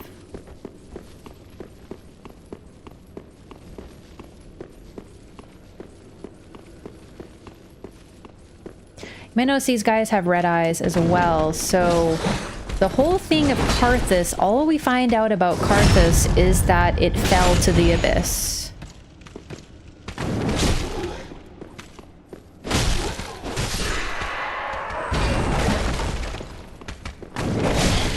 Carthus Rouge. I think Carthus Rouge boosts bleed. I think it was also one of the strongest buffs in the game until it was nerfed. They had to nerf bleed. It was so strong in this game. And luck builds from what I remember. what does the lore run? We're basically, you know, looking at the lore, reading everything, talking about the general story and like theories of the game. Just like a really thorough run where we're getting every quest and stuff like that, all the dialogue.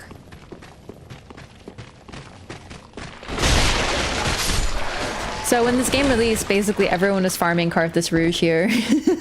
So they could use it. Okay, just in case. You never know.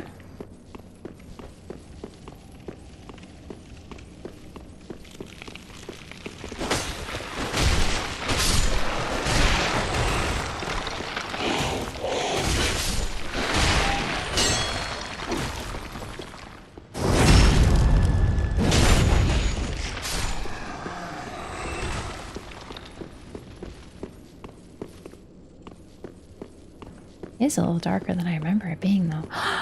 No! Henri! Oh, hello. How very fortunate. Have you seen my companion, Horace? To my shame, I was snared by a trap, and we've become separated. I've not been able to find him since. No. Yes, I see. Horace is a valiant knight. He can look after himself, no question. He's probably searching for me right now, with twice the resolve. If you happen upon him, please tell him that I remained in the catacombs, and I will lay prism stones to guide him, as always. Please send him word, I beg of you. May the flames guide your way. Poor Henri. I also really like, actually, so Astoria is a land that, as far as we can tell in the previous game, Dark Souls 1, it's pretty intact, I guess. It's a lot of characters are from Astoria, but we find out that in this game Astoria is largely fallen. So the fact that Henri's from Astoria, at first we might be like, oh, he's like Oscar's probably like from a fancy family with a nice fancy. Not so much. We find out what happened to Henri. Eventually we find out their backstory. If you happen upon Horace, please tell him that I remain in the catacombs and will lay prisms, please send me the flames. Yes. Love you, Henri. All right. But we've always seen those two together, so things are starting to go a little wrong.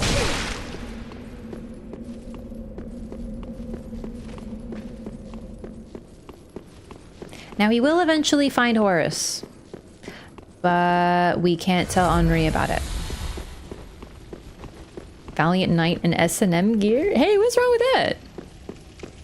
Don't king shame.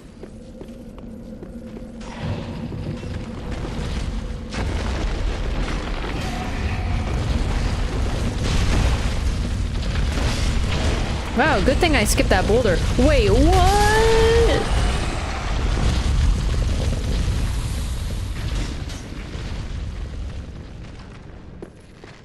The boulder's alive? Well, where'd the boulder go?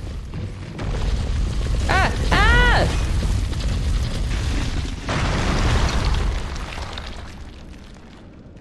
Okay, so there's a guy here around the corner, and he's kind of got like a hat on. He is controlling the boulder. So as long as he's alive, the boulder will keep on rolling. But I think the boulder killed him because I didn't swing. I think he got hit by his own boulder and he died, and therefore the boulder died. Happy ending.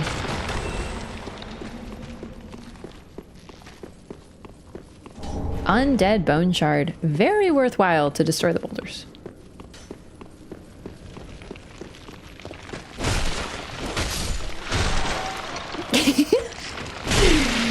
It is indeed a shard I found. What the heck was that?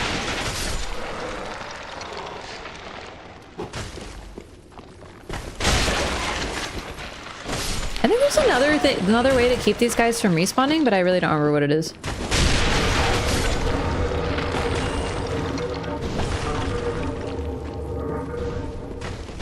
Ow. Like, other than divine? I really don't. Holy weapon? Yeah, but that's like some faith shit. I'm not gonna use that. These temptations, they overcome me. Whee! So these vases are filled with bones. A very strange burial. But some of them still have some signs of life because humanity comes out and chases you.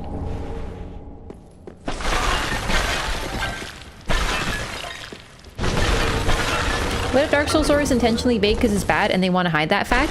It's actually a lot harder to tell a vague yet compelling story than you'd imagine. The fact that the story is as cohesive and consistent as it is, that we can infer the amount of things that we do, suggests that the story is indeed very intact. You can tell the difference that it makes. Like, might be like, oh, just like don't tell people things and they'll figure it out. They'll just like think we have some grand idea. No, actually, it's a lot harder to do that. Because if you tell half a story and it isn't interesting, then it's no different than if you tell a full story and it isn't interesting either. It takes good writing to intrigue people the way that these games do. Carthus milk ring. Ring worn by warriors of the Sand Kingdom, Carthus. Slightly boosts dexterity and obscures the wearer while rolling. The sword technique of Carthus allows for fluid movement with a curved sword. Masters of the technique are said to dazzle their opponents by moving as weightlessly as a grain of sand. They live for their High Lord Wolnir, conqueror of most kingdoms known to their people. Using deep spells too. Interesting. I forgot about that trap.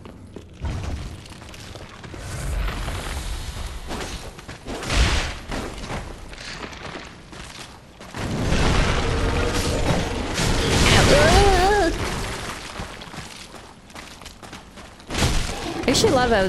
What the? What happened?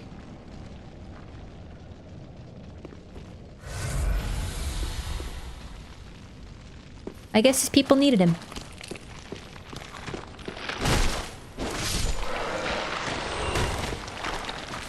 Yeeted himself off the map. Also, yeah, this is all bones. Like, look at this. You start to get the... Holy shit! He's using that Carthus milk ring. Holy fucking shit. You start to get the feeling that they ran out of catacombs. Do you know what I mean? I like how they give you the Carthus milk ring and then very quickly they're like, hey, by the way, it's kind of good.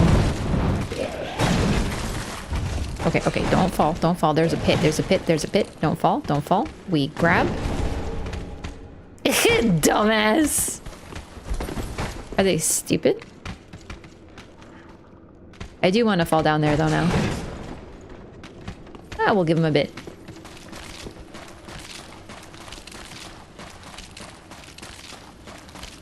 Why do enemies respawn but not bosses? No story for that. Well, some of it is the fact that hollows just kind of come back and they can't die, but in all seriousness, it's a game. It is a game first, and while the story is always very important, I'm sure you've played lots of games that have really great stories, gameplay is always first. If you play a game that's a great story but miserable to play, who's going to experience the story? So they've always been game first. In a video game, you need enemies to respawn so you can fight them.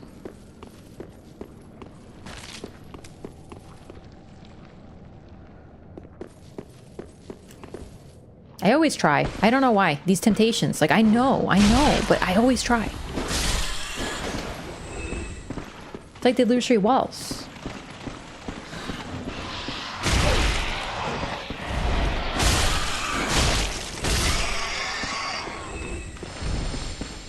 Also, I'll have you know that in Best Souls 2, you see, enemies actually do stop spawning, so, you know, take that. Clearly someone hasn't played Dark Souls 2. Oh no! I've been slimed!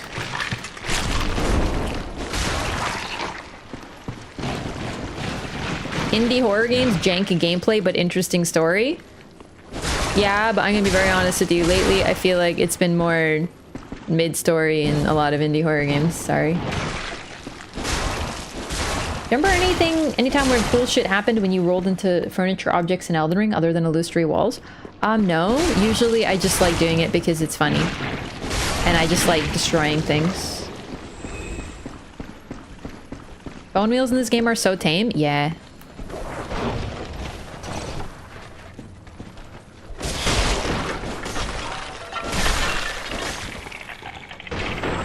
Bone wheels are not a threat in this game. As you can probably tell, they do like nothing. Okay, the slimes are scarier than the goddamn bone wheels. Actually.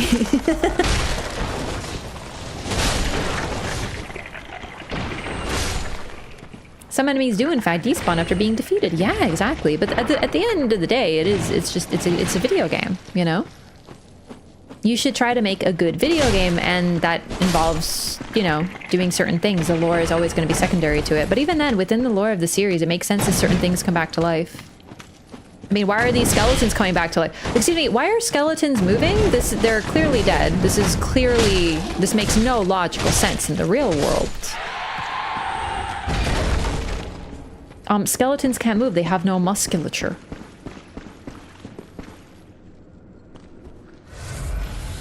I'm not gonna fall for it. I'm not gonna fall for it. I'm not gonna fall for it. I'm not gonna fall for it. I'm not gonna fall for it. There's a... Whoa! You thought.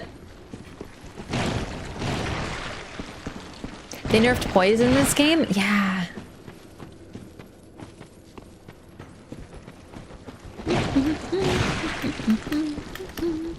Ooh.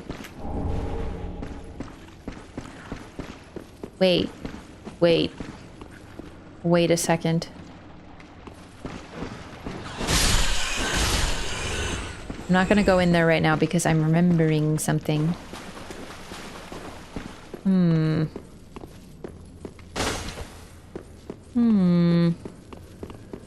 Uh-oh. You! With the hat! Oh my fucking god! Okay. No. This isn't where I meant to go at all, actually. Ooh. Shiny. Oh, Jesus. Oh, cool. Okay. I'm just running. I don't remember where I'm going. Fuck. I remember now. Ah, Jesus. Just run a little further. Just a little further.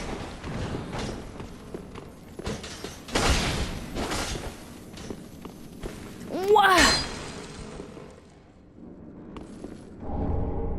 What? Oh, I forgot about that. I forgot, yeah.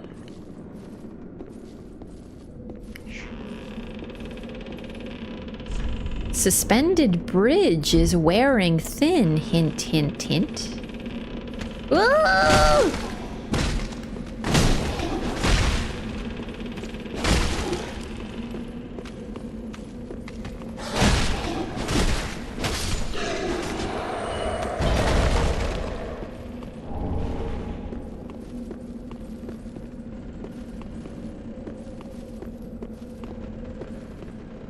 Mizaki's saying that he doesn't like sequels?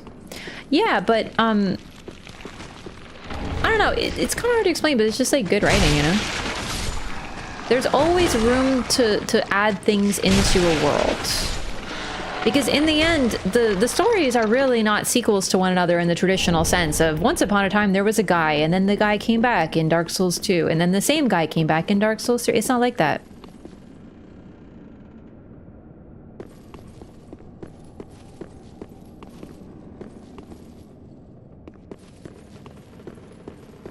I don't remember how to open this. I think, oh, it's right here. I didn't see the lever. Yeah. So we'll need that later. Yeah. So if you think of a world, like let's say you invent in a story, you invent a country called Loreathon. And you say that things happen and there's like linking of the flame and there's this and this and this. It is possible to write dozens. Oh my god, there's no shortcut. I forgot. Well, there is a shortcut, but like, man, I forgot how far I have to be from the bonfire. Oh, fuck.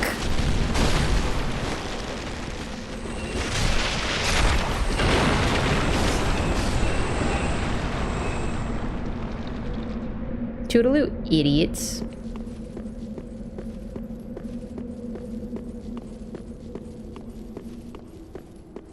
Right, it's one way. Damn it. I forgot. It's been too long. Why are there so many of them? Because you're supposed to break the bridge and make them fall. Miss one bonfire by jumping down? That's because I'm a gamer and I have a plan. It's not a good plan, but, you know, it's called forgetting about what you were doing and not playing the game in 3 years and you forget things. Oh, DLC? Oh, they always plan DLC. Oh, yeah. No, they always have an idea. Like the whole thing, you might be like, oh my god, they didn't plan on Moog not being a Moog Lester. No, they did. They already knew that. They just didn't tell us till later. That's normal. Oh, fuck!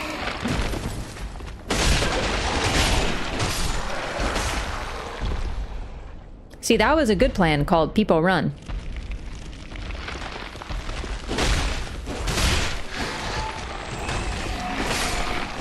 We are gonna have to run through Carthus again. I'm not done there by any means, but...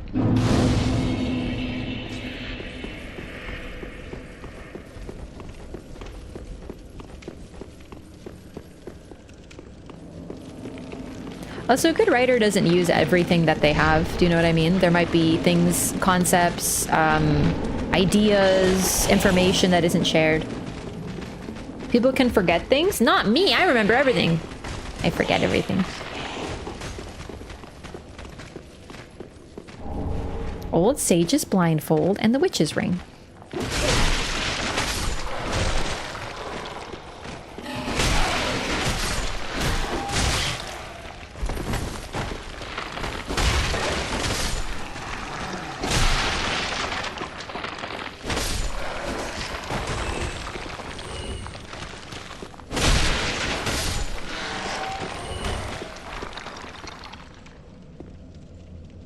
Okay. Yeah, let's just go back through Carthus, because I also missed Henri, as it just so happens.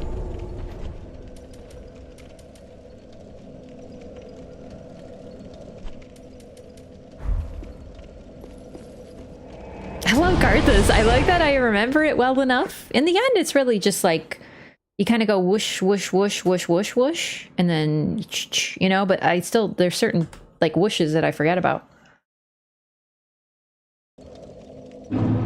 Okay, what was I doing? I wanted to read... Ah, I got the Grave Warden's Ashes. Umbral Ash of the Grave Warden of the Catacombs of Carthus. With this, the Shrine Handmaid will prepare new items. The old man began as a squire, carrying his master's accoutrement. He ended his days a Grave Warden, and carried them still.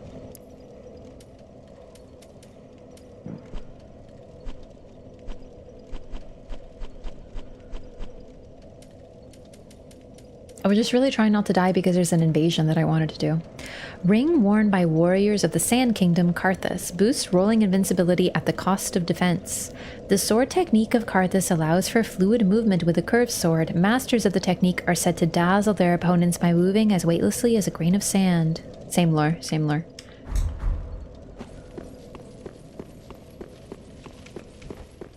Wait, I probably have a lot of souls, huh? Oh my god, I have 27,000? Not seeing your souls is like kind of good because you don't like realize.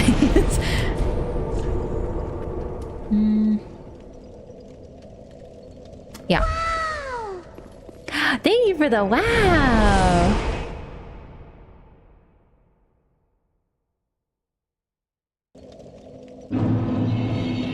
Let's just get some levels. Welcome home, Ashen One. Speak then. Oh. Farewell. I can also get something from... Aha, that's all. Ludlith. Deep Soul. And Cleric's Candlestick. There we go. Sorcery of Archdeacon Royce and his deacons, said to have been imparted to them by McDonnell of the Boreal Valley. McDonnell is the leader of this covenant, I remember now. Fire's dark soul dregs, and looking at it, like, it does look like wet darkness, and their soul is blue as well, like this very deep blue. They have been infected by the deep, and it is something distinct, but it seems to come from the dark, just as anything else. One of the DS3 mods actually created Carthus. Cool. I love, like, honestly, FromSoft, they really don't do many sand levels. They tend to just be like, here's underground, right? Like, Lauren in Bloodborne is a sand desert kingdom, and we only go to the tomb, just like Carthus, actually. And then we have, Elden Ring, what's it called? The place with the dragons? Farum Azula. Farum Azula is kind of deserty, but it's in the sky, and it's just like a building, like a big building, but it's just a building, really. It's a temple. Cleric's Candlestick. Candlestick used as both sword and catalyst, used for worship by the Deacons of the Deep. The Deacons, under the guidance of Archdeacon MacDonald, became both clergymen and sorcerers. Guiding light. A candle provides a temporary source of light which reveals additional guidance. Oh, that's cool. Treat the firekeeper not with discourtesy. Yeah. She is... Yeah.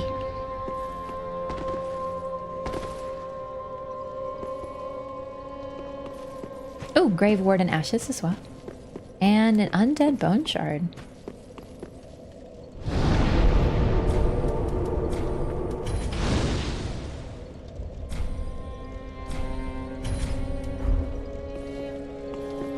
My fit's a little whack. Ah, how...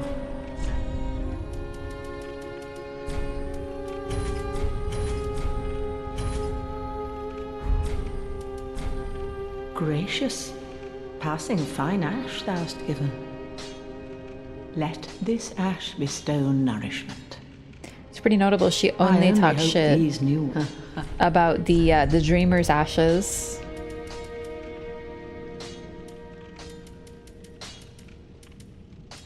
Crescent axe, scimitar.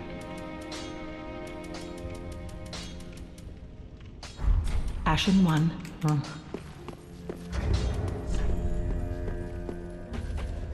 I can squeeze out one level. Very well, then take no.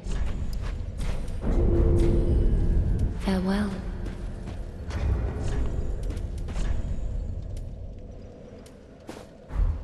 Oh, this is kind of cute. Doesn't really match.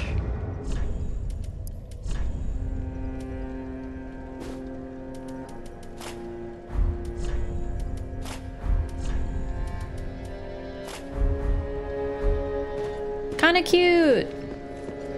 Very reminiscent of the Dancer set, but I like Dancer better. I do love the leather armor here on the hips. Like, I don't know, it's just, and I like the dress part and the shawl. It's cute. It's a cute fit. Don't love the hat though, or the headpiece.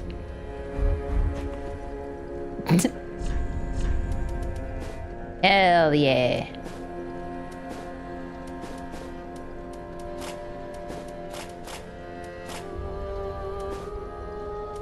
I think we'll stick to this for now. It's flowy. Deep was originally peaceful until corrupted. I don't know. That's a good. I would argue the dark is uncorrupted, peaceful deep. I think the deep is the source of it. Apparently, is Aldrich. Like Aldrich dreamed it up. So I don't think the deep was ever a good thing. I think when it was just the dark, but it's like dark that's been unsettled and disturbed. Are we not hollow if you're doing all the quests? Let me introduce you to the untrue dark ring. It lets you be super cute while also, you know, getting to do all the quests. Was revealed to me in a dream. Yeah, there's also this idea of honestly, we talked about it earlier, but I think there's an argument to be made that Aldrich and Dung Eater are sort of spiritual successors to one another. They're sort of linked together. So like he ate a bunch of people, and we find out in the lore, his favorite was children. He enjoyed eating children more than any other. This is an incredibly twisted individual who loved feeling something die as he ate it. Like, there's very little that is worse than what he's done. But when you consume people, you eat the dark within them, and your power grows. It's in fact kind of what Gail does, but Gail's goal is noble, sort of. He has a goal that sort of keeps him as he is. So maybe the dismay and agony of people who suffered as they died in this way created the deep within him, because he's literally eating suffering people, and thus the suffering becomes a part of him as well in a weird way. Like, I think that could be really what the deep is. Such an intriguing concept, but also a very disturbing one.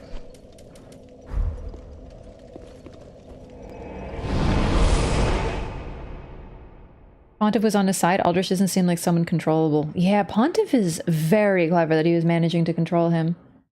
Then again, okay, let's say that you are Aldrich and you can eat one person, Pontiff. Well, what if Pontiff is like, hey, I'll give you like 1,000 people to eat, and I'll make sure you get constant people to eat. Easy sell.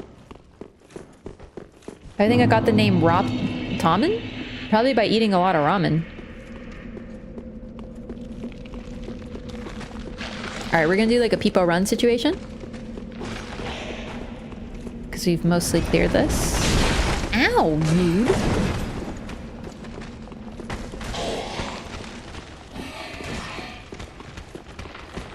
Pizza, actually. You're some kind of pizza eater?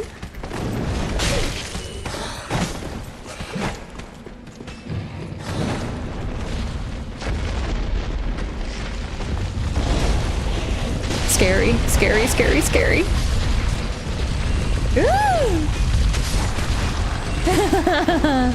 Oh, you can see the bonfire right there, actually. I forgot that it shows you. Yes, yes, yes. I remember now, mostly, kind of. Do I, though? Oh! I forgot.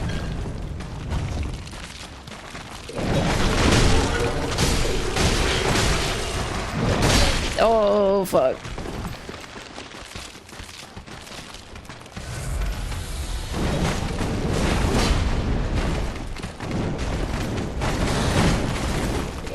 Here it is. I forgot about this turn.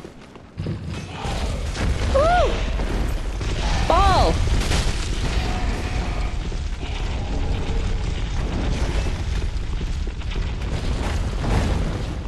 Ta-da!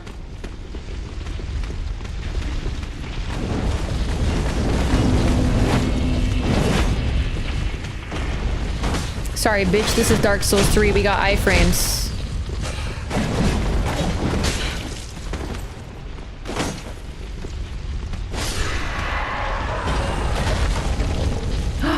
Carthus curved sword. Pretty. Urge to be Dex gamer. Oh, actually, it's quality. Aw. Chat, is this good? I know it has inherent bleed. It's not really that important. Curved sword of Carthus swordsman. This weapon's thick, heavy blade is crafted to cause bleeding and requires ample strength and dexterity to wield effectively, suggesting that the swordsmen of Carthus were among the mightiest. Used to be good, probably before the nerf. I see. So, this boulder, we can also stop it from going, but I actually don't remember where the caster is.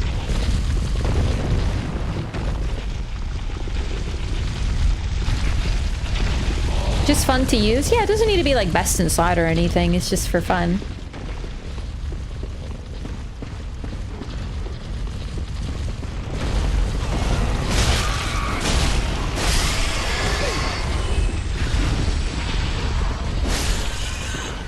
Alright, so we got this shortcut open. But I want this first. Oh, right, I did find the caster. Yeah, never mind.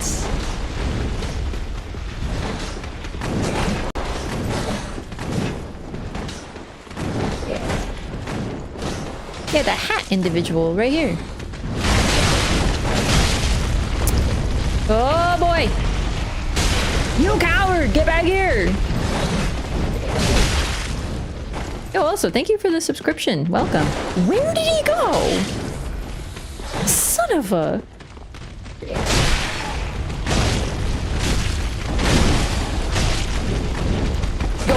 don't log on to these guys.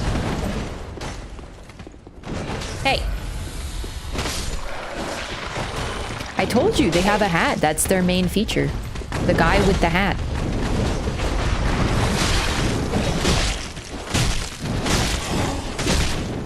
God, they are so annoying. Ah! Run.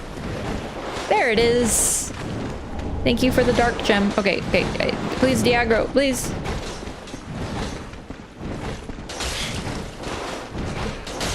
Bro, what the fuck?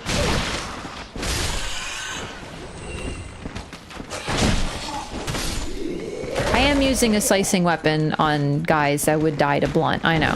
I'm sorry, is it a crab?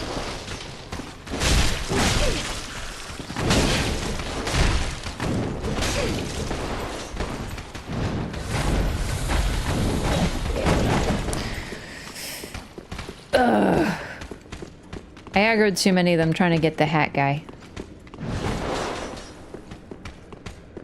Wait, there's a crab inside the boulder? Oh my god, I forgot about that. Invaded by Night Slayer Sora down here. That's what I'm trying to get to, but I want to not have like 15 bone boys on my ass.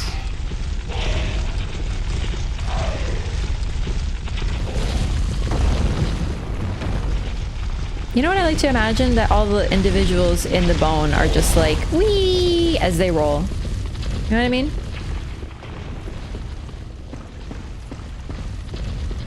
Alrighty, so this...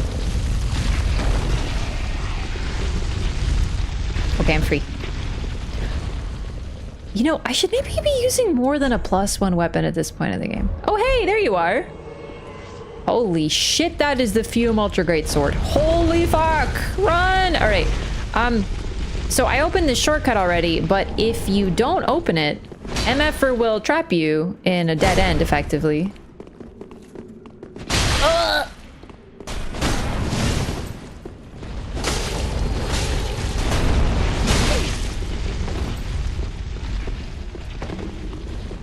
Okay.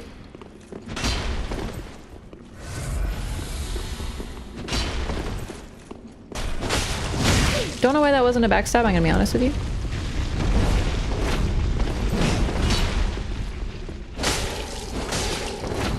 Tanky, good god.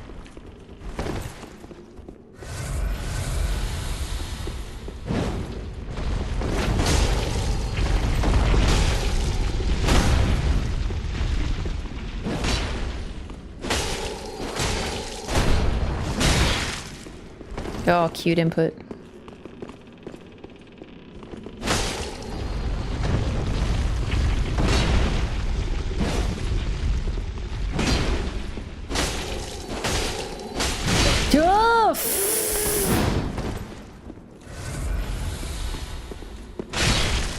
Faster than you think it is, that one.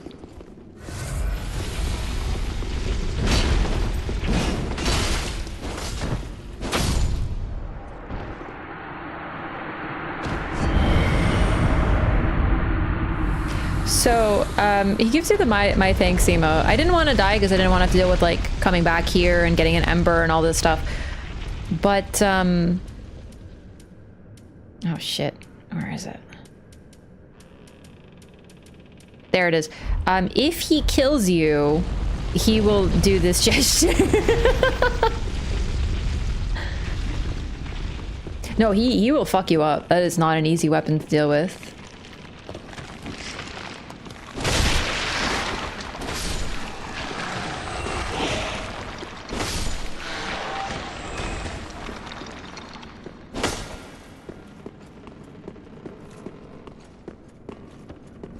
And there's a secret path across here. I went the quick way, and you know, there was a lot of chaos going on, but there is another path through here. Hello.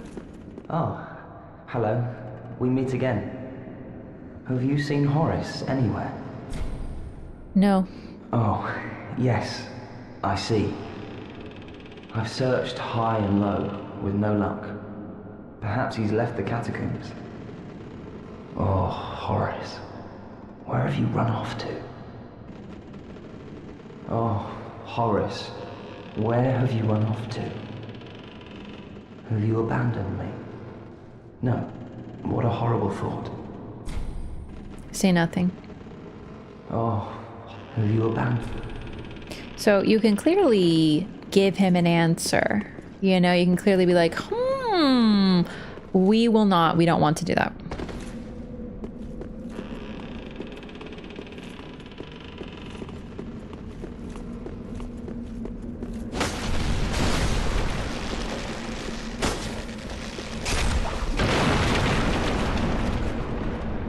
I don't want to fight Wolnir right now. He's actually a pretty cool fight, but I'd rather go down here for now. Actually see him from there if you look way down. Really? I actually didn't know you could see him. Wait, is that him? Holy crap, you can. Wow.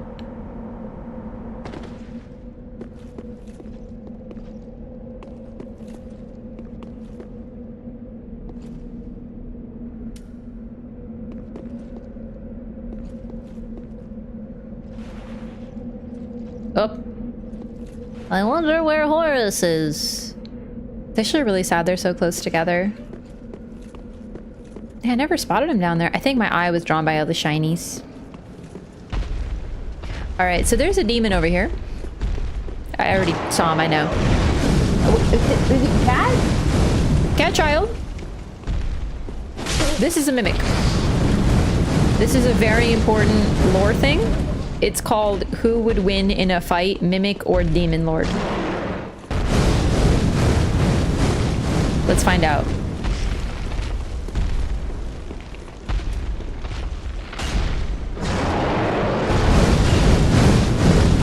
Dude, the mimic is straight fucking him right up, bro. Holy shit. Holy shit.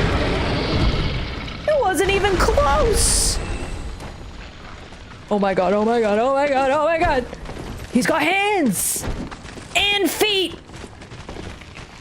Holy shit, that was the fastest I've ever seen the mimic kill the demon ever. Like, oh my god, he's still coming. Dude, he's got moves and everything. Oh, my face. Oh my god, what the fuck? Ah! Bro, I got other problems. You've really never seen the mimic win? For me, the mimic wins most of the time, but that was insane. Like, that was like a straight fucking sweep. Like, ah! No, no, no, no, no, no, no, mimic, mimic, let me go. Oh, Jesus. Oh, oh Jesus Christ. Oh no! Listen, I could have taken the mimic, no problem, but it's the ads. It's never the boss, it's the ads. We all know it's not Capra, it's the dogs. It's a little bit Capra, actually. Dude, that was incredible. I've seen both of them win, but never in my life have I seen the mimic actually like one-hit combo. That was like a fighting game moment.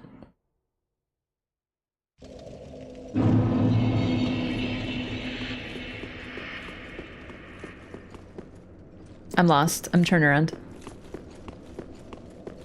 On dog, no Capra. Perfect. Perfection. All right, gamers, I think I'm gonna call it here. Sorry about all the tech issues today. I'm gonna try to see what's going on with the blue screens, but I think playing on the preview with the it's hurting my eyes a little bit more than usual. So I think I need to take an eyeball rest. Thank you for the applause. I'll be back tomorrow with hopefully a few things fixed up. But fortunately, the problem we had last time with the camera lagging and the audio clicking, so far no issues. So one thing fixed, just another one. Mimic salute, we can get back to it. Yeah, we're gonna go back there and beat it up. Should be good. Should be good. I will indeed. Thank you so much everyone for hanging out. I had a lot of fun with Dark Souls 3 today. I hope you did too. We'll be back tomorrow. I'm playing a couple games at a time right now. I'm playing a little bit of Dark Souls 3. I'm playing Control. I'm playing Metaphor Refantasio. So one of those games is going to be played tomorrow as well. I don't know which one though. I might just continue Dark Souls 2. We're gonna raid Oro. He's playing some Astrobot, and I'm actually really curious to see this game. I want to see if it's like the game that, you know, like the thing. DS3? Did I say something different? Sorry, the headache's coming on really quickly. Yeah, one of the games. It's Dark Souls 3 or Metaphor, whatever. One of those. Please copy the raid message, say hi to Oro for me, and thank you so much for hanging out. I hope to see you tomorrow. Said Altus? I'm gonna ban you.